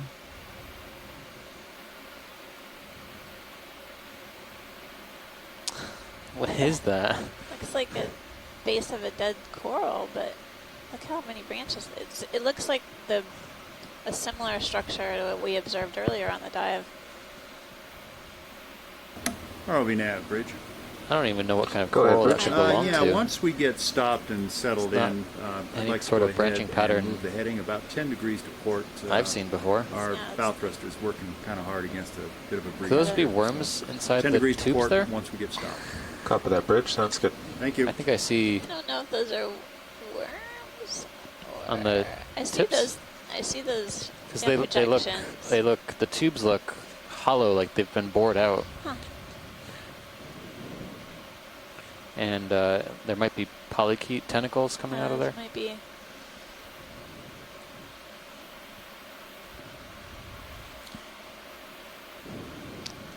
Maybe some type of unicid polychaete, possibly. Interesting. Definitely all the brown that we're seeing is mostly hydroids that have encrusted this dead coral skeleton. And then we're seeing a few barnacles too that we were imaging earlier. Yeah, they look. It's a very confusing. Yeah, very confusing coral morphology for sure. It's got this sort of fan shape And to it. all the branches are planar coming out of the base. It almost looks like an organ pipe. You know, Yeah. organ pipe arrangement. But even the dead coral skeleton creates a habitat for a variety of different animals here. Thanks, Pilot, whenever you're ready. That was good. Okay, Good video. to get a close-up here. Maybe get an establishing shot. All right, just 1 second.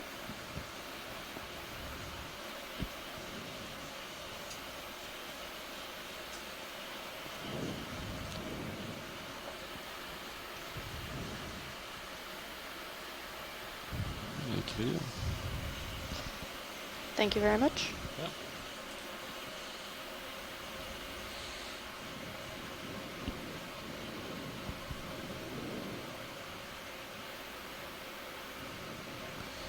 All right. Looks like the ship is 20 out of 30 and Sirius is underway.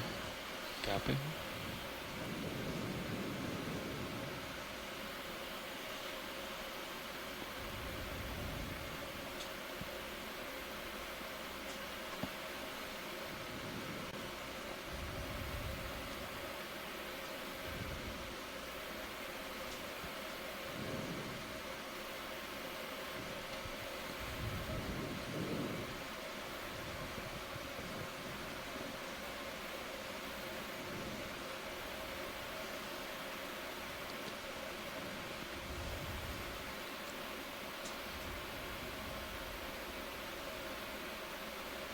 The bristlemouth Yep. just floated by. I think we might see more of these midwater fishes as we kind of continue along the crust of this seamount.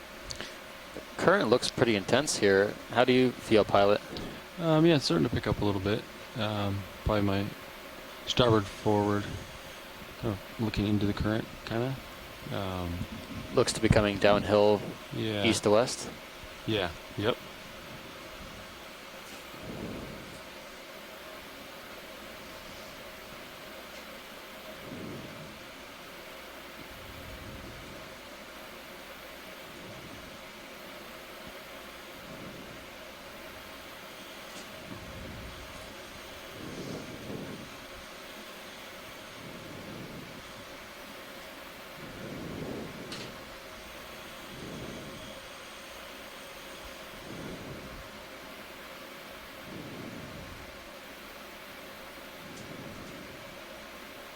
Video come in. I think we have a fish. Looks like maybe an eel on the lower left corner.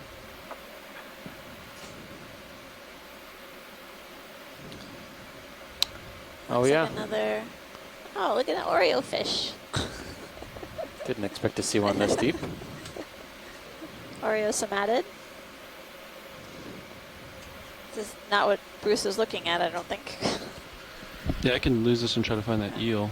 Let's take a look at this first. He okay. might come on to talk to us about this Oreo fish. I'm going to try to get closer video, get a little bit of light on it. He's a ways off. Do you want me to come out in the meantime? They're called Oreo fish, actually, yeah, come on, a little bit, because video. of the family name Oreo. So pilot, you're sliding off to Sirius's port and downhill, so after this fish, make sure to because the young turn to starboard and move up center. Copy that. Thanks, bro. And the person that described these originally thought that they looked like little mountains on the ROV body. nav, move complete. This family was not reported from the Central Copy that, Pacific at all. Alright, video command. Until we We'll saw get him as he some, drifts by here. During submersible dives in 2005 in the Line Islands to the east of here. That's where we'll be going on the next leg of this expedition. So they're not called Oreos because of the dark body and the white stripe around the middle. If you turn them on the side, they don't look like Oreo cookies. The snout has little spines. And that makes this similar to a species described from near Madagascar. Neositis acanthorhynchus, but we're not sure if it's the same species that's much more widely spread than previously thought, or if there are a group of similar species found in different oceans. The Oreos have some species that go to a larger size, Oreo dories. They're fished commercially in New Zealand, Australia. That's probably not happening much anymore, though, because they were caught in the ROV nav, I am orange initiating that caught. heading move and right these now. deepwater fish have Copy that, proven not to be resilient to fishing, so those fisheries were shut down for the most part because the populations were knocked out and didn't replace themselves.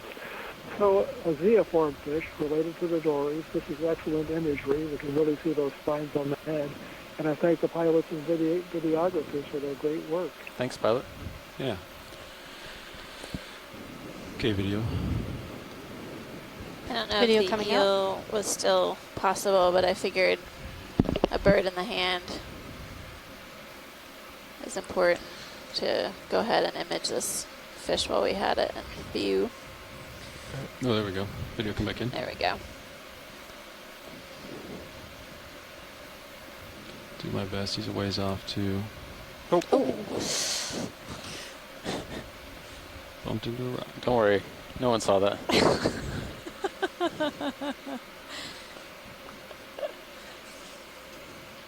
So this could be a species called Synaphobranchus aphanus. It's a cutthroat eel, but the beginning of the dorsal fin, the fin on the back, is much further forward toward the head than a lot of them that we see. It's above, almost above the beginning of the anal fin, the fin on the bottom. So it's a cutthroat eel, and I think it's probably Synaphobranchus aphanus. Thanks, Bruce.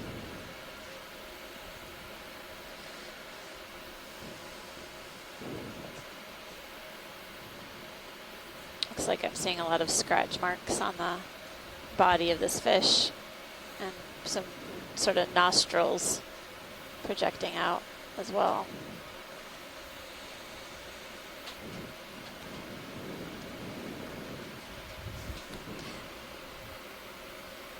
Thanks, pilot, whenever you're ready. You got a good idea on that. Copy. All right, video when you're clear. Pull out. Let me just let him swim out of the frame.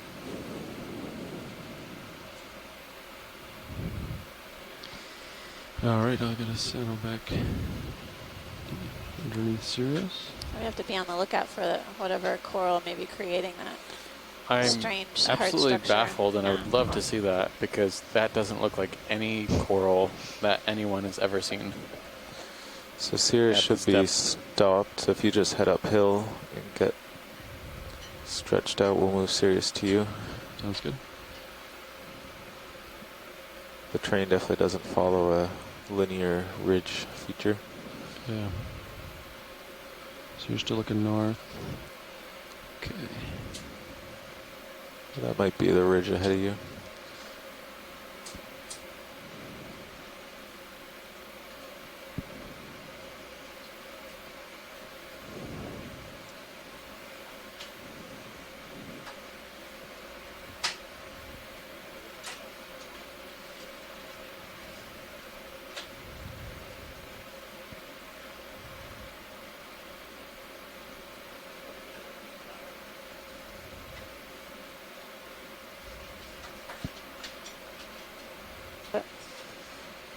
Now, can you select waypoint 3 for me?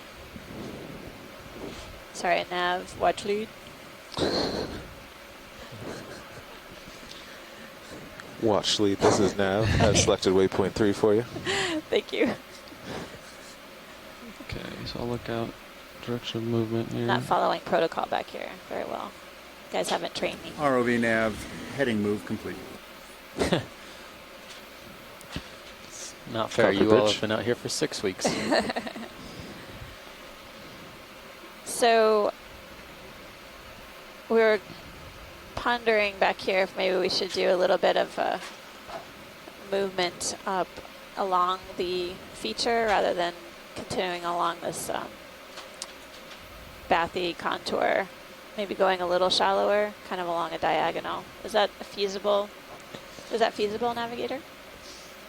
It is, yeah. We were trying to follow basically these mounds. There hasn't really been a pattern as to whether they go north-south or what. They could kind of be randomly scattered around.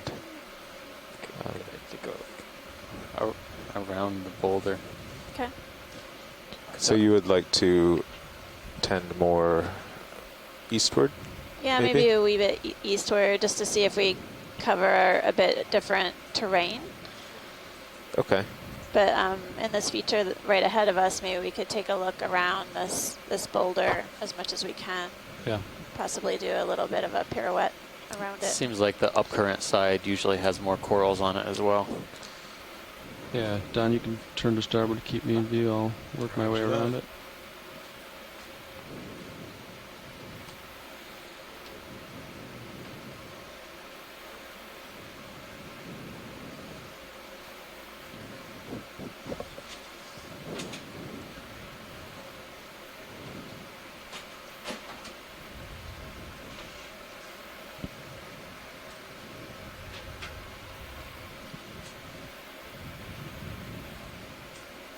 Can we zoom into the right of the lasers? There seemed to be a stalk with a bunch of large, fleshy objects on it.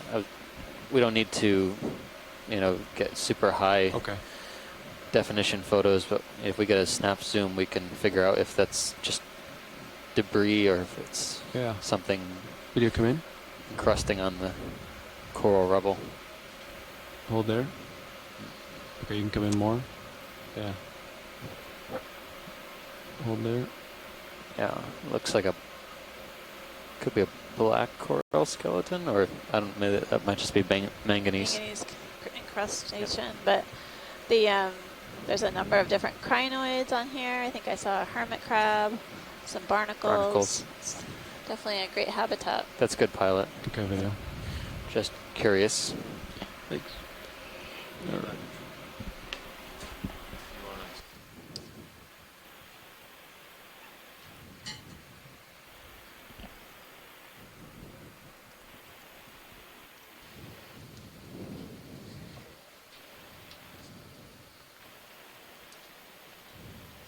We'll do a quick pilot switch real quick. Okay. I could hear you, but I couldn't hear you through here when you said that. I know what you're saying, though. So just shoreside, it's that time of day. Again, we're going to have that potential sun fade interrupting our feed to the shoreside, both audio and video. So bear with us.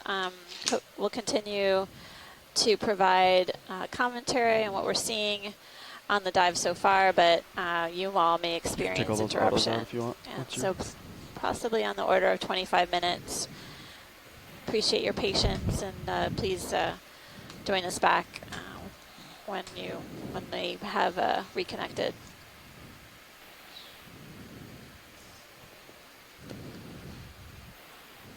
All right, so they wanted to just look around this boulder.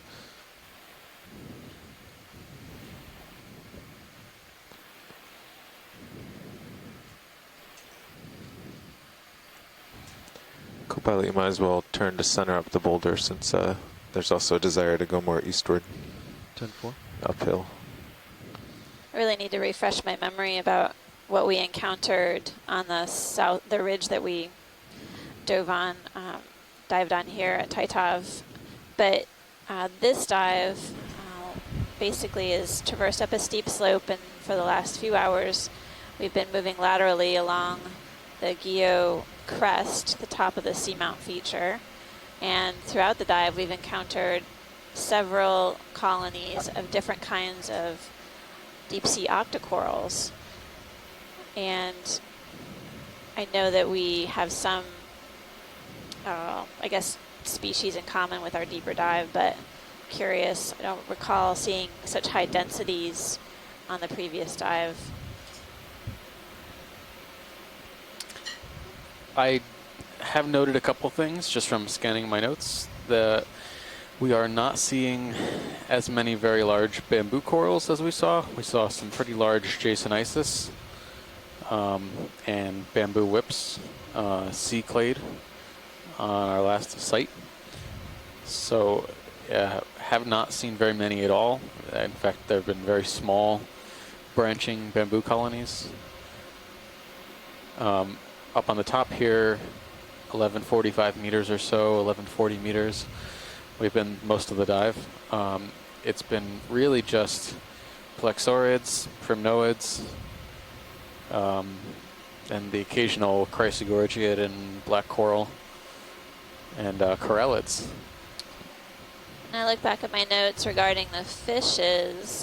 We did see holosaurs and rat tails and cusk eels, but definitely not as numerous as what we're seeing here along the shallower reaches of Titov Seamount. We're seeing a few different species today than we've seen on the dives thus far as well, so it's pretty interesting differences all around. Just below the pane of the screen, I thought I saw something gelatinous. It didn't look like it was floating away, so I was thinking it might have been left or right of center? Just below. Just below. Yeah, straight down. Straight down center. Okay. Drop down a little bit. Tip down. On the right-hand side there. Right-hand You see the red orb? Yep. Oh, yeah. Okay.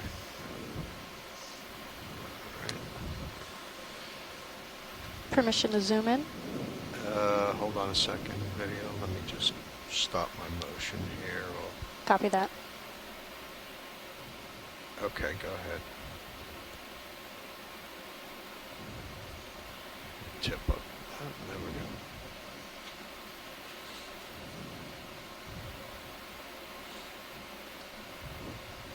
This looks like another type of gelatinous. Siphonophore? Siphonophore is what my guess would be, but we've seen them attached to the substrate before like this. Yeah, there's a little bit of head. Doesn't look like any other siphonophore that I've seen. Takes a minute to calibrate too. Could just be a very small individual. Is it attached to the rock or is it attached to a coral?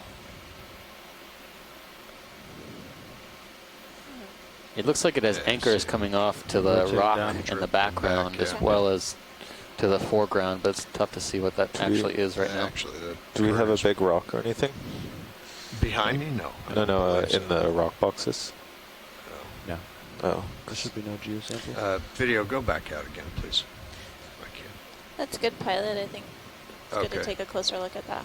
All right. Because I think floated up a lot. Isn't Z-bias usually more around 20? Yeah, typically. Without a rock? Yep. Yeah. Because right now it's at 15. Yeah, I dialed it back a little bit. Oh. Yeah, I think I had it at 19. Yeah.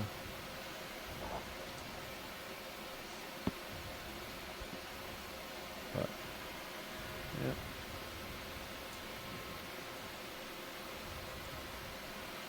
Okay. What are you thinking for direction of movement, Carl? They're saying more east. What's your camera? I mean, they're still got some more tether this way. Oh yeah, for sure. We are continuing to see boulders that have a few different types of octocorals attached, and if you are just tuning in, we are diving at Titov Seamount, within the Pacific Remote Islands Marine National Monument. We're at a depth of 1,142 meters, and basically have been traversing along the crest of Titov Seamount. Looks like a nice big boulder right ahead of you there. Maybe if you go there, we can move Sirius to you. Boulder with more fringing corals. So that co-pilot want to turn more to center that up. Relatively speaking, this is a pretty interesting dive in terms of the density of coral colonies that we've seen, as well as diversity. And we've also seen a number of different fish, a few different species. I can put in 20 meters that way. Have been observed on the previous dives within the region. Time to look around. Okay. Maybe 6.5 or 7.0. Okay. Seems like every boulder that we traverse and examine, all these hard features, have sea fans perched on the upper edges. That's what I'm lined up on. So 20 poised meters in a location where they can yeah. trap prey that's wafting past them, the high-speed currents. Basically trapping particulate organic matter that's floating. Bridge, Nav. This is the bridge. Go ahead. Also feed on Could I have a ship move 20 meters, bearing 065 degrees at 0.2 knots. Or attached to the seafloor, they can't wander around trying to That's grab 20 meters, bearing 065, speed 0.2. Transported. Good copy, Bridge. Coming up. This is a really impressive boulder here. All the boulders so far have just been really enormous colonies on them. Looks like there's something in the back that's kind of loud, large. Pilot. Yeah, I see it. Or is it on top? We stretched out all the way. We've got a little like bit. another type of I can come down and give you some black tether coral. too. Yeah. It almost blended in with the Oh background. my goodness. There. Current's blowing your tether pretty tight. That's huge. Wow. So yeah. Bathy Pathy's like. Wow. RV Nav I hope bridge, it just didn't move go on initiated. Sunfeed. Copy that, Bridge. Off the shore side of seeing this. I don't know. Okay, video, you want to zoom in? You should look at this too. Yeah. There we This go. one does have 2 squat lobsters. These small chirostylid crustaceans. You can see their arms are extended from their bodies, or chelipeds or pinchers, ready to grab prey. This is a very large black coral, or Antipatherian. Looks a lot like Bathypathes, which is a genus of black corals. You can see the tentacles of each of the polyps are sort of moving, undulating in the current.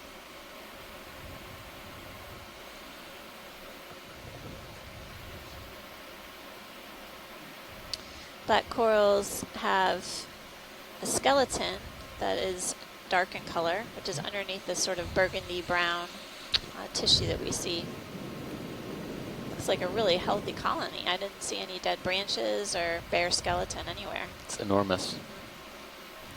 Those are the tentacles too at the base, right? Those long features. Yeah, I think they're more for defense, probably packed with nematocysts to prevent other things, unwanted things, from crawling up onto the colony.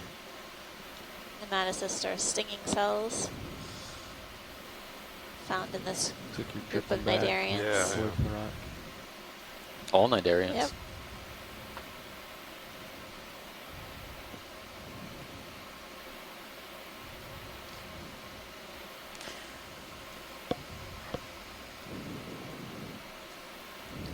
I didn't mean to say the word this.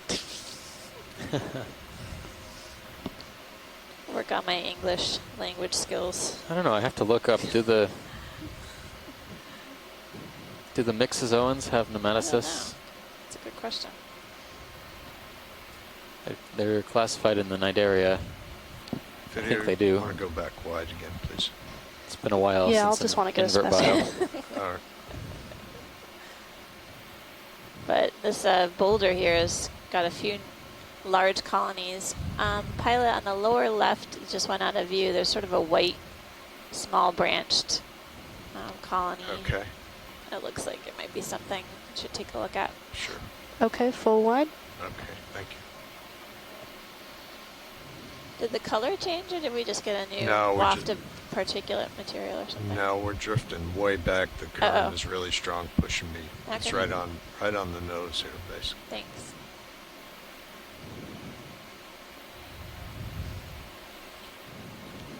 Which was the one upper one or the kind of dead center right now? Dead center right now with the lasers on it. Just to the right of the lasers. To the right. Yeah, it's a little small stubby colony at the base of a large fan. Okay. Where the lasers are on right now. Yep. Okay.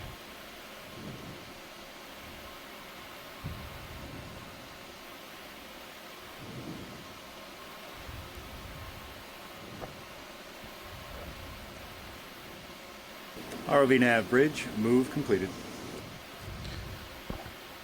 Copy that, bridge. Internet's down. Okay, co-pilot Sears should end up right over the boulder Sounds in good. a couple of minutes. Yeah, I think I'm starting to move, so. Yep.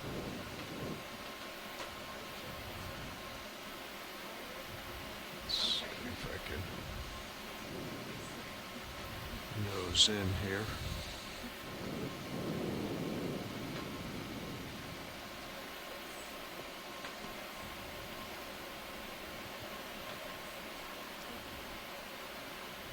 All right, video, you want to zoom in now?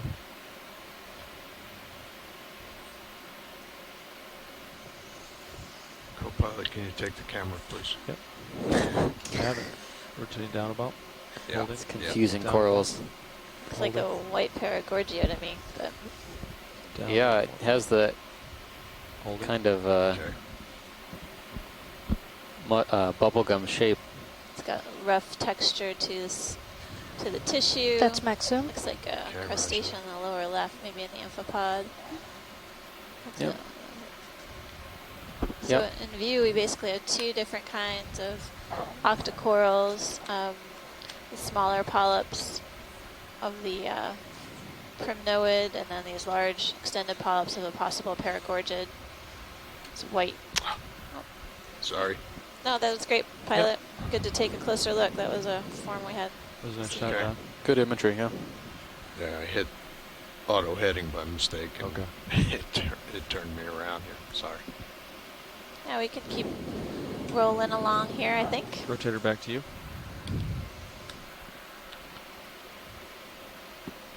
Okay, thank you. Now that I see so many of these Thuarella, I wish that we had gotten a better, bigger piece. Yep. Looking down at you at 70, but move's basically complete. So yeah, you can see how fast you're moving backwards. Yeah, I know. It takes about maybe 20% thrust forward to fight it. Maybe? That Bathy is so big. It is huge. Never seen that before. Going forward. Okay, thank you. Yeah, for those shots where you kind of put one toe against it, I like to look at my manipulator cameras. Yeah. And then really focus on those, and then with my yeah, glance at the main camera right there too. You can see several more of these Current makes it a little more primnoid colonies, octocorals, as well as yellow plexaurids. And the tops of these rock features. Sirius camera, stream 2 is got basically heavy rock pavement. How much time do we have? Keeps going. More boulders coming up. Carl, how much time do we have left? It sort of falls off. We have to leave the bottom at 350 local. So about 2 hours left. Copy.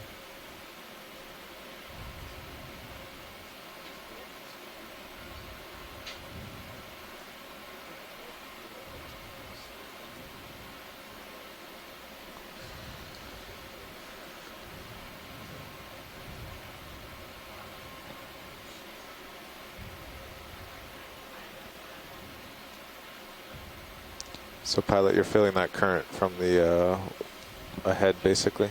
Yeah, straight on the nose, it looks like, yeah.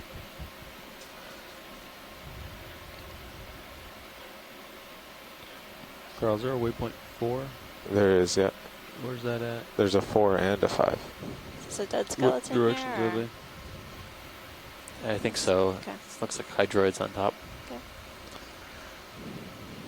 Co-pilot, you should be stopped now if you want to turn to center up pilot there on the boulders. Down there. I saw that earlier on the dive. Yep, coming to starboard. Corral it also. There we go. I keep looking for the stony corals, but I'm not seeing any. There's a 3 or 4 since that first one that we saw earlier. Copy.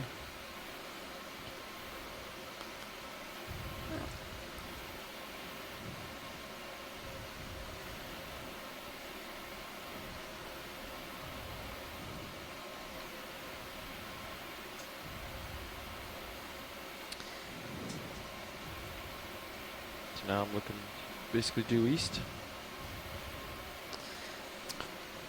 There's another one of those white colonies down.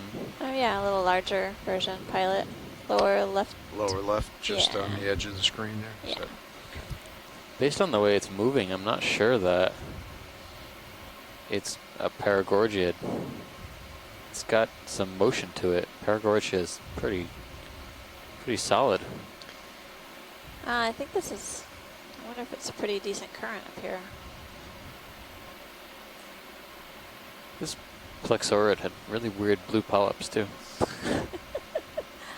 Sort of like that greenish blue one that we saw. Yeah. Video snap zoom on this, please. I'm going to take a look at that before we get out of here. What's that? Huh. Yeah, I don't know. That's very confusing. There's a large squat lobster. Does this look like the... Oh, that's not the one that had the bluish polyp one. Doesn't resemble that one. Oh, this is something else.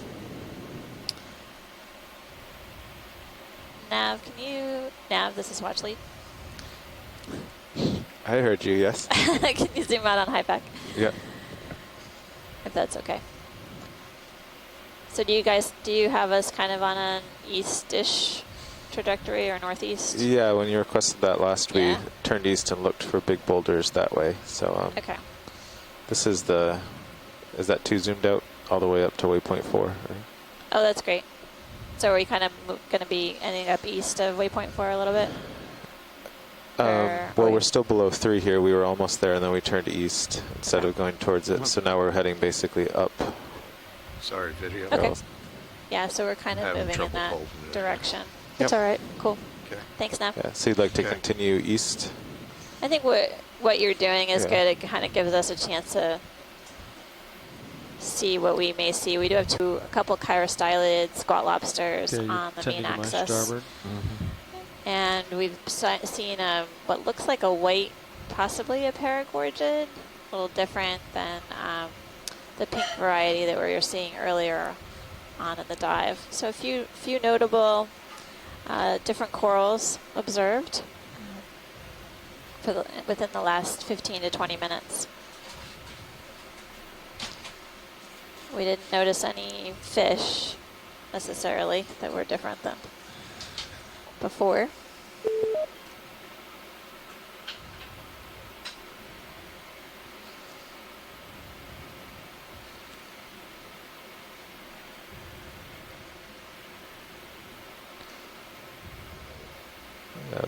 Pilot, before you go off screen, I would just lateral back to his center there. Okay, I was just trying to get over some Pilot ground. noticed We've already been over definite that side current over there. at the peak of the summit here on Titov. Fairly strong current, so it makes sense that we are seeing the corals attached to the top of the boulders and rock features so they can have access to food.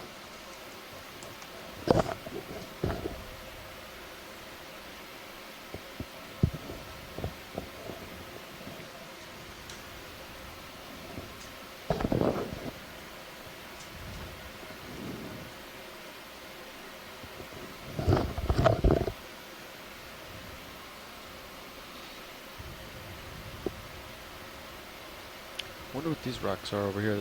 None of those kind of stood out very high. Were those all just kind of in the sediment to my port?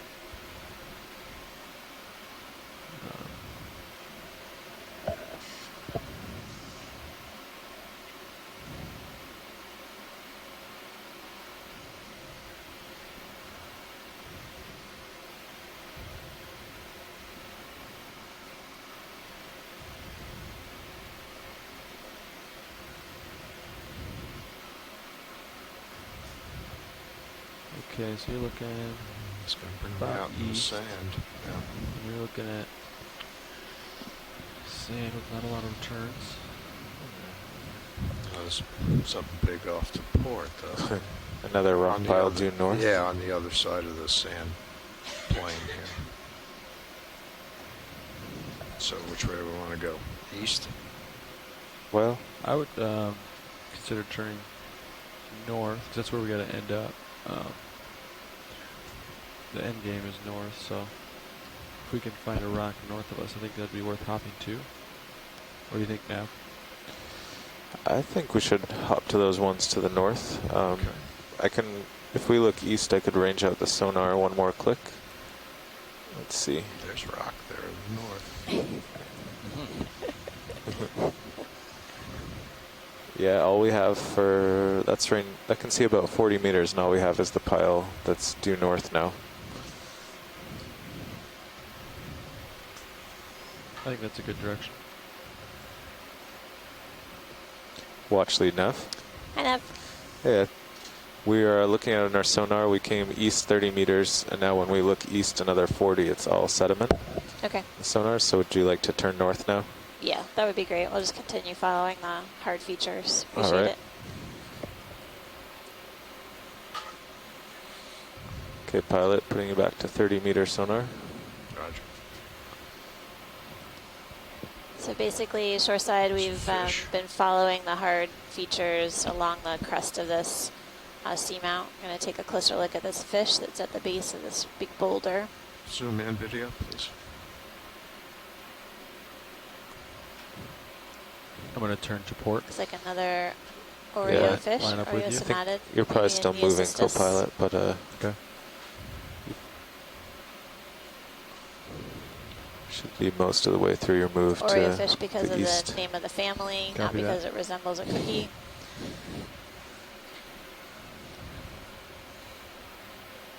Although I do like eating Oreos. It doesn't look like a cookie to me either. So. No, I'm not even in the same ballpark. Taste is not very nuanced at all. Go I back wonder wide if the video, genus please. or the species name of this fish is Rhynchus, Acanthorhynchus, if it has to do with projections on its snout. ROV nav, ship move completed. I'm not sure. Copy that, Bridge. No, Amanda, you've got it. That's exactly it. Acantha is spine, and Rhynchus is a nose or snout. So that's the origin of the name. Great. Thanks, Bruce.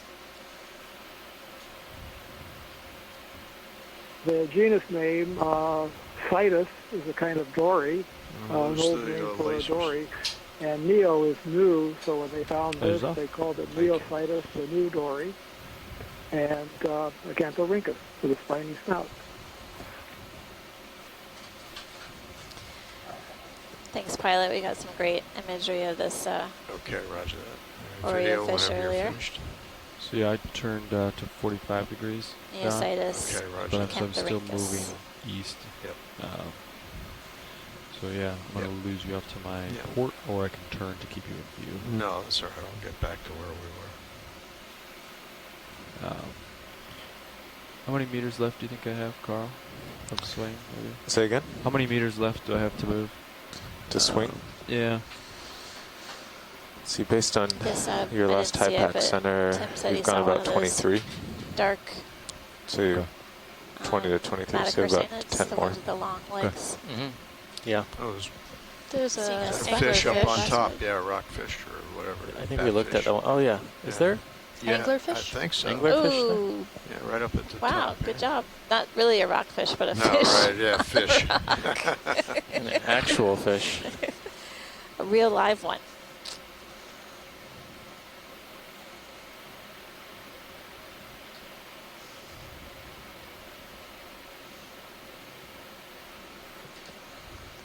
There's more of those corallids, I think, on the left.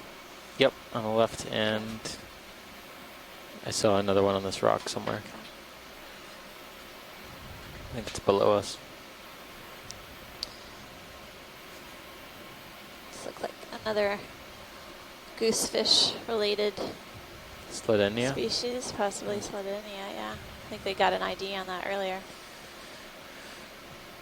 Haven't seen Slidenia in a couple of weeks. It's been a while since we saw Slidenia. Squat lobsters having some trouble there.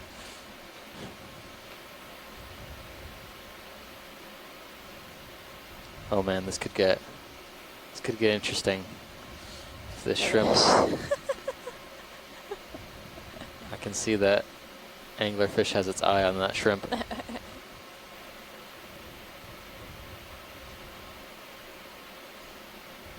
Closing in on an anglerfish. It's within the Lophidae family. The take the camera there, please. it's my understanding that they're ambush predators. I got it. But I'm not sure if they would go after a long-legged shrimp. Okay, video, go ahead and go they're in. more likely to wait and something to come in front of them. Okay. Coming down. All right. But its lure looks to be deployed. Holding there. Okay.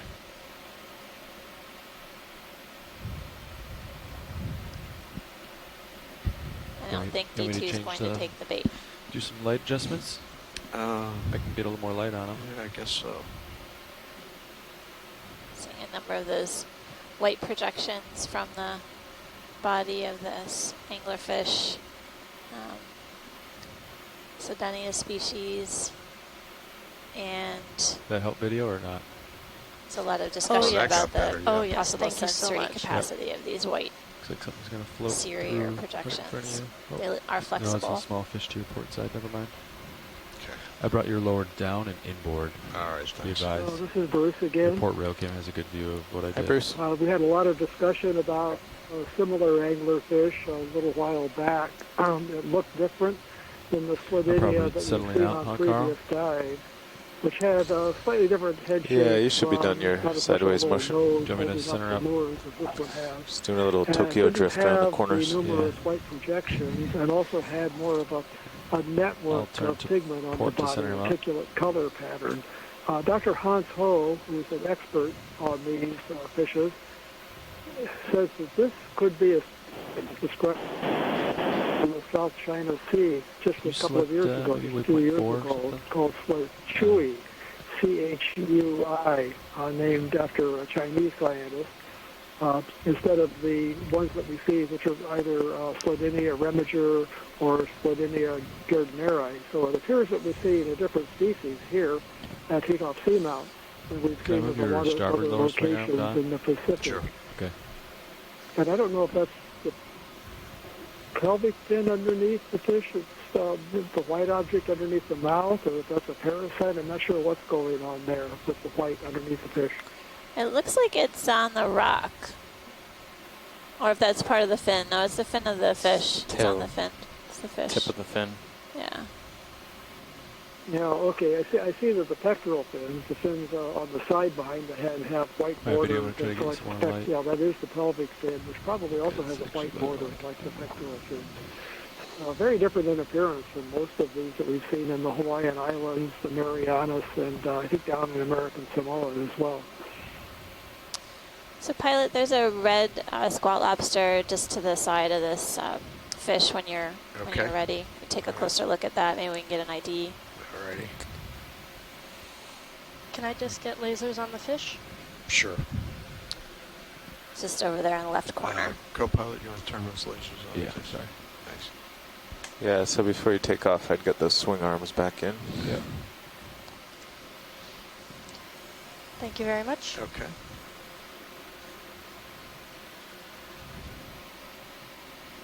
Boom. All right. Okay. Good. All Yep. right. Lowers are Okay. partially deployed, so they're pretty low profile. Saw right the now. squat lobster there. He's just off to the left. Oops. And this is full wide. Oh, yeah, okay. Oh. Whoa.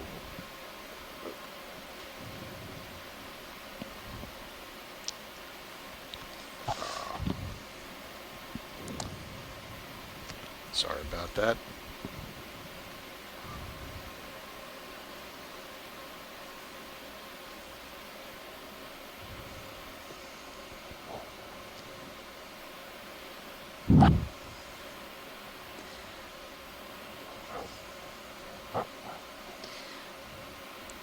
Let's see if that startled that fish. I've never seen them move. Oh, yeah. Pilot, we may actually grab that. Try to pick it up. Yeah, that would be a collection worth taking. So. Yeah. Okay. We don't have to go too far if we can't find that crab. I see the squat lobster. He's okay. Right there.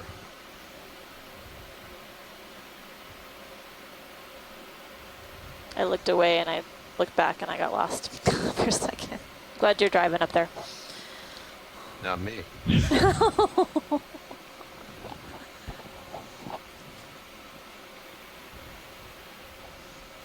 I'll give you your rotator back. Yeah, okay.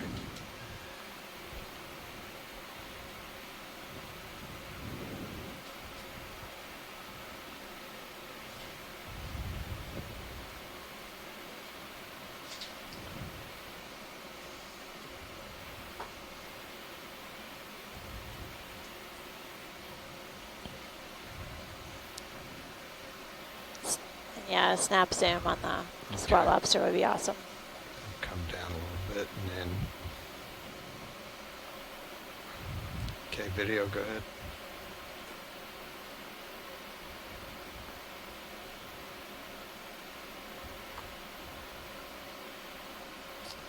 This looks like a lot like Emunida.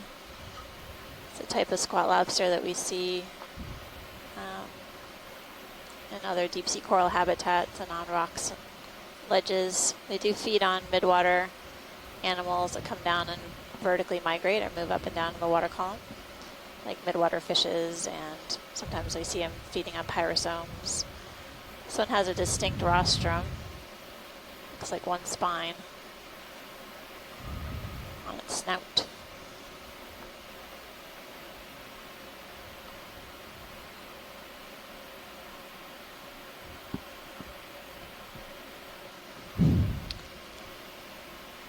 It's good, Pilot. I think if we can move down to the base, and then we'll try and find that piece. Going wide. You want me to stow your uppers? If you sit down on the ground, you're going to be kind of facing right into something. So if I stow your uppers, it'll allow you to kind of rotate left and right, I think. Yeah, they're good. Sure. Okay. They're good to have in too, because you can aim them straight down at your sampling area. I usually pull one in, especially for the starboard box.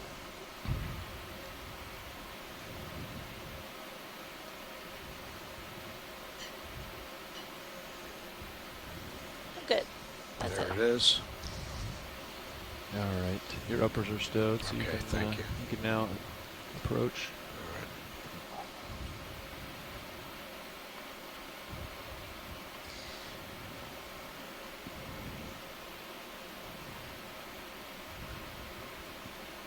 We are seeing a number of these yellow plexaurid octocorals throughout the dive. We don't have a definitive ID on it. Kind of get in there and turn left and right. It is basically a representative member of the community here on Titov.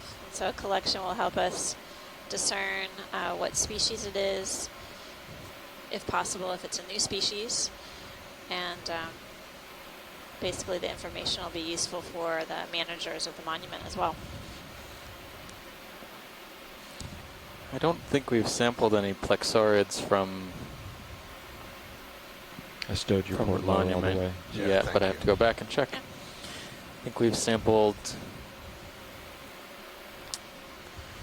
several bamboos, chrysogorgids, sea stars, primnoids, sponges, primnoids, chrysogorgids, swiftia, calogorgia. Nope, we have not sampled any plexaurids from the monument yet. Nice. So good. Fortuitous. There we go. I think there might be some associates on this too.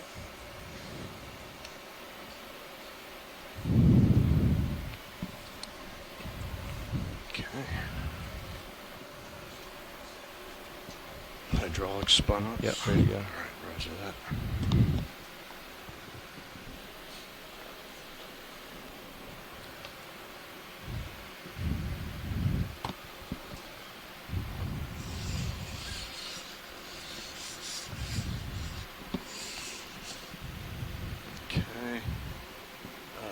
put the mini Zeus on the right screen. Thank you. I have your mini Zeus. Comes All up. All right. Hold in there. All right. I wonder if this is going to be brittle or flexible. Do we have lasers on it to see how big it is? Yeah. Lasers are on right now. So we're going to try to cut it in half, or grab the whole thing and just stuff Watch lead. You want to try and pick the whole thing? I would try and pick it up, and if it's too big, then we can cut it. But if we can grab the whole thing, then yeah, try to cradle it, that grab probably it, drop would it be on best. one of the larger bio boxes. Maybe the outer one if it's available. Is the port outer available, Carl? Port outer? Port outer's the biggest, yeah. Is there a sample in it? There is one sample in it already? Is there a sample in it? Sorry. Yeah. I think that one went in port inner. That's Okay. a good question. Yeah, port inner has the first sample.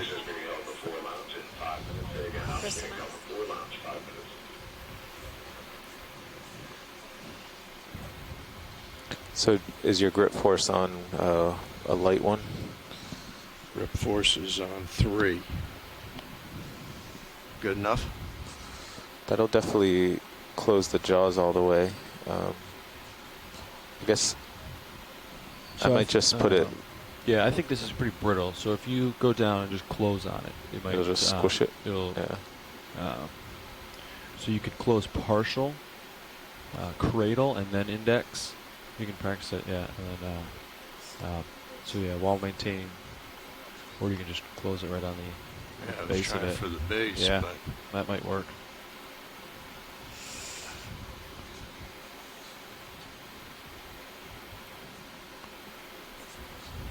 This is 2. Yeah.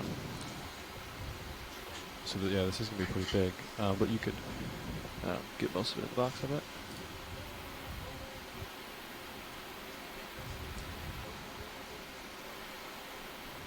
Yeah, it might work. okay. Oops, just missed it there. There you go. Nice.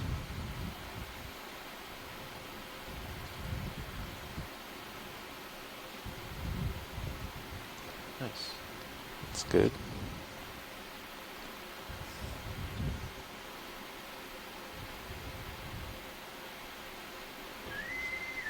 Now the ships will be opening for the next 10 minutes. Again, as the ships are opening for the next 10 minutes. I'll follow your mini Zeus. Come up about. Hold it. Get a haircut refund.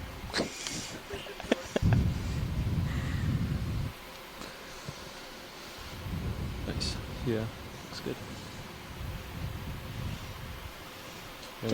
Do we want to there are zoom in on tons it of first? associates on this coral.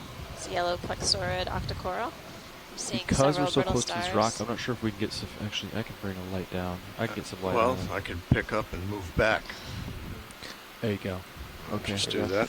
Well, You don't have to move. I can just. I think right here's good. I got some All right. more light on it now. Okay. So if you just bring the arm just a Okay. little bit to All the right. left, All I right. think Stand by. we can get what we need here. Yeah. Nice. Sweet. Oh, wow. That's We good. got Thank you, an pilot. enemy associate as well. Oh, look at that. Nice. You guys are going to have some fun today. And then pilot Yeah, before right. you Several you take off, representatives of brittle stars it's here. best to move the and, craft and into a the envelope of the vehicle. associate. Okay. And this is Just perfect. move it straight in towards the Yeah, center. well, Exactly and what I we were usually hoping put to it get, near the so. box I'm going to go in. That way, when I'm about to, Okay. then it just can go right in. You know it's safe in there. All right. Okay. All right, so we got what we need on video then? Yes, we did. Thank you very much, pilot. All right. Yeah, so maybe like shoulder up, yeah, like you're doing, and then turn inboard a little bit. All right, you want to move that mini Zeus for me there? Yep. Let's see where Is that good? we're at. Yep. Yeah. Nice. So yeah, I'm thinking the best box is going to be the port outer. Okay. And then we're going to maybe try to get the part that's on the bottom, like in, and then rotate in, Yeah. maybe? Yeah. Okay. Yeah. All right, Yeah, that's now. good. All right, I'm gonna pick up and rotate here. Yeah. Or back up, rather. Okay. Take it out.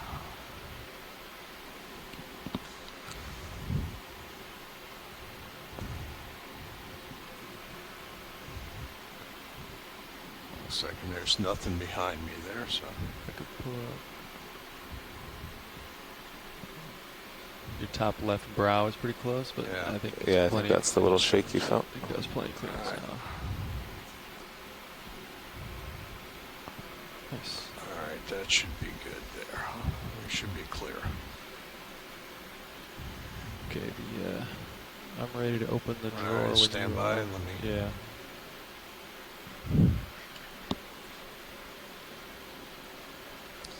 Okay. Is there much in the way of associates on that first collection? Okay. Okay, I'm ready. Extending drawer. Okay.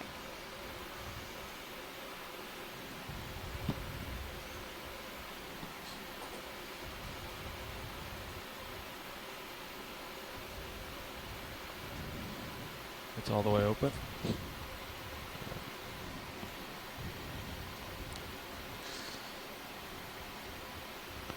It's good. It looks like the long part naturally wants to go in there.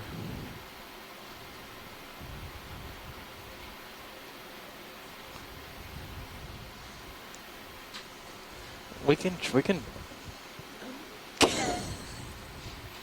What?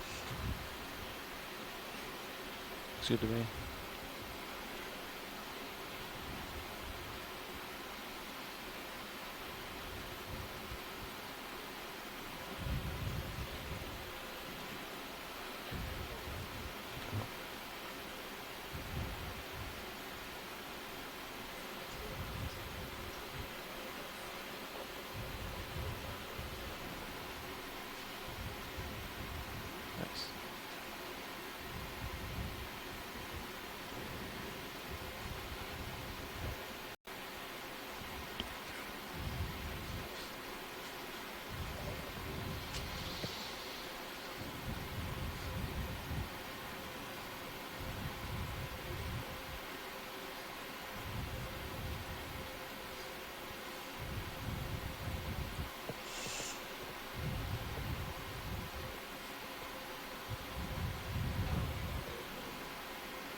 So I don't know if I let go, it may just spring back. I don't know. So what you can do is you can depress the trigger, index in, and it's still closed because your finger's all the way in, and slowly let it out.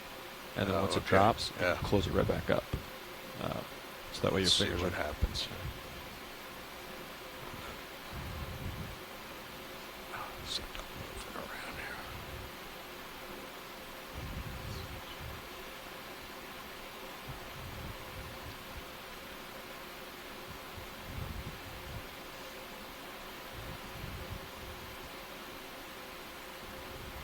Nice. Perfect. Very good. All right. Picture perfect collection. Nice job, front row. Closing the Good drawer. job. That yellow plexaurid Got the whole had thing in there. several brittle stars attached to it, as well as at least one in the ebony. mini Zeus there so I can see that. Thank you. Collection is useful for better understanding what this dominant species of yellow octocoral that we've been seeing throughout the dive, as well as what types of associates are living on them.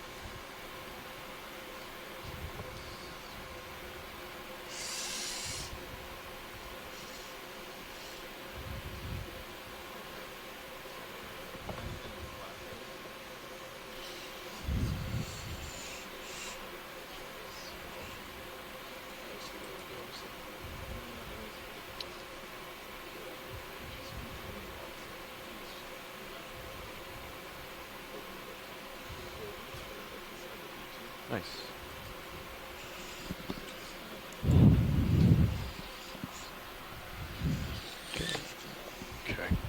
center up your mini Zeus and then give it back to you. Roger that.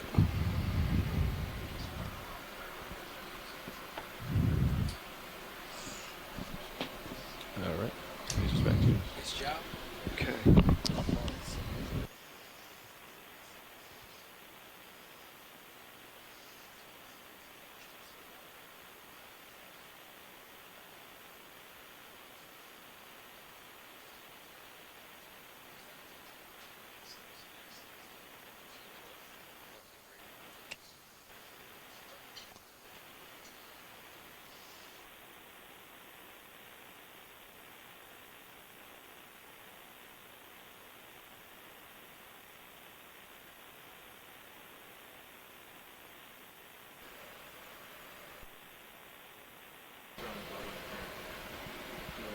What's going on? Finding rocks in the sand. Trying to find, there's sandy patches, so we're trying to find the rocks. Heading north. Chase the sonar targets. Sonar So chasing. we chased rocks east and a little south of east, and now we're going to try to, we got to eventually end up north, so. Running along the So there's one big rock contour. in front of us, so we got to kind of open over it and see what's out northbound. I'm looking straight north, and yep. Okay. Big rock in front of you. Go up Heading north. Northbound. I'll go under, over, or around the rock, whatever I feel like. Tell me I go over it. Copilot copies.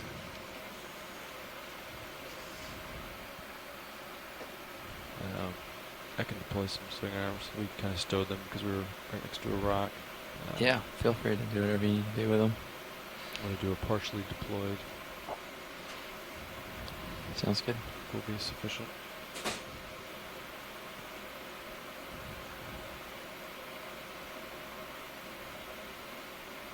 I assume you saw the fish and all the other things on this. We did. All right.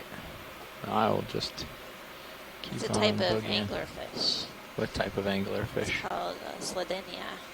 Sladenia. Possibly Sladenia chewy. Oh. Do you have anything interesting to say about that? I don't know anything about a Sladenia chewy, unfortunately. Does chewy remind you of anything? No. Oh, goodness. I'm just kidding. I've been practicing my chewy voice, and I don't think doing it over comms is good anyways.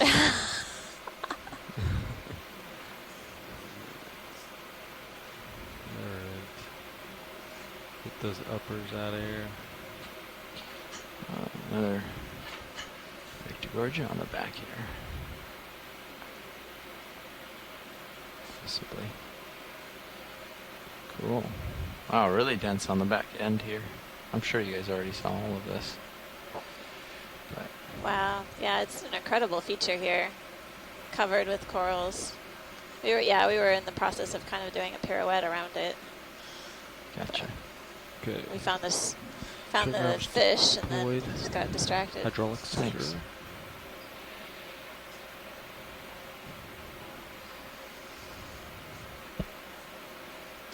Can you look at the one with all the ophiuroids on it? Yeah. Dead center, just above the lasers. Sure I can. Really large flytrap anemone down there as well.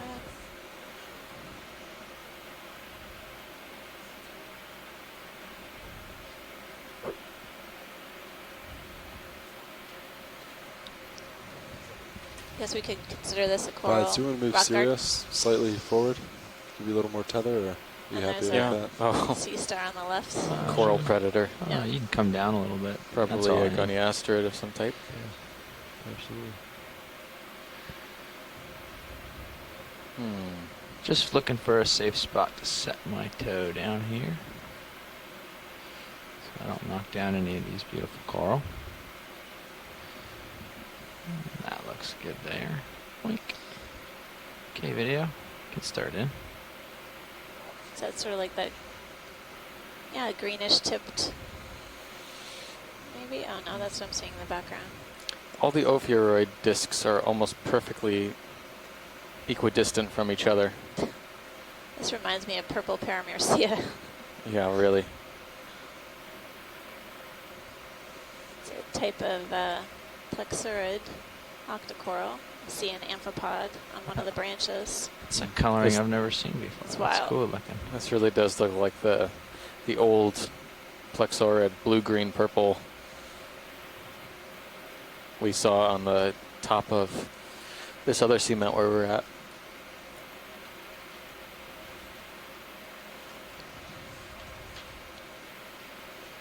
I think it was Athena where we sampled that. Oh yeah, the old colony. Yeah.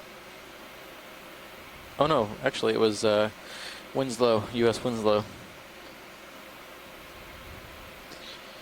Getting a great view of the Ophiuroid orbital star.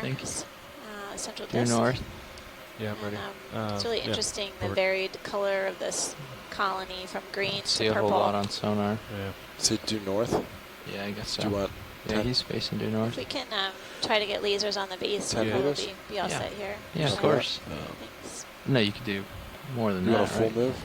Yeah, it's, I don't know if you want to hang out here. Oh, I'm going to get off this rock and look for more, I think, yeah. Copy that. Just come out partial.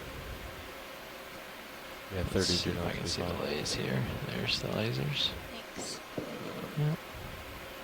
If you could rotate D2 to the... Something's going to Just float kidding. by. Yeah, there it is. Alright, Pats, I'll put that move in. 30 meters due north. Yeah, yeah, I see that. It's huge. Huge squat lobster on the Thuarella in the background. That's great, pilot. Full wide, please. See another purple Actually, I colony in think, the distance. yeah, I think that might actually be on the purple colony. Yeah. This is the bridge. Go Squat ahead. lobster. Hey, bridge ready for ship move? Yes, we are. Lay All on. right. Seeing more of 30 meters white due Thuarella north at 0.2 colonies knots. that we sampled earlier today. Yep. That's 30 meters, bearing 000, speed 0.2. Good copy. Coming up. So you got anything in your sonar? Not too much. Picking up C.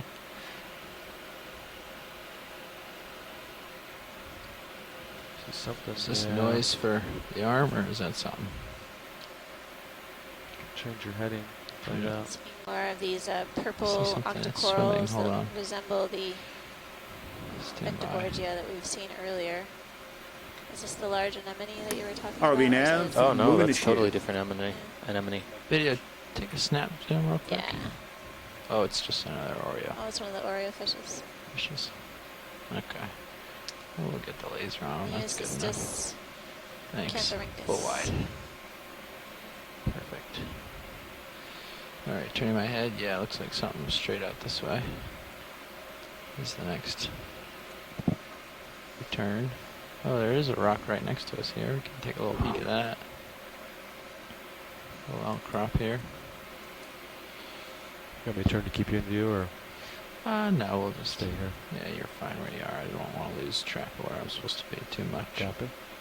And I'm out of leash already. Give you some. We're gonna get more leash pretty soon here. Sean just ordered some. Yeah, I put a 30 meter move north.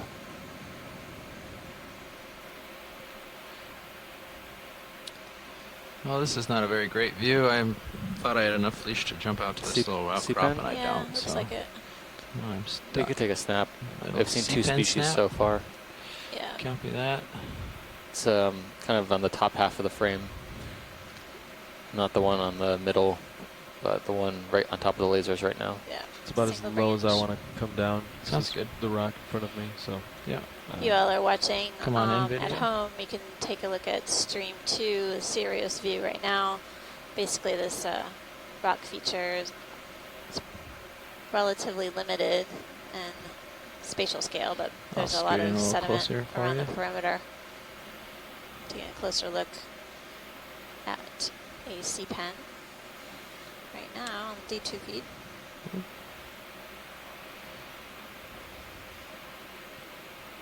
Just getting bobbed around a little bit out here. Yeah, I may or may not be tugging on you just a little bit.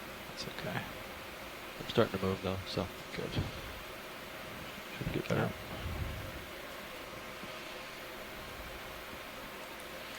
Need a lot closer look than that. No. I can think that's all right. line up for it if you need a better Oh. shot. That's all right. We want to keep moving. Well, yeah, Spend I'm well ahead. It wouldn't Oh, hold okay. us up at all if you want it. Would it be helpful? That's good, pilot. Okay, Thank you so much. Yeah, all right, good. Come on out then, video.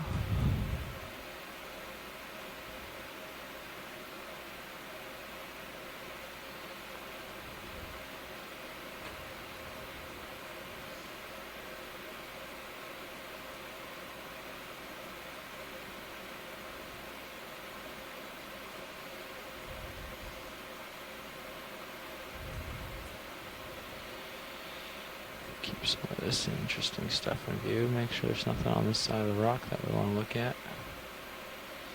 And then boogie to the next outcrop.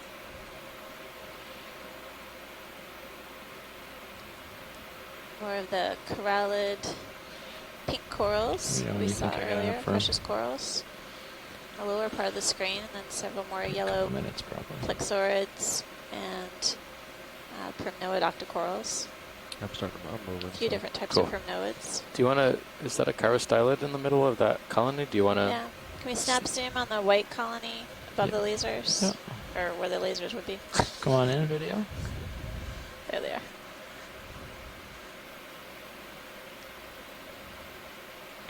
The lasers in the camera are locked, so I'm always zooming on the lasers.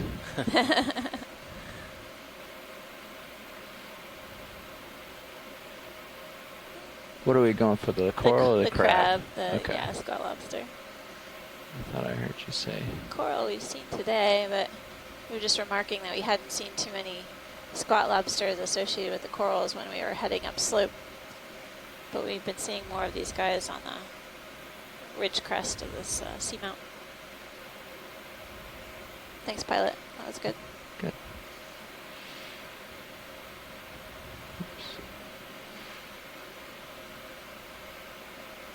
Alright, well, when video's done with this, I'm done with it. Video pulling out. Perfect. Thanks.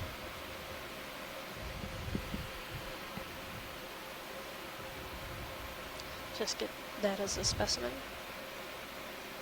Copy. Looks like a different species of different genus of spot lobster. This looks different. Now that I just maybe it's me. Still end up due north. To the left of the lasers, can we zoom on the sort of candelabra shaped coral just to verify? Come on in. From a distance, it looks. The polyps looks really dense. Yeah, unusual. Let's see.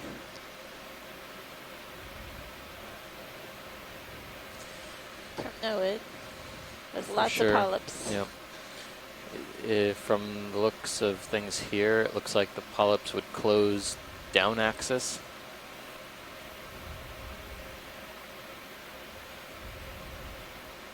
Based on their orientation. It looks to be. Look where the arm is. Yeah, you can see that. Yep, it looks to be around 6 polyps per whirl or so.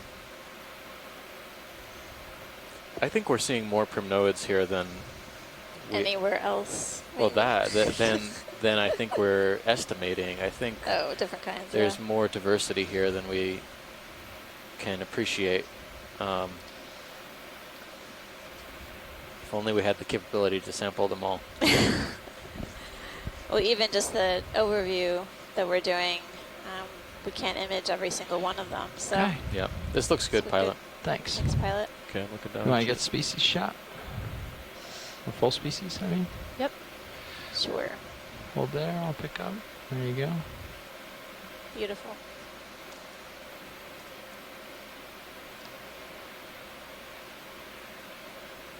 All right. There we go. Perfect. Thank you very much. See Thanks. something on the sediment on the left? Maybe. I didn't see it. Maybe this. I think we're about settled out. I think it's moved away now. Okay. Oh, no. We'll keep There an it eye is. out, Bruce. It's up in the column here. Something thin. Picking up. I think it may be a shrimp, but there are a couple of things out there. I don't want to distract Go too in real much from the quick. corals, though, because you found a nice spot. Again? There's something swimming over Halasar. there. Oh, yeah, that's not a halasar. Was a halasar. Spooked him. I'll move away from my dust cloud because I pushed up pretty hard there. Turn to port. Thanks. And the rocks we were going for earlier. Drop it back down for them.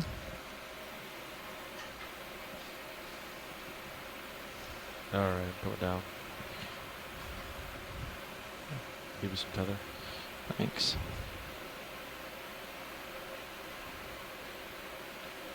RV nav bridge, move completed.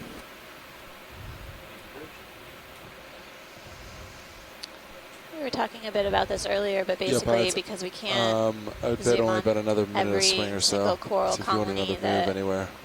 we're Yeah, copy that. encountering, basically we're getting an overview, a general understanding of the types of corals I'll that are just found keep here, chasing out crops but it best I ultimately can. is an underestimate of the diversity. We can't sample every single one. If you guys but want we're- to... Oops, sorry, watch Yeah, it. we could, no problem, pilot. Can we zoom on that? Oh, What's I that? thought there was a sea star, but maybe that was a different rock. Nope, never mind. Different spot. Yeah, sorry, I was talking to the... You're fine. Get out of your ear here. Oh, wait, I don't have you latched. Sorry to interrupt I'm listening to you. That's oh, why I got you. I can hear you. Gotcha. The overall diversity Yeah, so if you want to that pick a we direction, are I can just hop basically from rock to observing rock, here or do and we want to taking chase the account rocks? of is going to be an underestimate. Do we want to change But we're moves? providing If we information find nice that hard the monument targets, can I think use that'd be to nice to go better towards, manage but- and protect the Right, species found right, within But Pacific stuff like Remote this. Islands Marine Yeah, National this and Monument. that. But also, we're providing away. There's not much- information that scientists on the shore side can Okay. use to I'll just say- potentially Well, write let's head proposals more. to come back here I and think this visit would be and kind of collect splotchy more as well. samples. Yeah, because if we keep changing directions, we might get confused. Well, if we keep generally The few north, samples that we we're have able taken to so far, lag, the but two different coral we could just species are stay due basically north. what we're I don't seeing mind is running off a among little the bit, dominant as long as I stay in the tether. Alright, well, how about I corals put another found, 30 meters north? basically Looks like there's representative some of the things site. up ahead. Yeah, there's certainly some things up. He's off track Oh, a you're little. 300. Let's see. And those Yeah, I samples turned to will port, just keep Yeah. be analyzed starboard again and here. How about- examined. yeah, But there's some stuff further over identify here. what Do you want to move we're at 300? finding Look at here, my sonar. That might be... including the types of There's some big associates with stuff the over corals. this way. We could stay a northerly way, and there's a pretty There are a big number of target over shoreside here. scientists joining us today. Each has their own expertise I in come down a little bit more, but not specific much. taxon they Big study. altitude of like in the teens. Is that a crab? Through at the a base series that of, rock? yeah, I think that's Yeah, a there crab. is. If you want to snap in, we can take a quick look.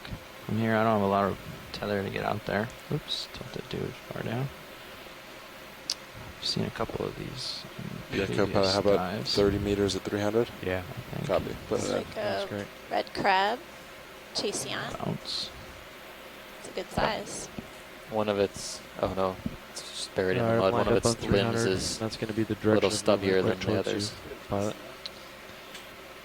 Say again? I'm calling a ship move. There's also a sea That'll star, be right towards where you are maybe now. a goniasterid to the right hand side. Ready but for ship move? difficult All right, to yeah. see. Position. We know what this is. 30 meters at Did you get a good look at that 300 degrees at coral 0.2 knots. Predator sea star on the other rock. Not well. That's No. 30 meters. Okay, Sorry, hold on. a lot of voices in my head. Watch lead. like Speed, 0 Give me a decimal second. um, Repeat your last. Mediaster or Coming up. Circeaster or something like that. Sorry, pilot. Repeat your last. You wanted me to look at something? No, I was just trying to figure out a sea star that we were looking at earlier. But Oh, we're, gotcha. we're just continuing Okay. on. Sorry, pilot. That's all right. There's a lot of voices, and I heard sea star on a coral, and I thought maybe you were asking for it, for something, and I couldn't see a sea star on a coral. Promise I'm not making stuff up. Just No, of course not.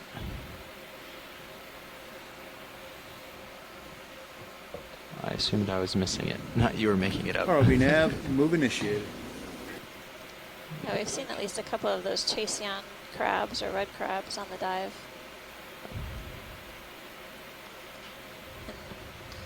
In the U.S., they're harvested as food.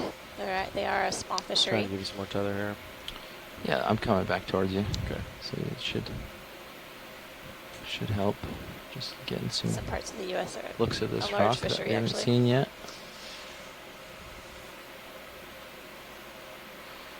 Curious what these linear striations are and these marks in the rocks. What creates those? I don't know if that's part of the heating and cooling of the rock when it's formed or what. Well, it seems like if it was manganese coating, they would be smoothed out over time, but they seem to be filling in with sediment.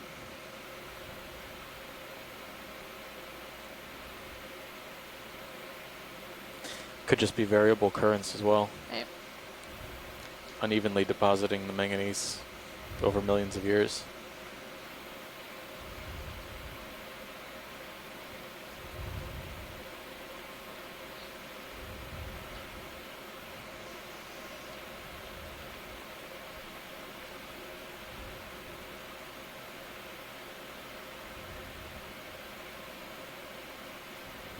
I do see an ophiuroid with each of these Norella primnoids. Seems like there's one associate,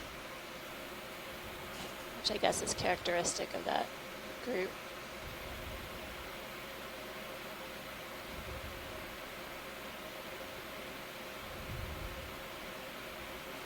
Another amazing rock feature with loads of colonies of corals. Stoloniferans as well. You can see the chains of stoloniferans.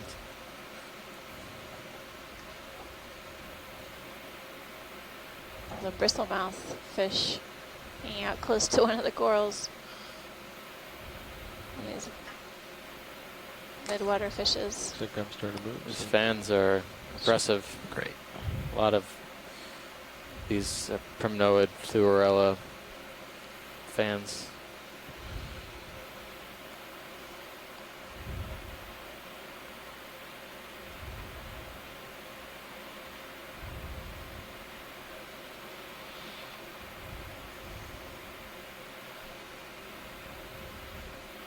Just trying to mow the lawn and see if there's anything in these cracks and crevices. Thanks, Pilot. It seems like we find fish down there often, so yeah, it's good to take a look. It's another one of those long-armed sea stars that we saw earlier on in the dive, the zooasteroids. Mm-hmm.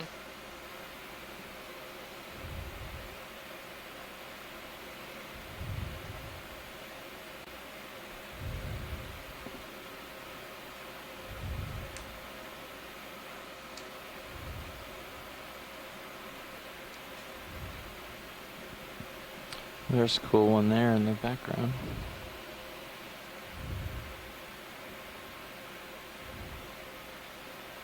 Oh, there's a little pink star. Hold on. Make sure we've seen it. I want it to linger. If we have, I'll just make sure that it gets its presence gets documented. Have we seen that? Yeah, that looks like one of the benthopectinids. Perfect. Thanks. They have spines on their arms. It's a useful characteristic. Looks like I got a little tether so I can go to this little knoll.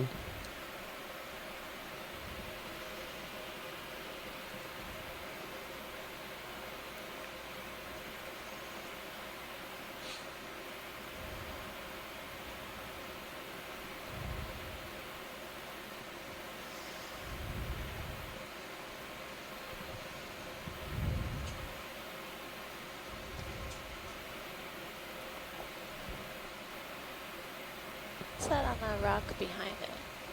Is that a type of sponge? Yeah, it must be. I was waiting a second to go bring that into view just to make sure that there's nothing here in the foreground. It's easy to jump out to the really exciting thing. Right, miss what's right in front of your nose. Yep. Agreed. Plus playing the tether game. Yep. I think I've got another plenty one of those now. Victigorgia-like purple corals. And coming into view might be a big sponge. We'll take a closer look.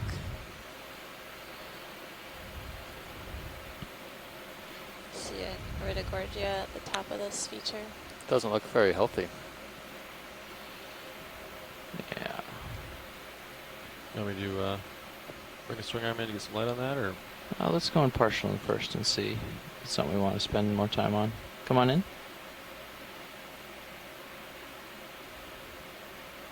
That looks like a type of demosponge. Go a little further. Other than the zoom, we're not going to get a better ID on it, but it's good to take a closer look. I haven't seen it on the dive so far. Thanks. ROV nav, move completed. Not seeing anything living on the fringe, but it looks like there's some live tissue. Maybe It's there's got a polychaete or an amphipod on the edge. It's got a nice beard. Where? It's a very nice mane. Where is the polychaete? I think there's something on the left. Yeah, I see it there. On the Going very tight. edge. It's obviously not a beard, but This is why Jeff found it, I guess. yeah, the filaments projections coming out of the sponge are kill lasers, or sure probably a source of habitat for a number of creatures like this polychaete. They probably accumulate a fair amount of organic material as well that can be used for feeding.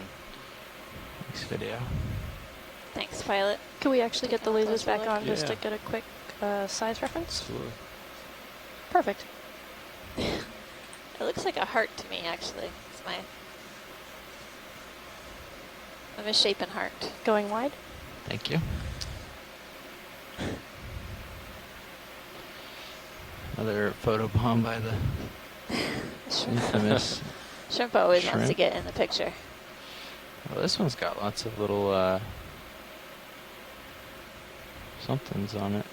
Lots The of rough white texture, dots. yeah, we were zooming in on them earlier. It looked like a lot of different individual barnacles of the Veruca morph group. The plates are really odd. It's What- another purple-green plexurid coming into view with loads of brittle stars. Do you know past plexaurid what it is or no? Other than it's an octocoral and it's plexauridae, no. It's as good as we're getting today. It's very, very enigmatic. Gotcha. It's really cool. Yeah. I've most of the coral we've looked at, I've at least seen something that looks similar. I've never seen anything of this color before. I'm really blown away by it. I know we were remarking that on our, what was the summit dive where we found the large That was old the colony? U.S. Winslow US Seamount. Winslow. We saw a large colony that had that huge base when we sampled it. Gotcha. This is as close as we can get to what may resemble the same thing. Huh. Is that a I think it's just the rock? No. colony behind it. Yeah. It looks a little odd. Well, this has turned into quite the coral dive. I wasn't expecting to see these giant blocks. It's incredible. Really beautiful spot. Well, yeah, we're looking for fish. Is that true? We were looking for everything, but Okay, good. basically we haven't had a chance to dive on a geo seamount, a flat top seamount. Gotcha. And based on the multi-beam backscatter, there was good indication that we would encounter some hard bottom features along the fringe of this seamount. And indeed, we have been very fortunate. Nice.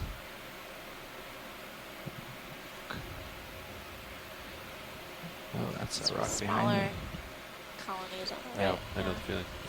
Yeah, the chrysogorgids are the only group that's been kind of sparse from this Didn't type check of my environment. mirrors. Or in extremely low densities. I think we've seen one healthy chrysogorgia or chrysogorgid. You probably and saw then that coming. A bunch I just of wanted to say that. kind of really Tell me. down-looking. Yeah, but Down on their luck in Riddicordias. Yeah, they haven't been very old, or they've been pretty worn. Asteroid covered. Starboard. Not I've got on their turns A to game. starboard. I've got this though. This kind of bridge. In that contrast to follow all of this these piece other for another move, and then octocorals that look I'd say apparently let's healthy. follow this. This looks really cool and Not seeing too many well dead highlighted branches and or just bare wanna do about 30 branches. meters? towards the north. Loads Yeah. of 300. associates and several Sounds good to me. individual Great. colonies. I will put it in. Really incredible density just on this one feature. This is a beautiful coral rock garden. This is the bridge. Go ahead. Ready for another move? So far we've Yes. only seen one All colonial right, scleric 30 tinian meters or at one stony 300 degrees coral at 0.2 knots. with multiple polyps. 30 meters, EX1703 a couple of degrees, bamboos, but that was earlier 0.2 knots. on in the dive, a whip, Coming up. and then maybe a branching whip. I do see them occasionally. They are here, so we will endeavor to try and find a better target to zoom in on.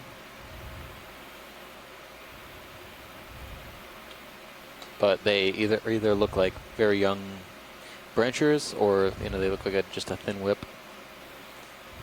Nothing like the large Jasonisis or Ectonomyces we were seeing out on the ridge.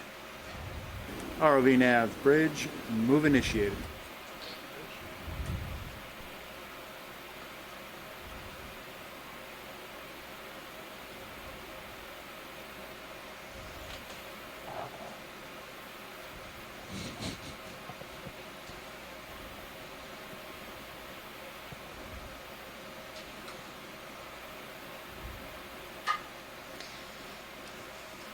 When we plan these dives, we definitely try to use all available data that we have at our fingertips.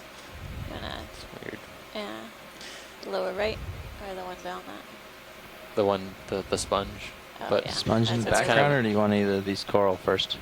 Oh yeah. Oh, there we There's go. one on the right that. Speaking of Chrysogorgia. To the right of the lasers right now. This Iridogorgia or the one down below it? This guy here. Right Yeah, there. Let's do this one first. Sorry. Come on in.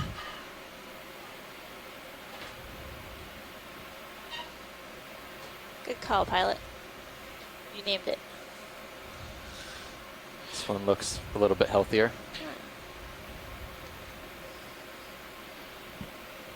Oops, picking up a little. Sorry, backing accidentally. Pushing towards it. There you go. Did you see, is there a shrimp in there? Yeah, there definitely is. Okay. One of those like long leg shrimp or something. I can't tell what it is. Oh no, not that. I was wrong.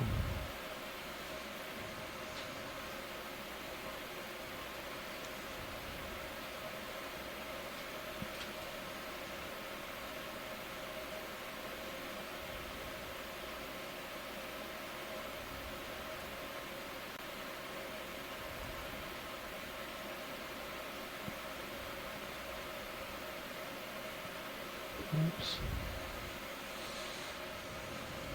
Coming back up. Sorry, video.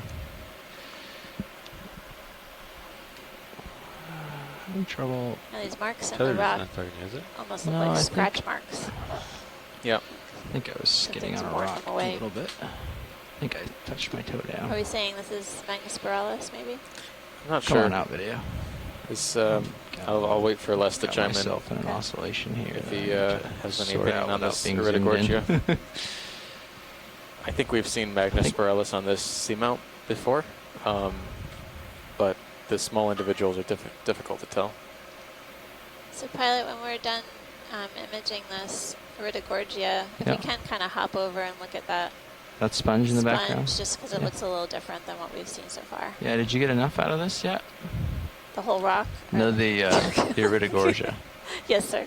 Yeah, okay. All right, I'll go for the sponge then. How are we doing on the ship move? Are we still going? Moving. Yep, I'm still moving. I've only moved. Yeah, ship's just 18 meters into a 30-meter move at 300. All right, we'll have to do it a little bit quick then. Yeah, because tether is blowing. Yeah.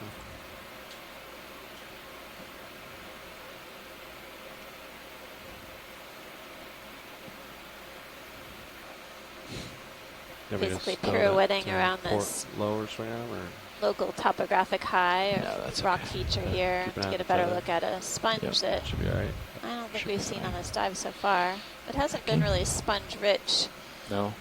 But periodically we've seen a few hexactinellid or glass sponges within the Euplectellid family. We saw a demo sponge just moments ago that had an odd shape in the middle of it. Looked like a heart to me, but jury's still out on that. Dropping. This is kind of an interesting little sponge. Dropping down. Sorry for a little bit of a dusting. We're just, Sirius is catching up, so I want to make that maneuver in a hurry so we can get here and spend as much time looking at this as we can. This is definitely a different sponge than what we've seen on the dive so far. Likely a glass sponge, though, at least. Yep. Looks like it's got a firm attachment to the rock. Okay, video, come on in. Now it's sort of glued. Interesting projections all along. What are those? Zoanthids. Those are zoanthids? Oh, Yeah, neat. bunch of zoanthids on it. Holy cow. Covered them. Yep, those are zoanthids, type of hexacoral. Coming in on it, touching down. There you go. There's a number of zoanthid species that are parasitic to sponges, so this is likely one of them. Whether or not this has any significant drawback on the sponge is kind of unknown, but they are observed, sometimes frequently.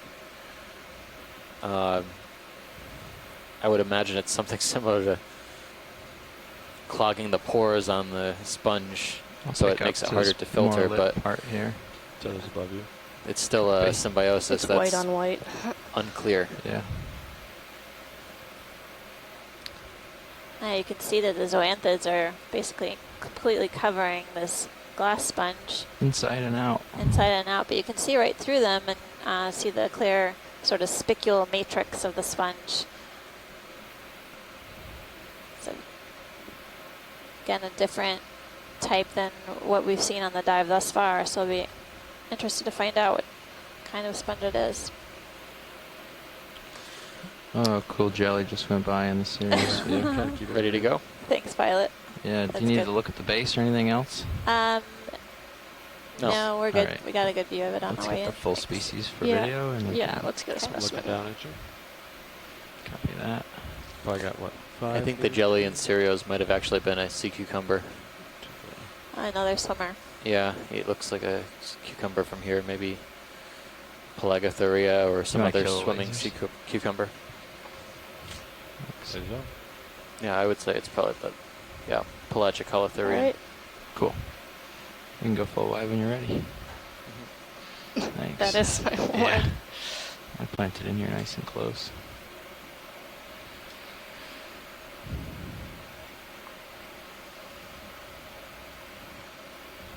Picking up. Picking up with you. Watching those swing arms. Tilting. It's interesting. We see the zoanthids on the sponge, but on the few dead corals or fruit, all the corals that we're seeing are apparently healthy. I'm not Yeah. seeing any zoanthids colonizing the corals specifically. They could also be anemones. That's the other option. They are anemones that may not be attached to corals. Yeah, I really haven't seen very much damage to these corals from associates or changes around these rocks parasites a or lot. grazers or anything like that. Yeah. So you're getting a lot With of the exception current of change down there? a few apelacopherans we saw in the beginning. I would note that it's We going noticed to a few the dead west. coral bases, but again, it's really pretty few and far between. I can do. The few I'm dead gonna coral float above bases this that for we a did second and note, see. a couple of them were really Gotta large get plumb. bamboo bases, so at some time Yeah. or another, there were large bamboo You're looking colonies west. that That's occurred almost the south along current now. this feature. Yep. So downslope.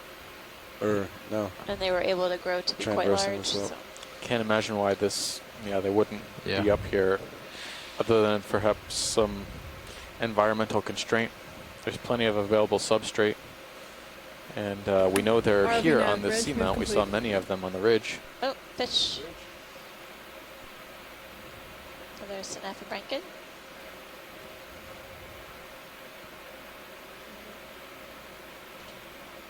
Can zoom on the fish real quick. Thanks. Yeah.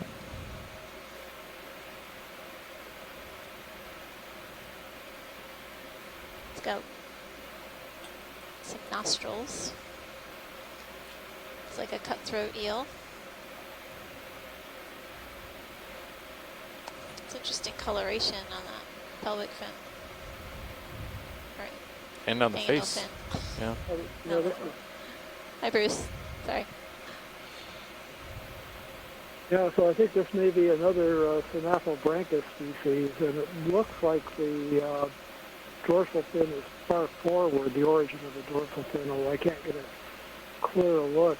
So this might be, yes it is. Okay, so the beginning of the dorsal fin, the front of the dorsal fin on the back, is about over the area where the beginning of the anal fin is, the fin on the lower part of the body. So this could be another Synapobranchus. He doesn't want to swim in a consistent direction.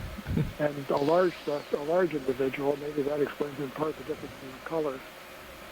So the second one of these that we see on this side, Synapobranchus affinis, it's a different kind of cutthroat eel. Jeez. Thanks, pilot. Yeah. Interesting coloration on that Synapobranchus, or cutthroat eel. It had dark pigmentation around the mouth as well as the I was hoping he would relax for a second and we get a shot of him, but he's some dark patches on the dancing caudal. around. All right, next video. You're off to my port. Tail fin. I see it. Thank you. Just so you know. Yep. I'm going to push out to whatever that is in the distance, because that's on track and well in view. Yeah, so I think we should probably turn more northbound, huh? There's some Yeah, looks like there's some stuff out here. Kind of at the end of that little outcrop, so push out to this one. I'll turn with you, because I'm pretty much at the end of the move. Gotcha. Yeah, I'm settled Yeah, out. you should be settled out, co-pilot. Thanks, Nav.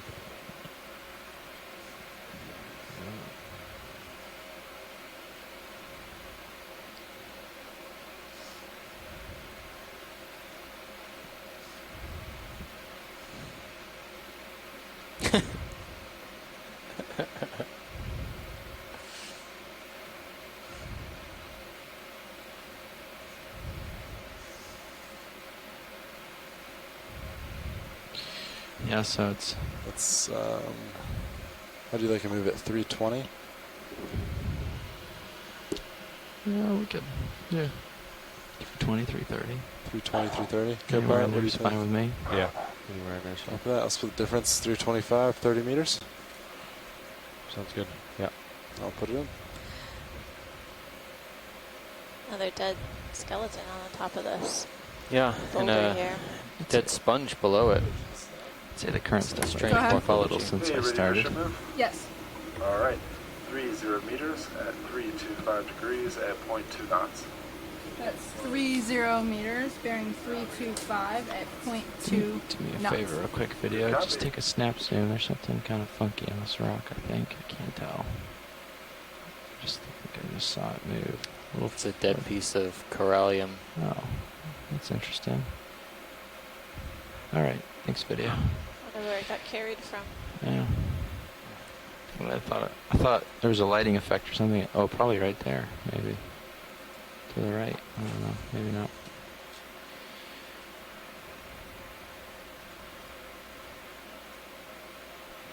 ROV nav bridge, move initiated. Coral below the lasers to the right a little.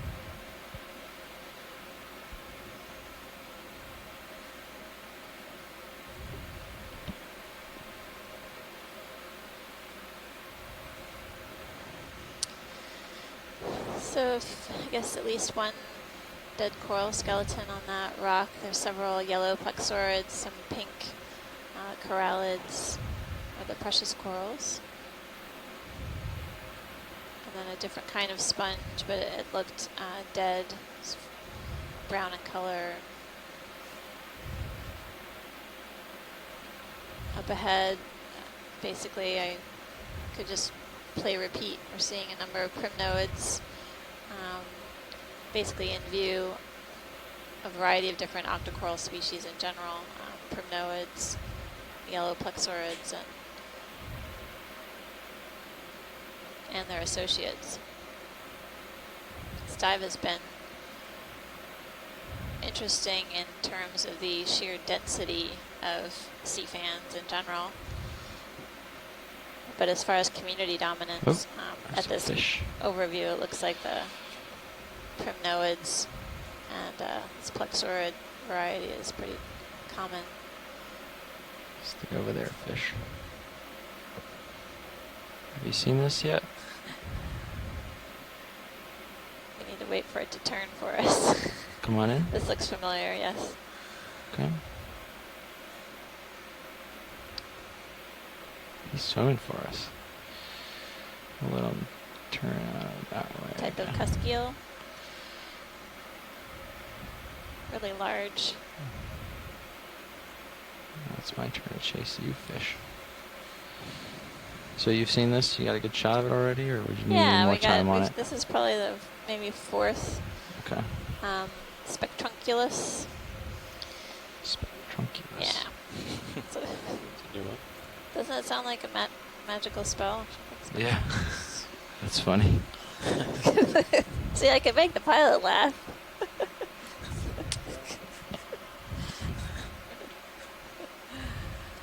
It's always my goal.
So, watch it. Are you trying to keep a very specific depth contour, or just chase these outcrops? Because we have dropped it, 5 or 10 meters, I think, since I've picked up the watch. I just wanted to make sure. We've been just really trying to follow the crust, if you will, this this hard bottom feature along the edge of the seamount.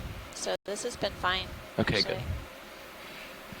Good. We're really surrounded by soft, sandy sediments, but following the hard features has been a prime priority.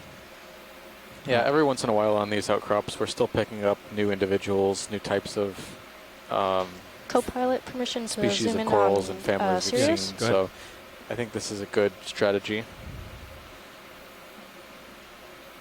But we're still within the 1150 range was on our dive plan. I see another fish on the far left-hand side. I think that's that one that was hanging out with us just a Same second one? ago. Yeah. Okay. I can't remember its name now. All I can think of is the magic spell one. Spectrunculus. Spectrunculus. There you go. Is there a common name for that? It's a type of cusk eel, yes. Oh, gotcha. Seeing a few more of these purple octocorals on this rock feature here, possibly Victigorgia. We got some Thank you, zooms on co-pilot. those earlier on in the dive.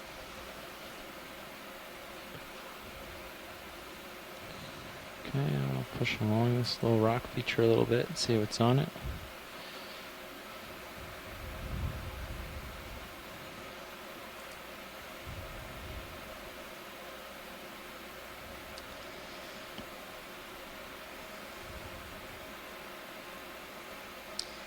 So shoreside, we have been seeing representatives of the corallids on this dive so far, and I'm curious if there's any interest in collecting a small snip to verify or to obtain a further identification. So I'm putting it out there. If we see another one, I will holler, but please weigh in on the chat or on the conference line if there's a strong opinion one way or another. Thanks.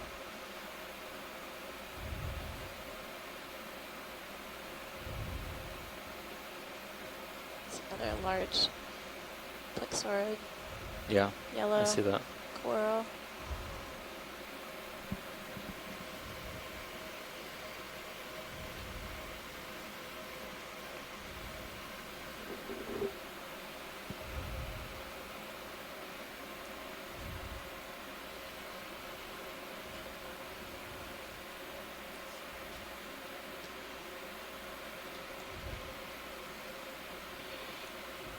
ROV nav bridge move complete.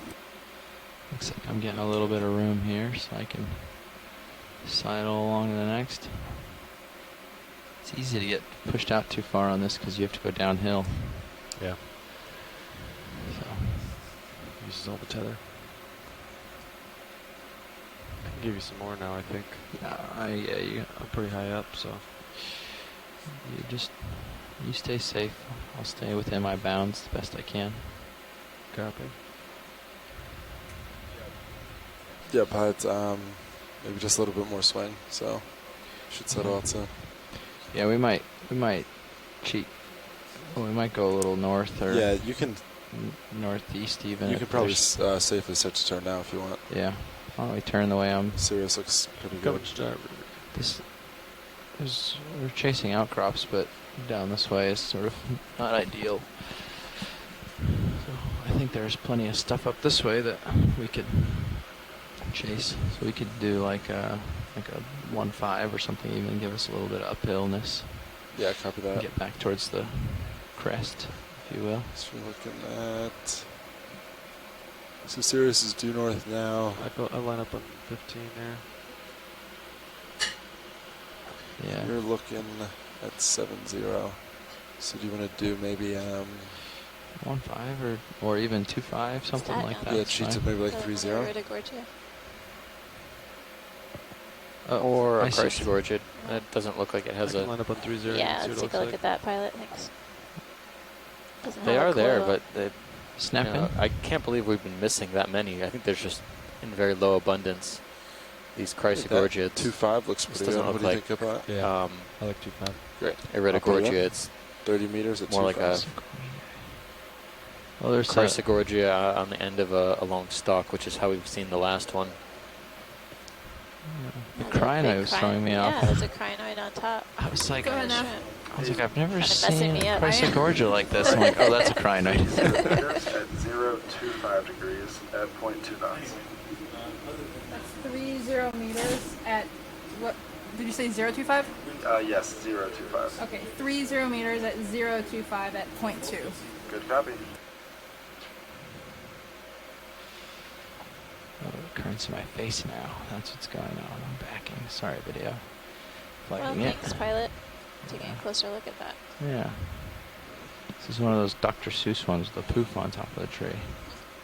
Truffula tree. Truffula tree. Yeah.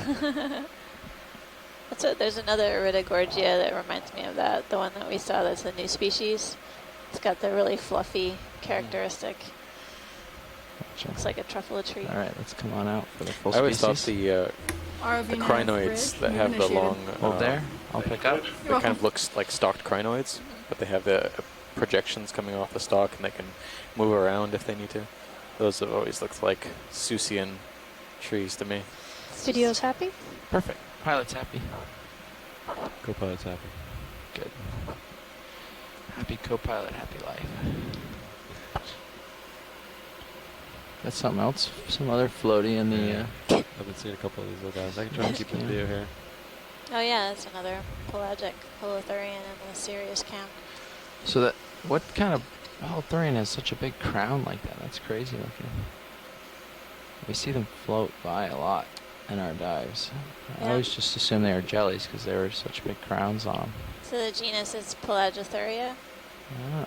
And there's a highlight video on the website for the expedition to check it out. You guys got some really amazing footage of one swimming. It's really, I had actually never seen one before this expedition. Apparently they're very rare. Well, that's good. Oh, well, we see few a dive. I know. This is a hot spot for pelagic holothurians, at least based on the region that we're working in. Yeah.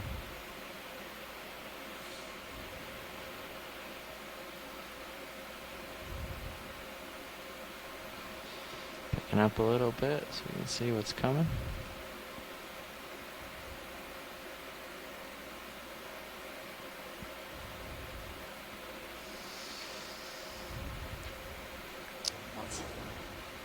It's a Narella garden. Hopefully we're on the move, yeah. Lots of primnoid, Yeah, moving octocorals. at 2.5. Sort of white, probably about 10 meters in. Gray in Copy color that, with thanks.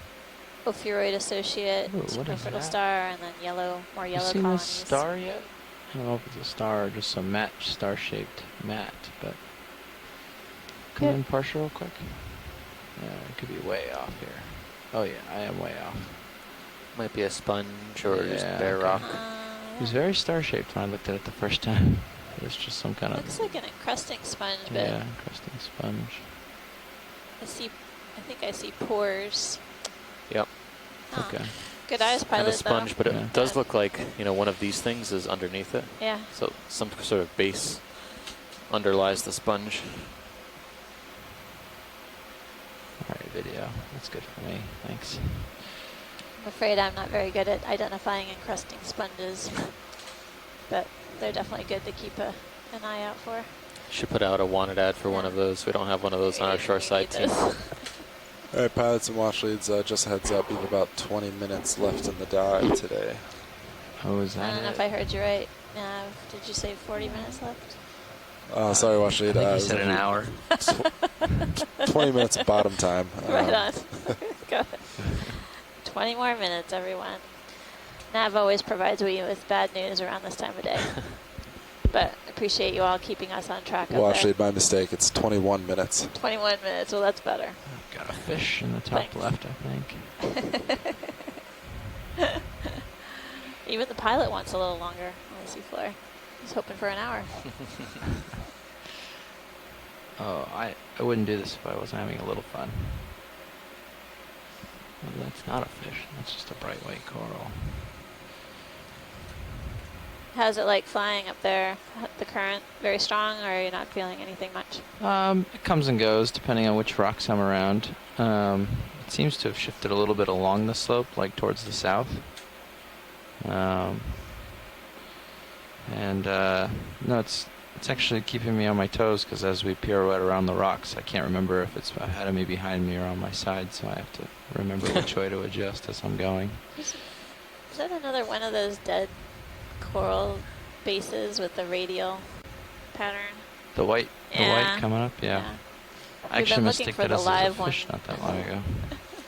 Maybe. Is this good, or do you want to snap on it? Yeah, Let's zoom on it if you can. Yeah, okay. Let's see if it has those similar polychaetes in it. Joe, I got a lot of voices in my ear right now.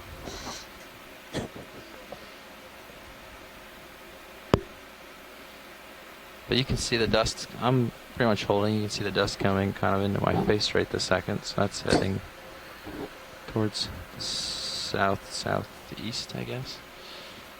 Something around there. All right, come on in, video. I changed my heading a little bit to starboard. Thanks.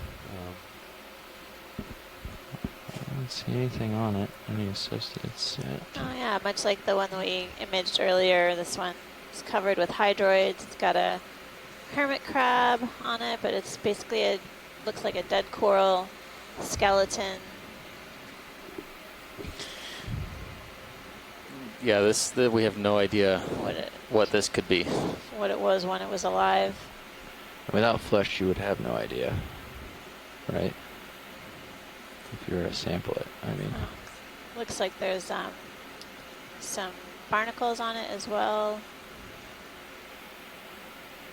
Well, whatever it was, it didn't do very well. Thanks, pilot. Well, it did very well for a long time because Yeah. it grew that big, but eventually all things must come to an end.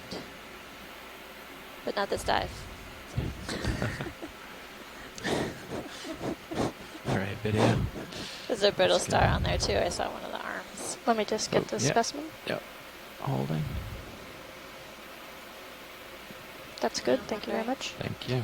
You know how the Narella has that sort of growth form? It does. It kind of comes out and then like a Yeah, cantilever. pilots, it looks like there's something those vertical ahead, branches. and then also to your starboard. It does, yeah. Slope. Yeah, we can.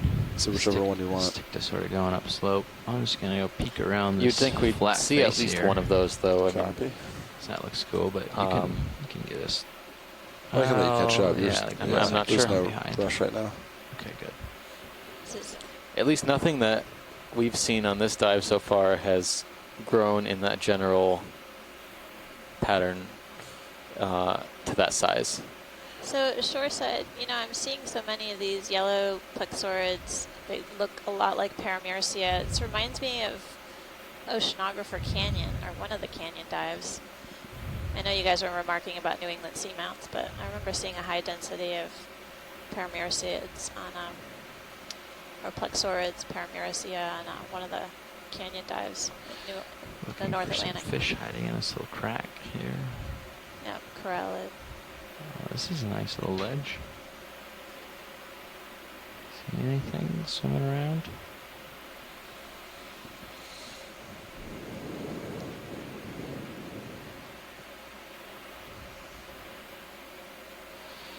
Nope.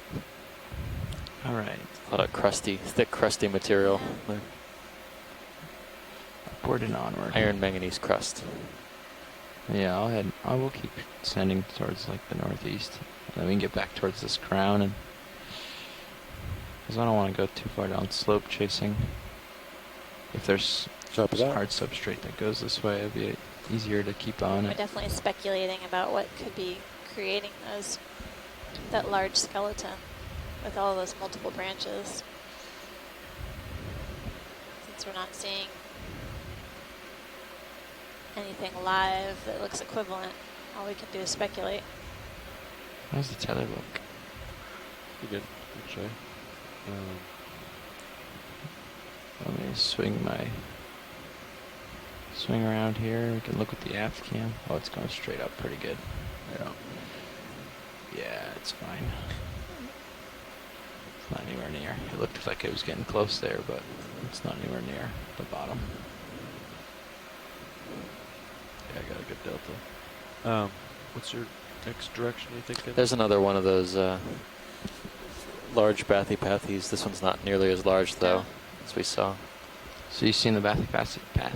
Yeah, it's the red maroon color. Yeah. You don't want to zoom on Can it, right? we zoom on it real quick? You do. Just to double check that it's not Yep. a different genus. Another pathes? Another pathes. Is that a scientific term, or? No, I'm kidding. Come on in.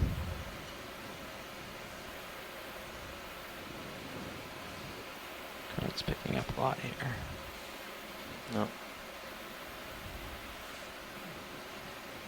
The branches are paired, so they're coming out of the main axis at the same height on the colony. It's a couple of gastropod shells I'm noticing. I wonder if they're grazers. There's a bit of tissue missing up at the top. Can't tell if I'm sneaking forward or back video. You can let me know if you can tell. If you have a tendency, notice a tendency. I think this is good, pilot. I just wanted to get a second glance. We saw the large one while we were on sun fade time, so. So you're pretty sure you know what this is? Yeah. Okay. Thanks. I'm pretty much settled out. Pretty sure maybe. What direction are you guys thinking? I'm at 45 right now. So I think probably you want to go east now, right? Or eastward. We're facing out towards the kind of the center of the geo. I think that's the softer turn we were seeing just on either side of this narrow strip of hard substrate. We kind of picked the perfect spot with that backscatter. We could have been stuck in. We could have had a different opportunity for a dive. It's all about perspective. Yeah. So it would have been a different dive altogether, for sure. It would have been very muddy. What's that? Sandy. I guess it's more sandy. It is very sandy here. You're looking up this way. Yep. And you're off to the starboard. But I'm off over here. Oh, I see. Yeah. So I'm off to the edge of your screen. All right. Well, let's see. I see nothing but sand over there. And to the east is some outcrops, and then there's some stuff. Maybe I should swing around that way. Yeah, that might be. That looks better. Kind of like a circle, but it'll put you on a different spot. It's another Casion crab in the distance. This way. Turning starboard a little bit. They aren't particularly abundant, but I guess we've seen at least 3 or 4 individuals I'm gonna come across on here. the dive. Okay. your screen here in a second. It's a fish. Oh, it's a fish. Can we take a look at the fish, pilot? Yep. Come on in. Had a Video. really blunt nose, or Sharp nose, another allosaur. Yep. Coming up. Tapered nose, rather.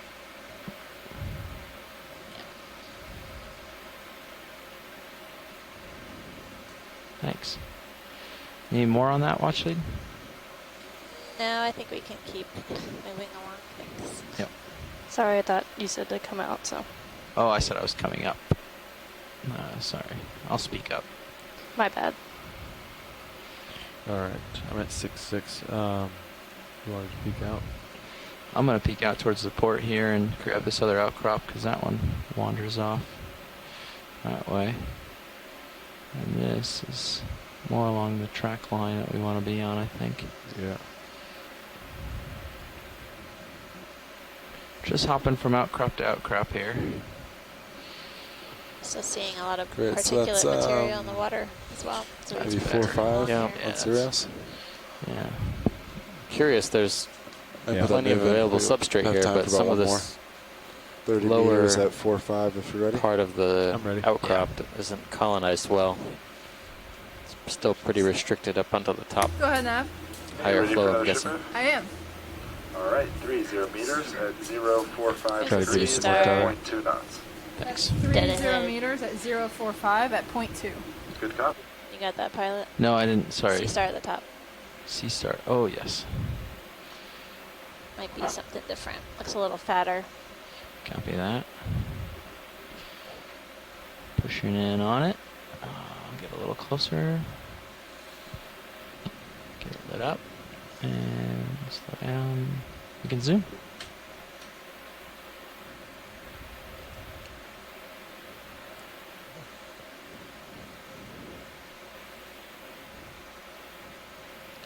Well, going the asteroid. ROV nav, bridge move initiated.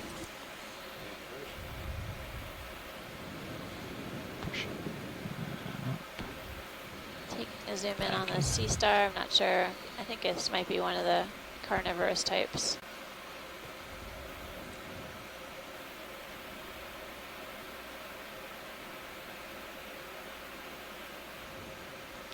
That's good for us, pilot, whenever you're ready. Okay. Get an ID on that. Video coming out. Kind of looks like a pale Circe? Yeah. Okay. But I'm not going to bet money on it.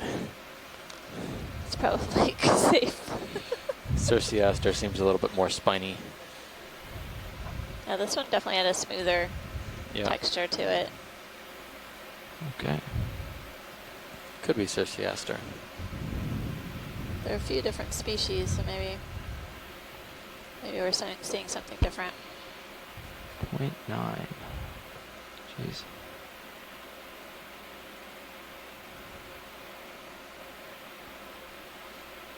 Could also have been Plinthaster.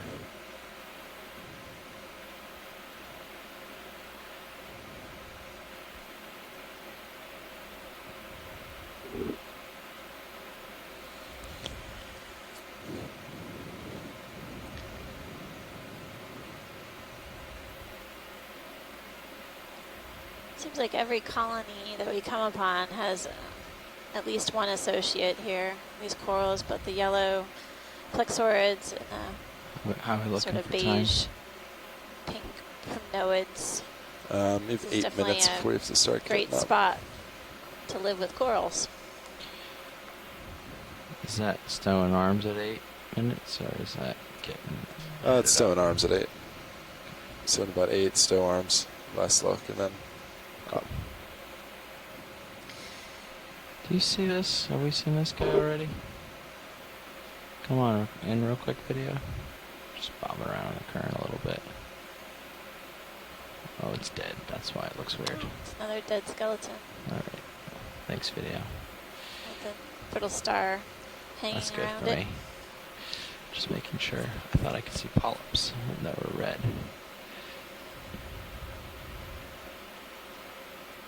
Seems like on this rock, at least the colonies are a similar height. Yeah, not as well developed. Stubbier colonies for sure. Maybe they're younger. Could be. What is that?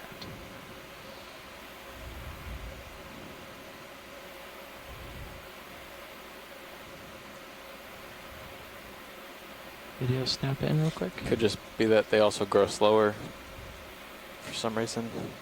Oh, is it tethered? Oh, that's that. That's siphonophore. Yeah, siphonophore. We've seen some of these. I thought it was flapping. I've always wondered if they're just snagged on something or if they purposefully anchor to the seafloor. I think it. This guy doesn't have quite as prominent as a little bead on top. Yeah, they. I don't know why. We find some of them. They look like the exact same species. At least some of them are in the water column. Some of them are on the seafloor. The ones on the seafloor, though, are not very long and not very. Don't have much of a trail. The ones on the seafloor tend to be more like ball-shaped and anchored. It's probably multiple different species, but they have similar-looking zooids specifically for locomotion, and tentacles are similar structure. He's just bombing around in the current. Bouncy, bouncy.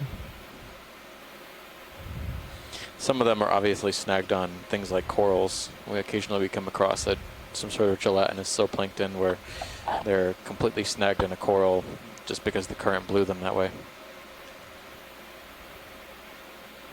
There's a little colony on the rock Come just out a beside little that bit. dead one. Just like had 2 branches. Little colony. Yeah, right next to the. It's behind it. That's fine. I think it was don't see on the it. left there. You were actually zoomed in. Yeah, basically you on could the see it. We burning. could see it when we were zoomed in on the siphon. Yeah, Oh, okay. left laser's on it now. Yeah. Oh, do you want it? No, that's fine. Okay. Next video, we can go full wide.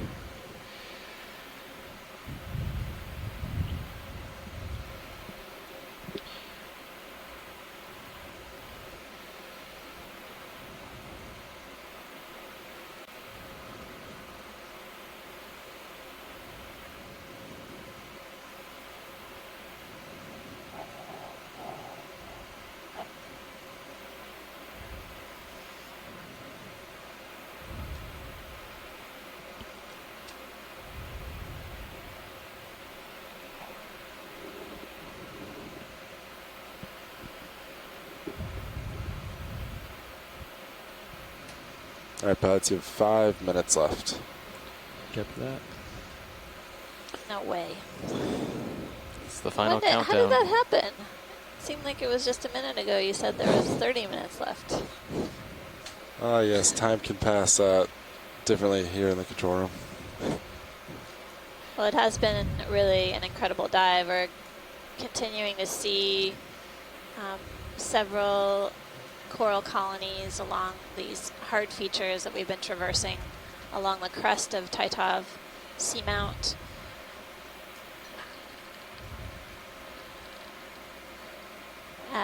As we wrap up the dive, I will remark that we've seen a few different fish than we've seen on previous dives, so it's been kind of remarkable in a number of different ways in terms of the high densities of corals that we've encountered, as well as a variety of fishes.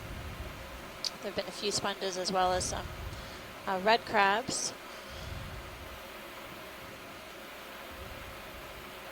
We can Look at that little chrysogorgia. figure out the total distance traveled at some point, but oh, There might be a. can we zoom in on the colony as a long stalk? Yep. Yeah, Thanks. the small tuft at the top. Yep. Have to add to our diversity list. That looks more like a truffle tree. I don't know. I just started doing the tally. Yeah, it does.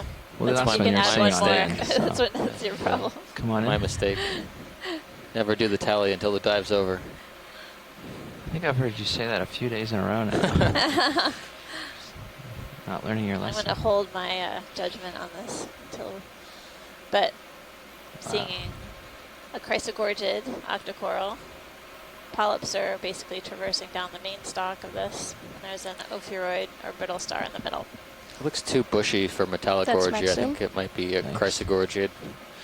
That's the best we can do. We should collect one of these days. Not now, obviously, but it looks like there might it be has something in the middle of an it, egg too. case potentially in the middle. We got 2 minutes. We can get it. That's right. Jeff.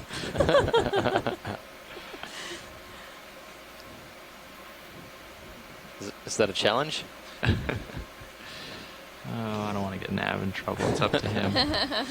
Nav's trying to keep us on the straight and narrow today. It would be a record-breaking sample time. How long do we have? In seconds. No, I'm kidding.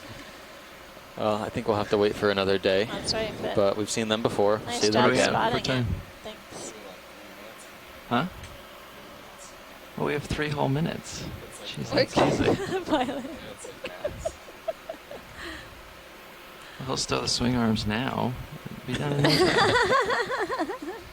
Can we look further down the stock? Yeah, of course. Tilting down the stock.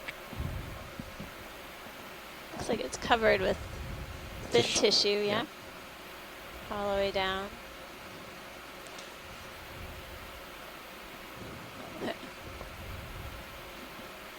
To the base. Looks like some antennae of somebody on our left.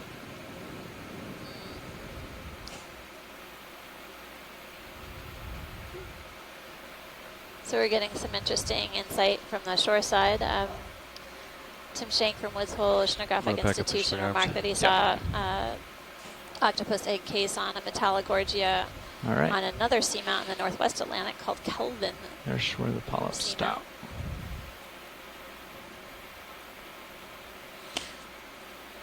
It wouldn't be too much of a stretch to say Metallogorgia. It was pretty much all over the place on the ridge. On the deep dive that we did here earlier. Yeah, the tail of the Commutation. Right, we can come out. Or the tail of the Pac-Man.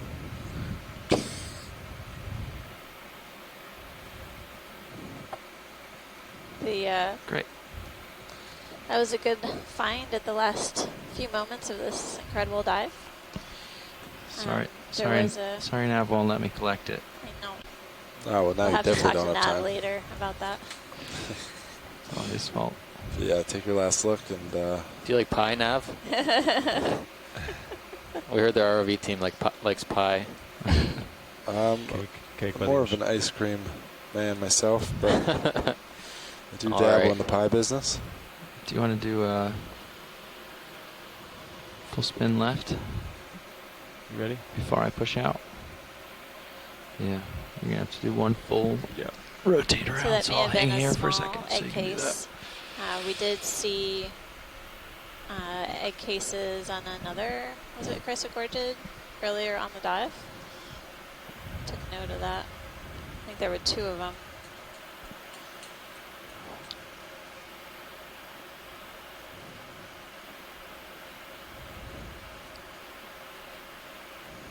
Yep, Chrysogorgia.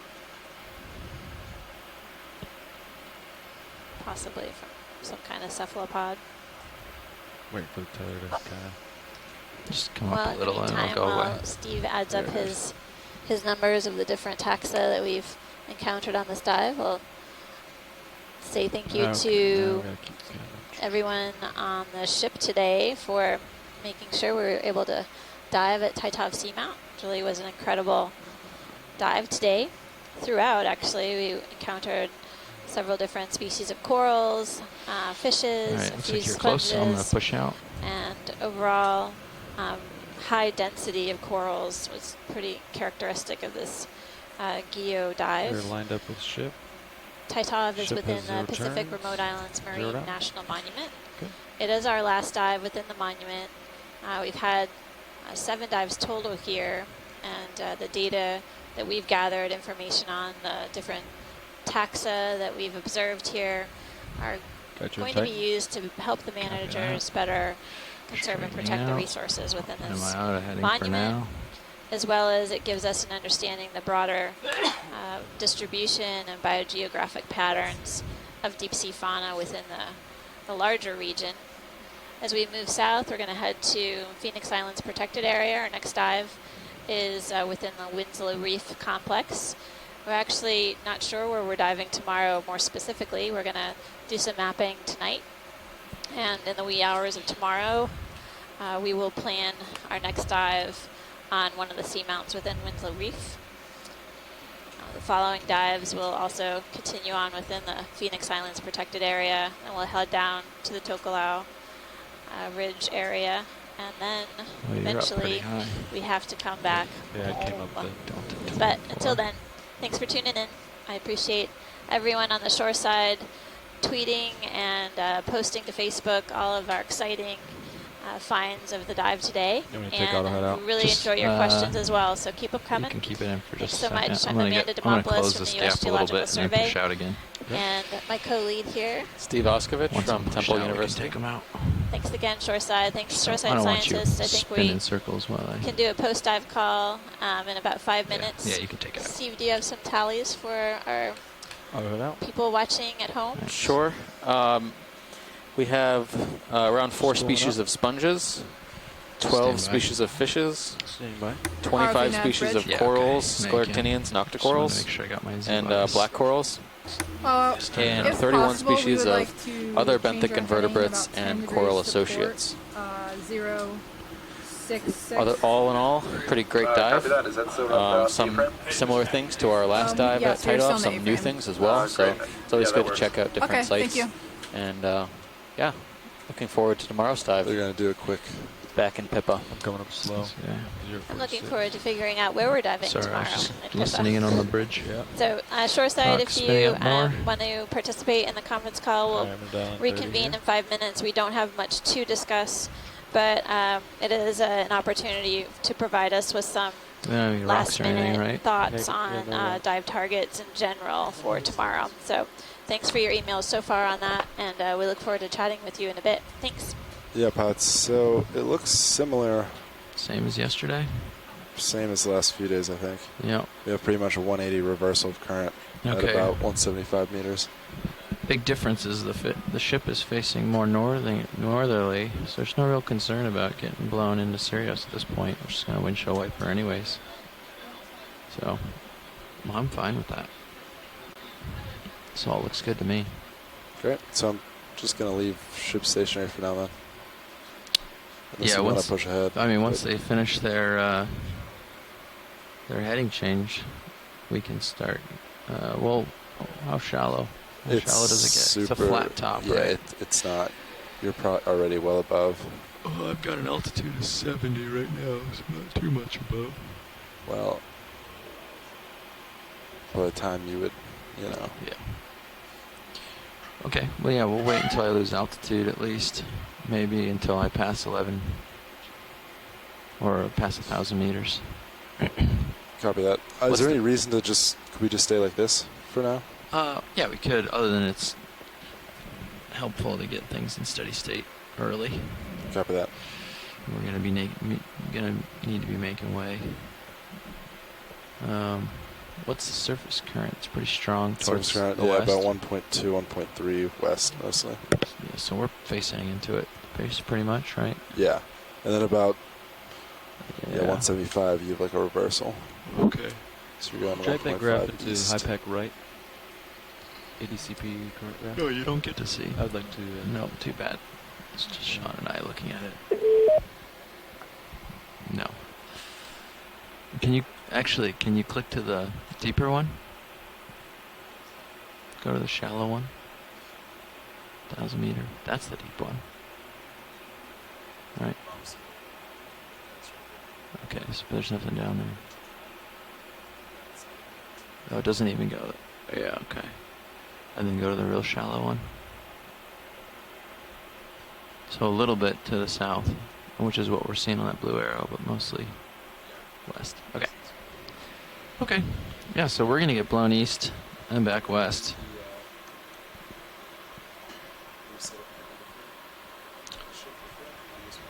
No, because the current's not going to be perpendicular to ship.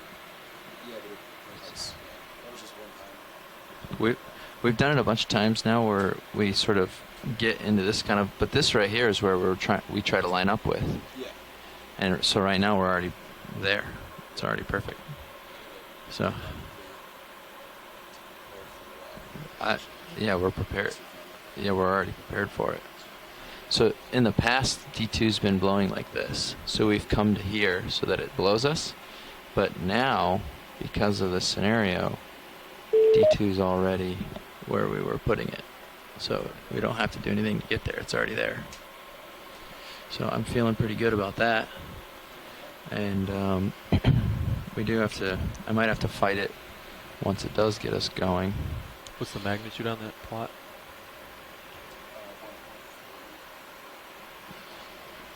Meter, that's that one. Oh, he's ADC. Just try to get over for him. Deep situation. Yeah, that's okay, one. So Yeah. Okay. Sometimes that can be a 0.5. Yeah. We're like a 3%. Yeah. Yes. Okay.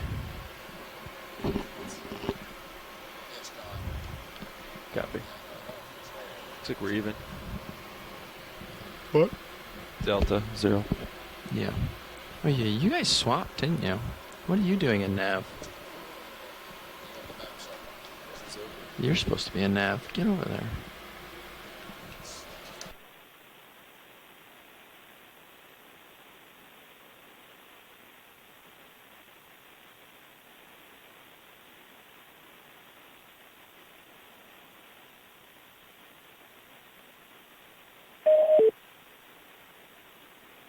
No, if he wants to.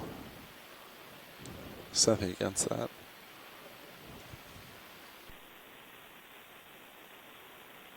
Go ahead, Nav. Hey, just want to let you know that vehicles are off bottom. And yeah, I'll be called back in a couple minutes. Okay, thanks for the update.